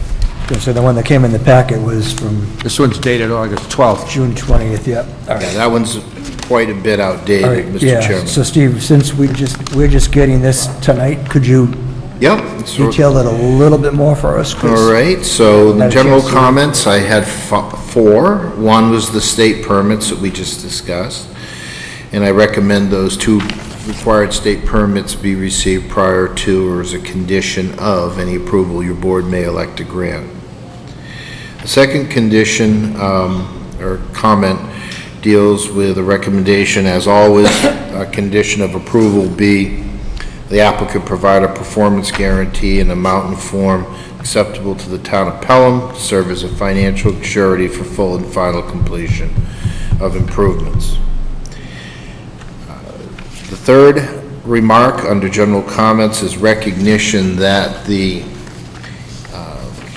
sole means of access to the proposed subdivision, as we discussed last time, being provided by Beechwood Road, a Class 5 public way in the adjoining town of Salem. So pursuant to statute, specifically RSA 674-53, entitled Land Affected by Municipal Boundaries, the town of Salem becomes a special stakeholder in this application, and to the extent that their planning board has authority to, and a requirement to also take up this application, which I understand they have done and approved. The fourth comment is acknowledgement that all roads within the currently proposed subdivision are intended to be platted, constructed, and maintained as private ways. As such, there will be a requirement that the applicant establish a homeowners association that will ultimately be responsible for ownership and maintenance of that infrastructure, as well as declaration of covenants, easements, and restrictions that will go with it for implementation of sections of the land use regulations that I have cited in comment 4. Again, that would be acceptance of those documents, suitable documents. I'd recommend that if you contemplate an approval of this application, that be a condition to have those documents find their way to your planning office if they haven't already, and be reviewed and found to be satisfactory by town council. Relative to zoning matters, in the middle of page 2, the first remark with 2 bullets is just a recitation of the 2 variances that were determined to be necessary and as of earlier have been both been granted at this time. The second zoning matters comment deals with the matter of the WCD and the special permit request that Mr. Gendron mentioned in his opening remarks. I think you will find that there is correspondence in your packet from the Conservation Commission that is quite relevant to your board's action on that application. On planning design matters, this top of page 3, I start with a note, and that note reads, as based upon recent discussion with the applicant's consultant, it is understood that continued discussions with representatives of the town of Salem and others regarding possible extension of public water supply to serve the planned development have been fruitful.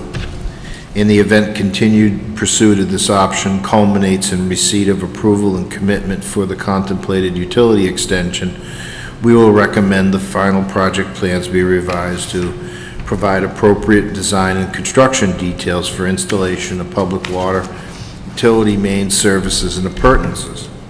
In this interim, project plans as currently presented continue to include provisions for both individual on-lot domestic water supply wells and a cistern for fire protection.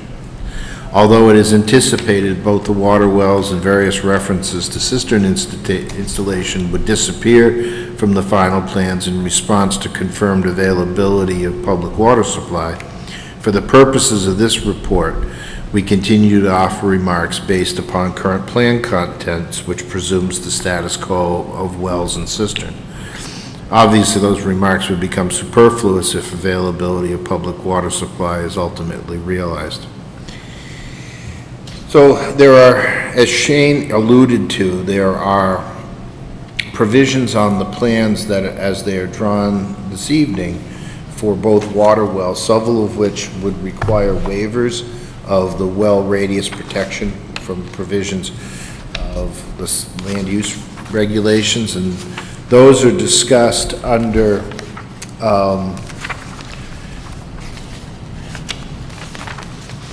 the comment offered at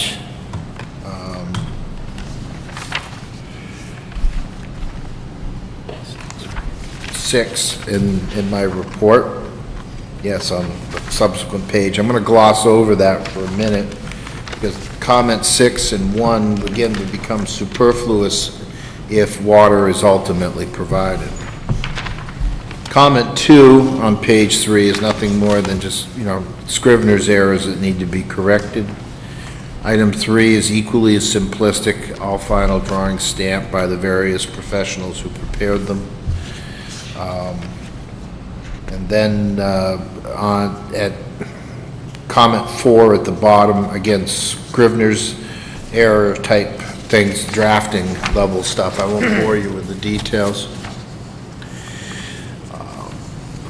Top of page 4, comment 5 is a remark that Shane is going to, I think, has submitted a waiver request.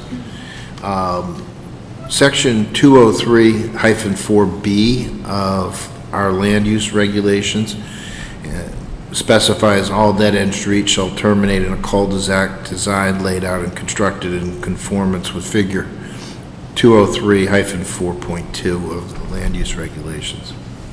Shown on the drawings, there is, at the end of the northerly and southerly end of Nicole Circle, there's a cul-de-sac planned at each location. Neither of them, as laid out, conform directly with the cited standard.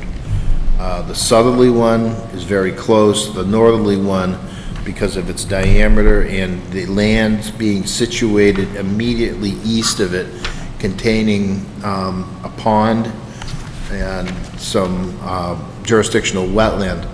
As Mr. Gendron will explain, in order to lessen the footprint of that, instead of having they're gone with a smaller solid cul-de-sac. I guess my position on this is that this is going to be a private road. Fire department is good with the radius of all of the cul-de-sacs. So I have no reason not to support the waiver if you're inclined to grant it. It will work. So that's there for you to act upon. My sixth remark, again, deals with those series of water well and protective radius placement on the lots. As you can see at the second bullet, there's a series of those wells which, if they were actually needed to be installed, would require waivers. And hopefully that is not going to come to pass. The seventh remark, again, it's a labeling thing relative to under drain installation. The eighth remark is touching up some of the site distance analysis to use a 400-foot stopping site or all-season safe site distance value. I'm confident they'll work, but because it's a requirement, I want the plans to be designed to demonstrate it, so there's no conjecture on the part of myself or anyone else. But I'm here to tell you tonight I checked it and they work. And then the last two remarks, 9, 10, and actually 11, are all drafting level things. Bottom line is the majority of the remarks that I have remaining are fairly simple and straightforward. I was hoping to hear tonight when I walked in the door that, and Shane gave his initial presentation, that the ability to obtain public water from Salem was a completely done deal. I understand that it's not, but it's well on its way. So with that, Mr. Chairman, I guess I would look to the applicant to offer a statement to the board on to how they would like the board to proceed on the presumption that water will be available, or on the presumption that water will not be available.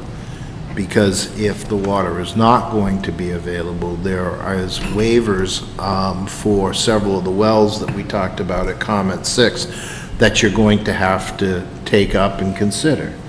Whereas if water is going to be available and we proceed on that presumption, then you can just completely set that aside. All other matters in my remarks are drafting level things that I'm certain that Shane could take care of very quickly. With that, Mr. Chairman, if there's any questions you'd like to direct to me, I'd be glad to answer them. Going back to point 5 on page 4, you mentioned the fire department. Did you say they need to be okay with the size of the, or are they already okay? My with that? understanding is that Jen is in possession of correspondence where they have no further remarks. So do we know if that means the fire department is on board with the cul-de-sacs being slightly smaller on the private road status? I think I have a copy of a letter here that was forwarded to me from Pelham Highway Safety, a meeting on April 12th, and that speaks to several things, concluding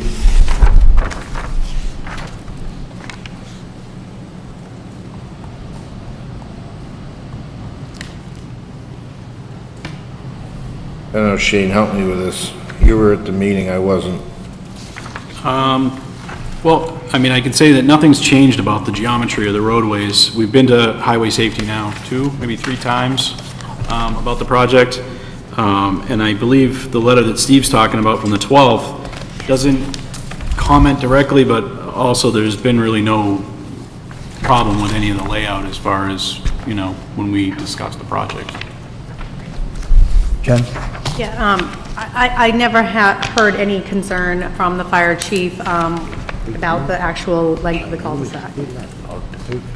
I'm not sure if it's the length of the cul-de-sac as opposed to the size of Yeah, the he didn't spot comment. where they're going to Right. turn. Correct. And he didn't comment on that either. And they are aware of it being slightly smaller than our specs. I don't know that they actually are aware of that. Do you remember if you brought that up to them? I know that they've been to them more times than I've been with highway safety. I mean, if they can get around these roundabouts, they could probably get around anything, but I want to make sure that, that they can get around that. Peter? Mr. Chairman, we have these cul-de-sac already in town.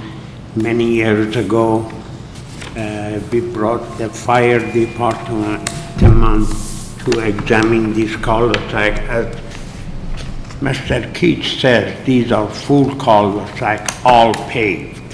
And the smaller cul-de-sac, I would say, before we build it, the road will get extended. I already talked to about that they want to extend the road. For the record, could you introduce yourself? Let us know who you are. I thought Shane introduced me. Peter Zodi. No, the young lady next to you, your daughter. Attorney Pat Panciaco, she's going to help us with this project. Okay. All right, do any other board members have questions or comments? Jim? Mr. Chairman, you're talking about cul-de-sac diameters or circumferences, whichever way you want to look at it, right? I believe it would be circumference. So what Mr. Keach didn't mention is the difference in that section. I have it open here, but he could say it more quickly than anyone. What is the deficiency difference?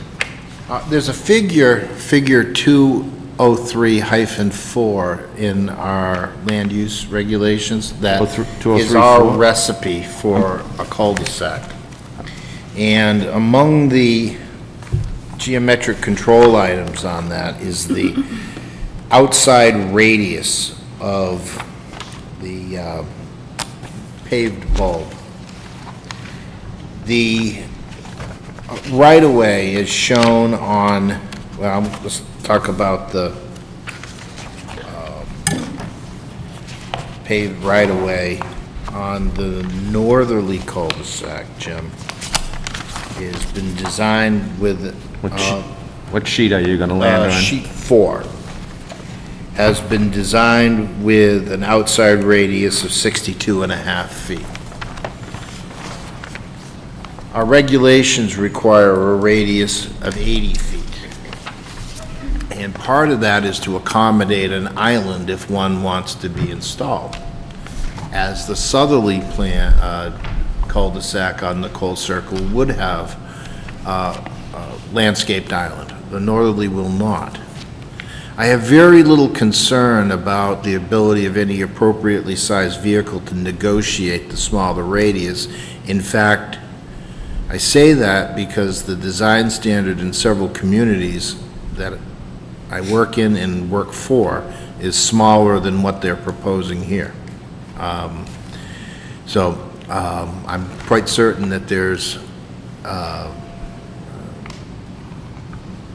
should not be a problem with that.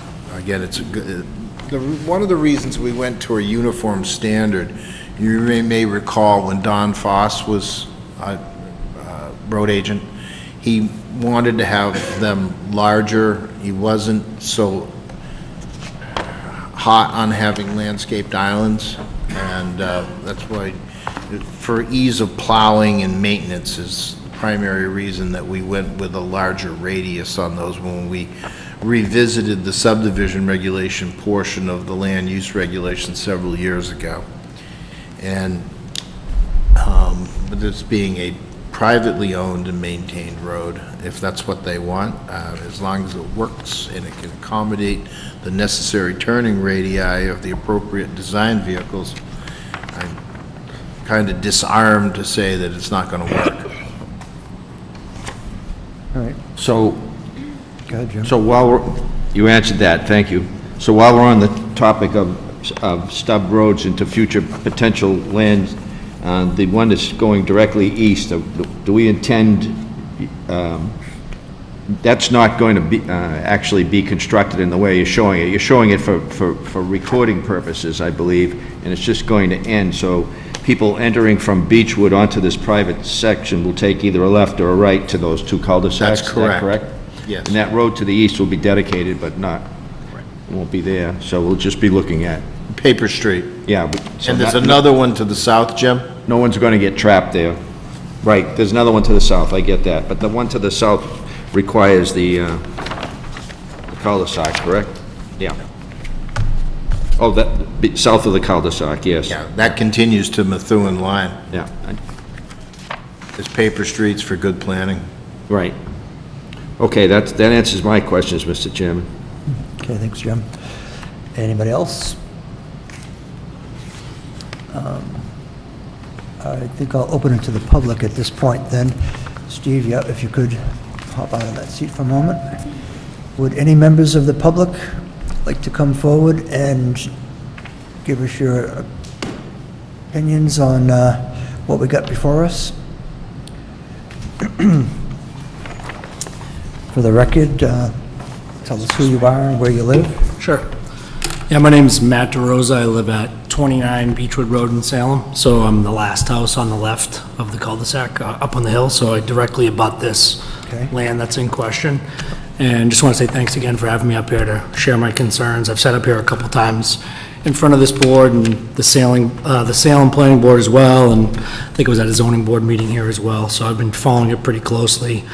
I think I've made my position pretty clear in regards to the development as it's currently laid out. I don't think that it should be approved as currently designed.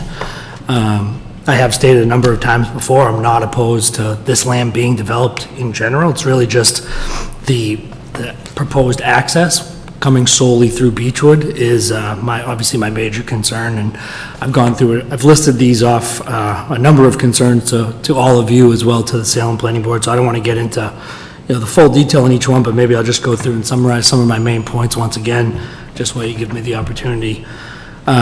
First and foremost, I continue to list public safety as a major concern. Now, I know that both Pelham and police and fire chiefs have claimed first response responsibility for this development, but that doesn't really change the fact that it takes a long time to get there. So I think it's important just to state, I just did the ride again, it took me another 14 minutes, so the way I understand it, as far as first response, this property is located in Pelham, so I don't really believe that the Pelham police or fire chief could say that they're not going to respond, and we know that Salem would not claim first response, so it kind of is like Pelham as a default, but it does take a long time to get there.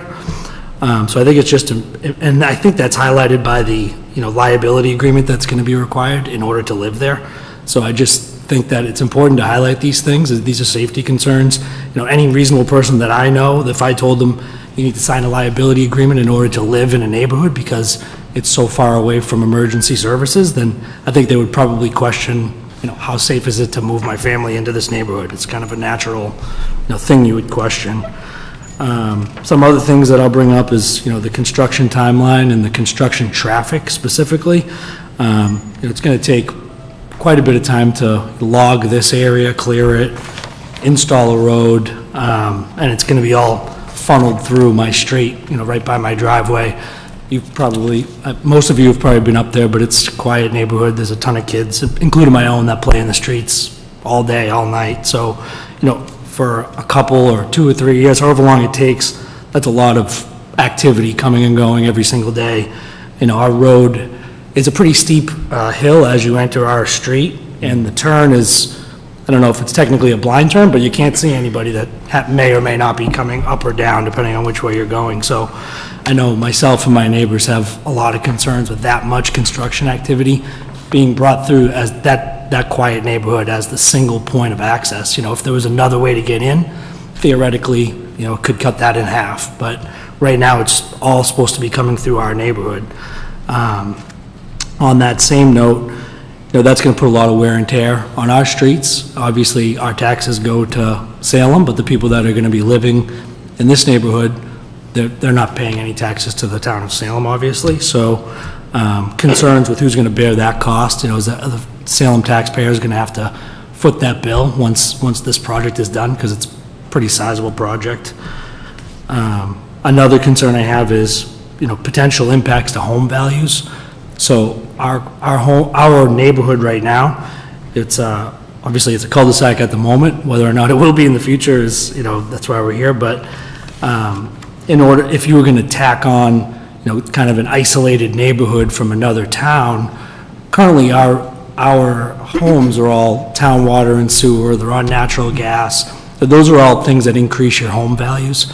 So if you tack on 15 more homes in a different town that's kind of isolated from the town that they're in, and they are on septic, they're on well, you know, you sign a liability agreement in order to live there, there's potential that those homes could fall out of favor with home buyers, which could impact the home prices in that neighborhood, and it's essentially is my street, so it's essentially connected to my street. So if those home prices are impacted, I would think it would drive down the other homes on the street. So that's another concern of myself and other people. Oh, and not to mention all of those, you know, cons of this neighborhood. It's also a network of private roads. So another reason why people may not feel like, you know, they're going to pay a premium dollar price. Our street is a town-approved road, so, you know, that's another major difference. If somebody's looking to purchase a home, why they may not pay a premium price to be in this proposed neighborhood as they may for the neighborhoods that are connected to it. And I think that's about all I have. I would also mention the network of private roads. You know, I've mentioned this before in front of this board, but, you know, that could probably get hairy pretty quick. There's going to be a lot put on this HOA as far as, you know, maintaining drainage, plowing. Who knows what's going to happen with the school buses, but, you know, I could see home buyers, whether it's a first home buyer or a second or a third home buyer, to be blindsided by those ramifications, on top of the fact that they have to sign a liability agreement to live there. It just seems like it could get kind of hairy pretty quick. So that's basically all the concerns that I have and everything that I just wanted to kind of reiterate. I guess what I'm asking is that you just consider all of these things. I know you're going through meticulously, you know, it's been a lot of meetings on this development, but just not to let those things fall by the wayside. And, you know, in my opinion, it would be, you know, better for probably everybody involved if this could be accessed from the Pelham side and not solely through Salem, so there wouldn't be such major impacts on the residents of Salem. Yeah. Jim? Mr. DeRosa, I'm trying to pick up your points and put them in perspective to how we have to look at this. A couple of things. You've been following the Salem meetings. I have not. I'm not sure. We're going to have the applicants speak to that, where they are. I think the last time we were here, if you recall, there was some discussion about what's going to happen with the cul-de-sac on Beechwood. And secondly, you mentioned that you have town sewer and natural gas? We do, yep. Wow. And because also you heard discussion about the possibility of Salem letting the water system go in. I'm not sure about the rest, but we'll hear from that too. And I also heard your concerns about the HOA, which will be, it will be quite a thick document, I can assure you, if this plan were to proceed. So as one member, I intend to make sure that these things are clear. I think they're working to do that. But the overarching thing that I wanted to speak to you about was the situation that both Salem and the town of Pelham have to consider, and that is the ability of someone to use private property. And that is something that in New Hampshire, it's actually protected. And it's almost impossible for a land use board to say that there is no way you can develop your property if in fact the developer can satisfy all the concerns of the planning board, first responders in the town, in the municipalities involved, Pelham, Salem. So we have that to look at.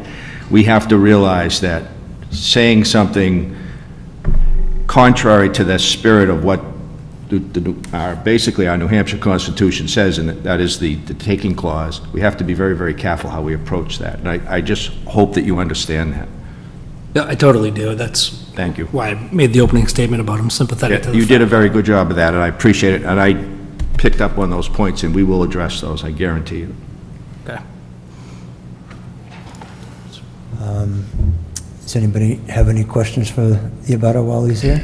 All right, thank you, sir. I do have one other thing maybe I Go could ahead, mention, you know, and I don't know if this is the right format for it, but you mentioned the cul-de-sac in Beechwood.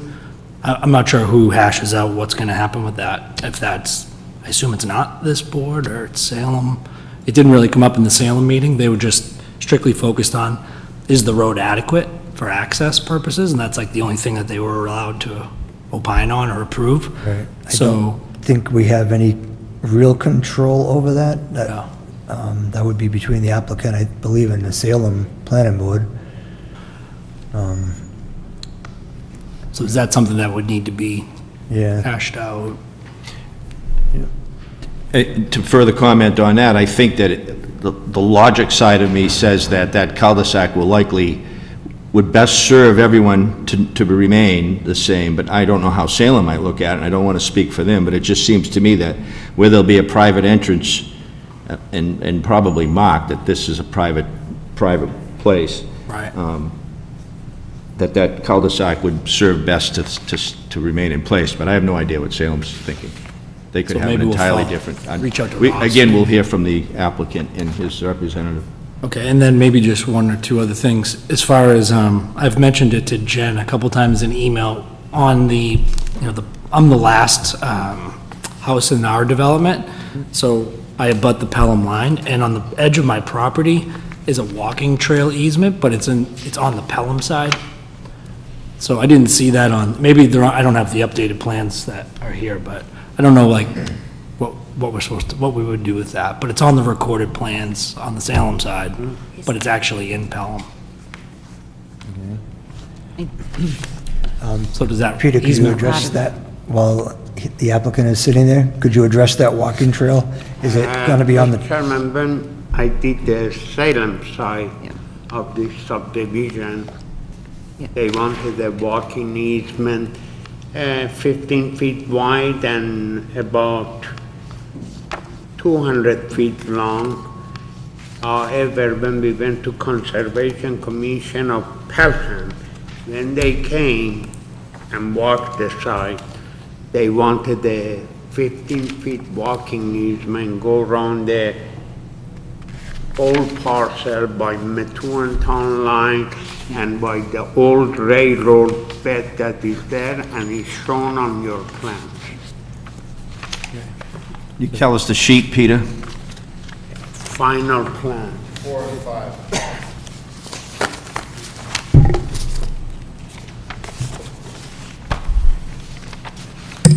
That was part of an open space, right? For his previous development? That was part of the open space for your previous development, correct? On the Salem side? That walking trail? It wasn't part of open space at the time that Okay. we did it. They wanted. A little, yeah. And that's what I Little saw bit, so. when I was researching it, yeah. Sure, ma'am. If you look in your letter from Conservation, you'll see they describe where that easement should be. It's in your packet, the letter from Conservation Commission. Yep, and it is shown on the plan on, Yeah. I do see it on sheet 5. All right. All right, is there anything else while you're, I guess the last thing, so I guess is the answer to that question that it's being moved? I don't know if it's being moved or not, it's shown on the plan, but, Because the way Mr. that Chairman, it's shown on the plan, on the final plan that will go to registry after we obtain your signature, will get recorded. So this is the, I don't have what you all have in front of me, but this is the one that's right on the border of my property? Yes. Is that what we're talking about? it looks like it starts right in the corner of your property. Yeah, okay. Okay, so it's being addressed is the answer. Okay. And then lastly, I don't know, again, I don't know if this is the time to do it, but, you know, right now I enjoy some privacy in the backyard. You know, this road is gonna be, you know, perpendicular to our road, so there will be homes, you know, one pretty close, others relatively close, but as far as maybe leaving some trees or privacy, any, I know I have that concern as well as my neighbor across the street. Yep, so we need to keep some screening in there then. All right, That's really all I have for now. all right. Thank you all. That last comment is definitely going to get addressed. Is there anybody else that would like to come up and speak? Now's your chance, come on up, raise your hand, let us know you want to come up. I am seeing no response. I'm going to close it to the public and bring it back to the board. Peter, his last comment about the leaving some trees, is there a tree line along the abutter's property? There is, but however, I am giving a easement to conservation, and if they want to go and cut trees, nothing to do with me.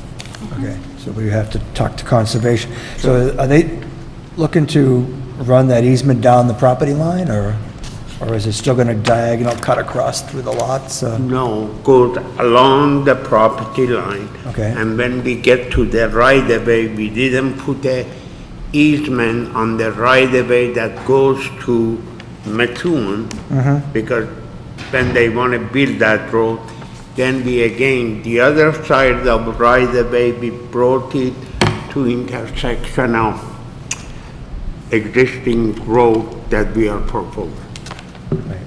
I've never seen conservation want to clear cut a 15-foot easement. I didn't say, I am just. Right, that's what they're looking for, an easement, but we need to find out from them Mr. Chairman? what their intent was. Shane, go ahead. I was at the meeting, and originally we had proposed a 10-foot walking trail easement. They actually pushed me to go to 15-foot, only to give them a little leeway so they don't have to cut extra trees. That was exactly the testimony that was given okay. at that hearing, is they would like to be able to meander the trail and not be stuck in a 10-foot swath where they can't kind of selectively make their path, Right. so. That's their normal procedure, is to not cut the trees. Right. All right. Can I say something about this? Yeah, Jim. This originates in Salem, doesn't it? No, sir. All right, I don't have enough detail then to understand. I approach. Please. It appears as if it originates from the abutter's lot. It's in Salem. This is 5. Which is Salem, yeah. Comes here, goes around.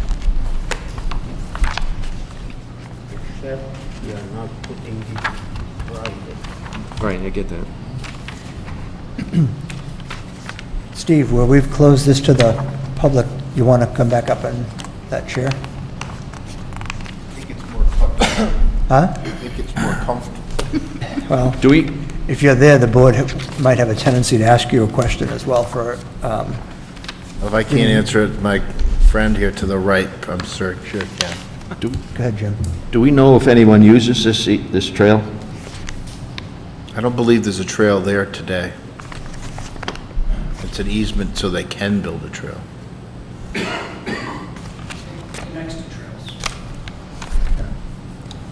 I thought the abutter said there was a trail. I'm sorry? I thought the abutter said he referenced a trail. There is trails. I didn't hear it. Mr. Chairman. Oh, yeah, I thought the abutter made a reference to a trail. That's what I was looking for, too.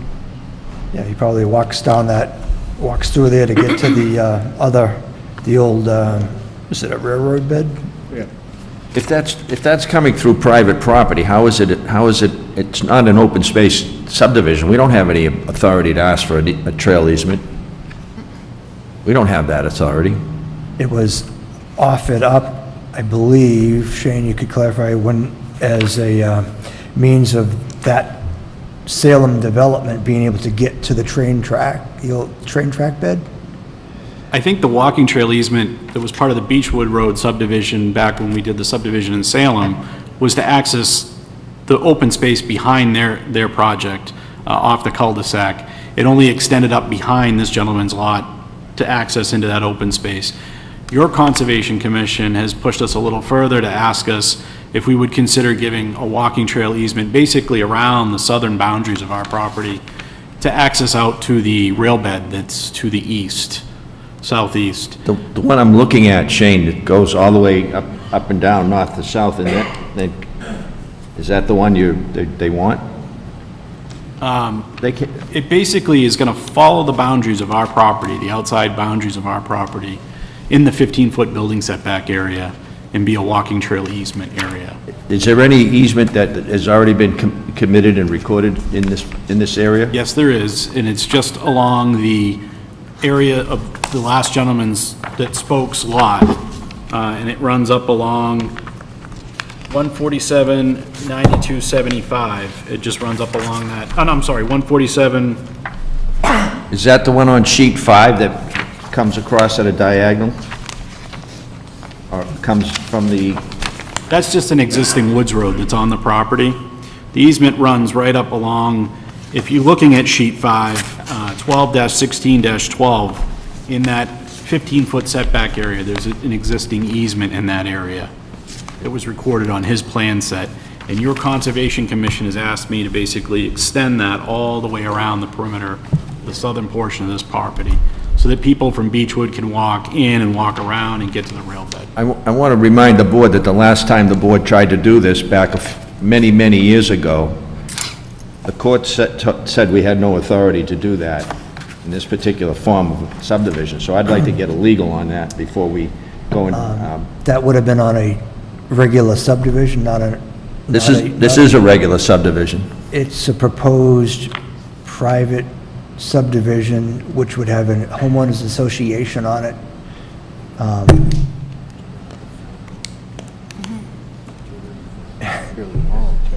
Yeah. We've offered it up. I just know that this board should probably ask for an opinion about that, because I've just asked a selectman here with 40 years of continuous service, and I recall a subdivision, that was a conventional subdivision, Mr. Chairman, where a request for land was asked, and subsequently later through courts, Mr. Cody might be familiar with it, I can tell you of the case later, we're not allowed to do that. So anybody can ask for it, but that doesn't mean we have the authority to make it a plan condition to do. The board did not ask for this, Jim. The applicant has offered it up on the asking of the Conservation Commission, who is an advisory board. They're not... What's the difference? It's Conservation Commission. They're completely advisory. They have... I'd say yes to anything I don't have to do. Okay.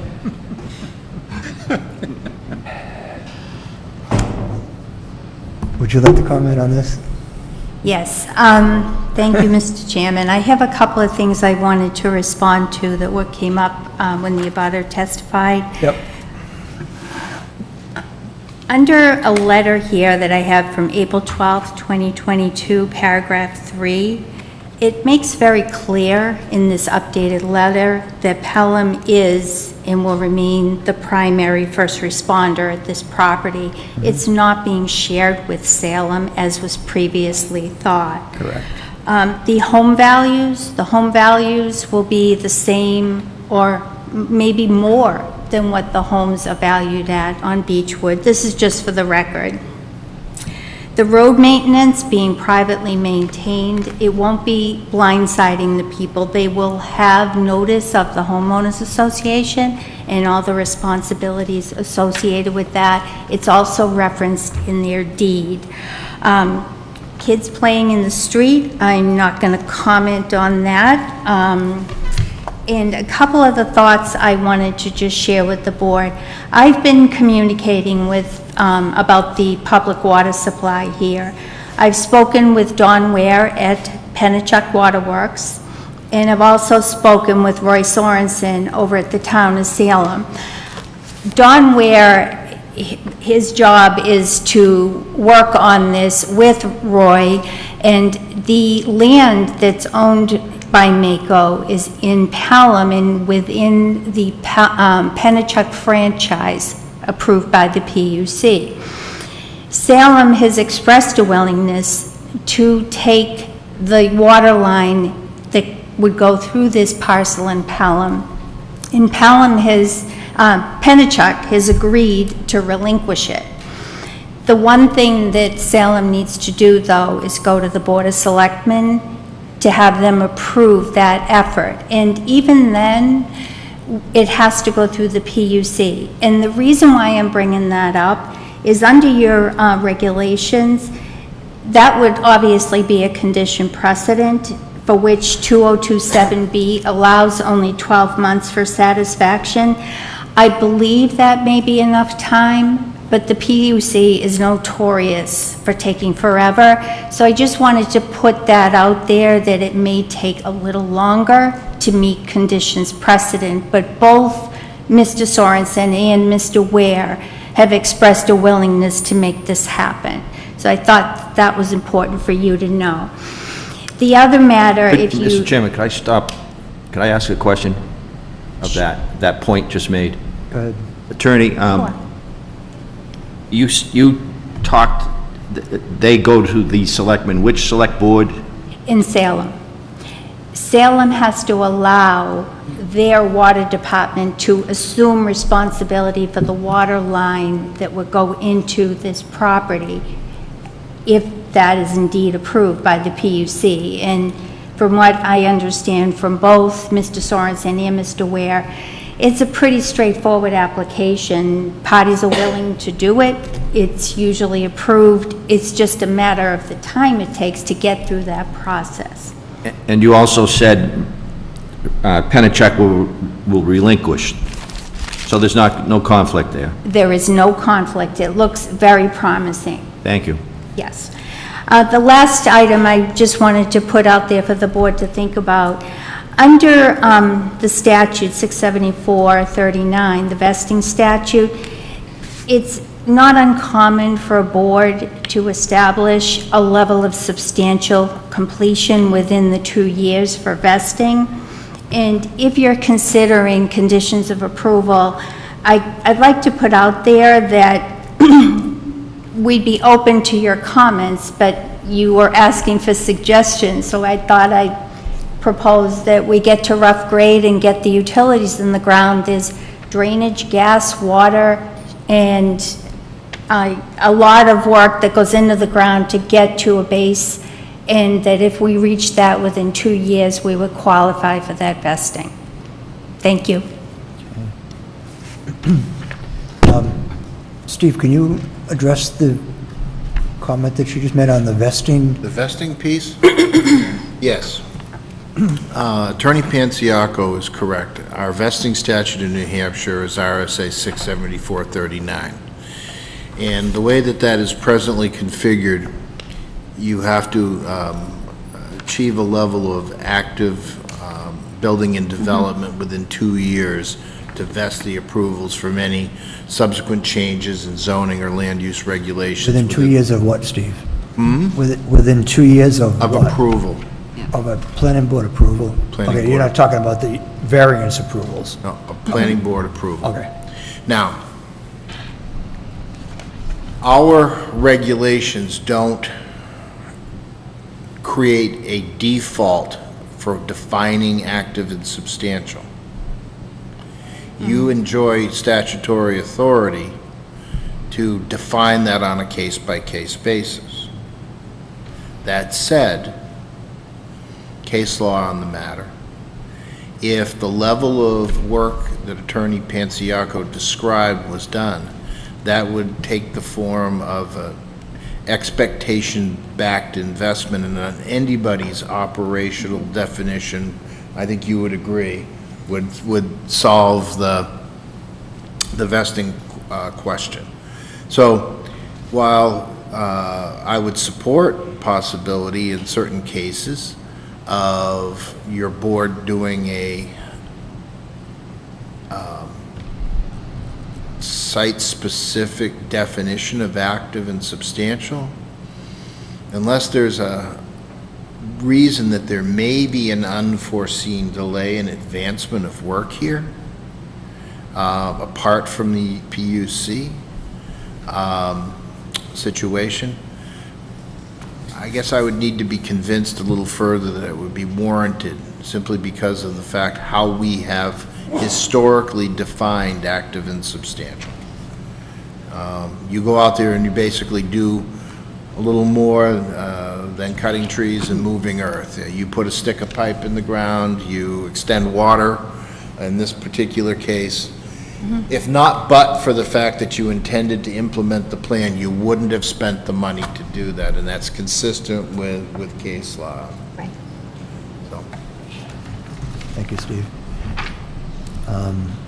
Planning board members have comments and questions? On the vesting? Anything? I wanted to ask some more questions about the right-of-way, but I mean, not the right-of-way, the easement that, on sheet 5 again, either Attorney Pantago or the engineer, it shows it running into the property to the north, 18, 12, 15.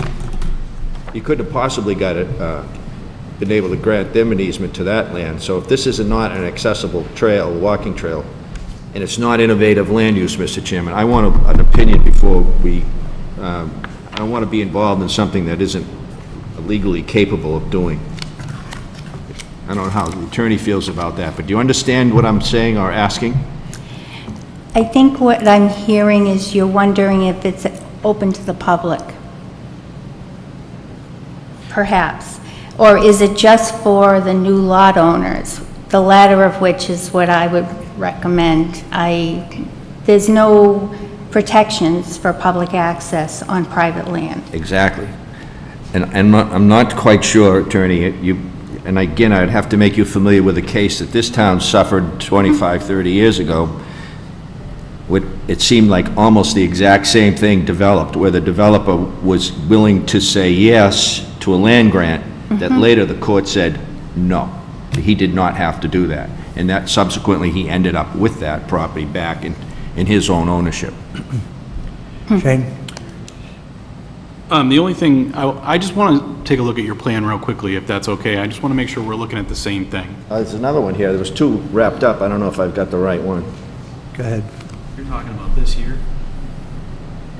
No, I was talking about, this is the one you're dealing with, right? With the Conservation Commission. Okay, and then we're also doing one here along this border, an interruption here. And again, I don't want to walk you into a situation where you're saying yes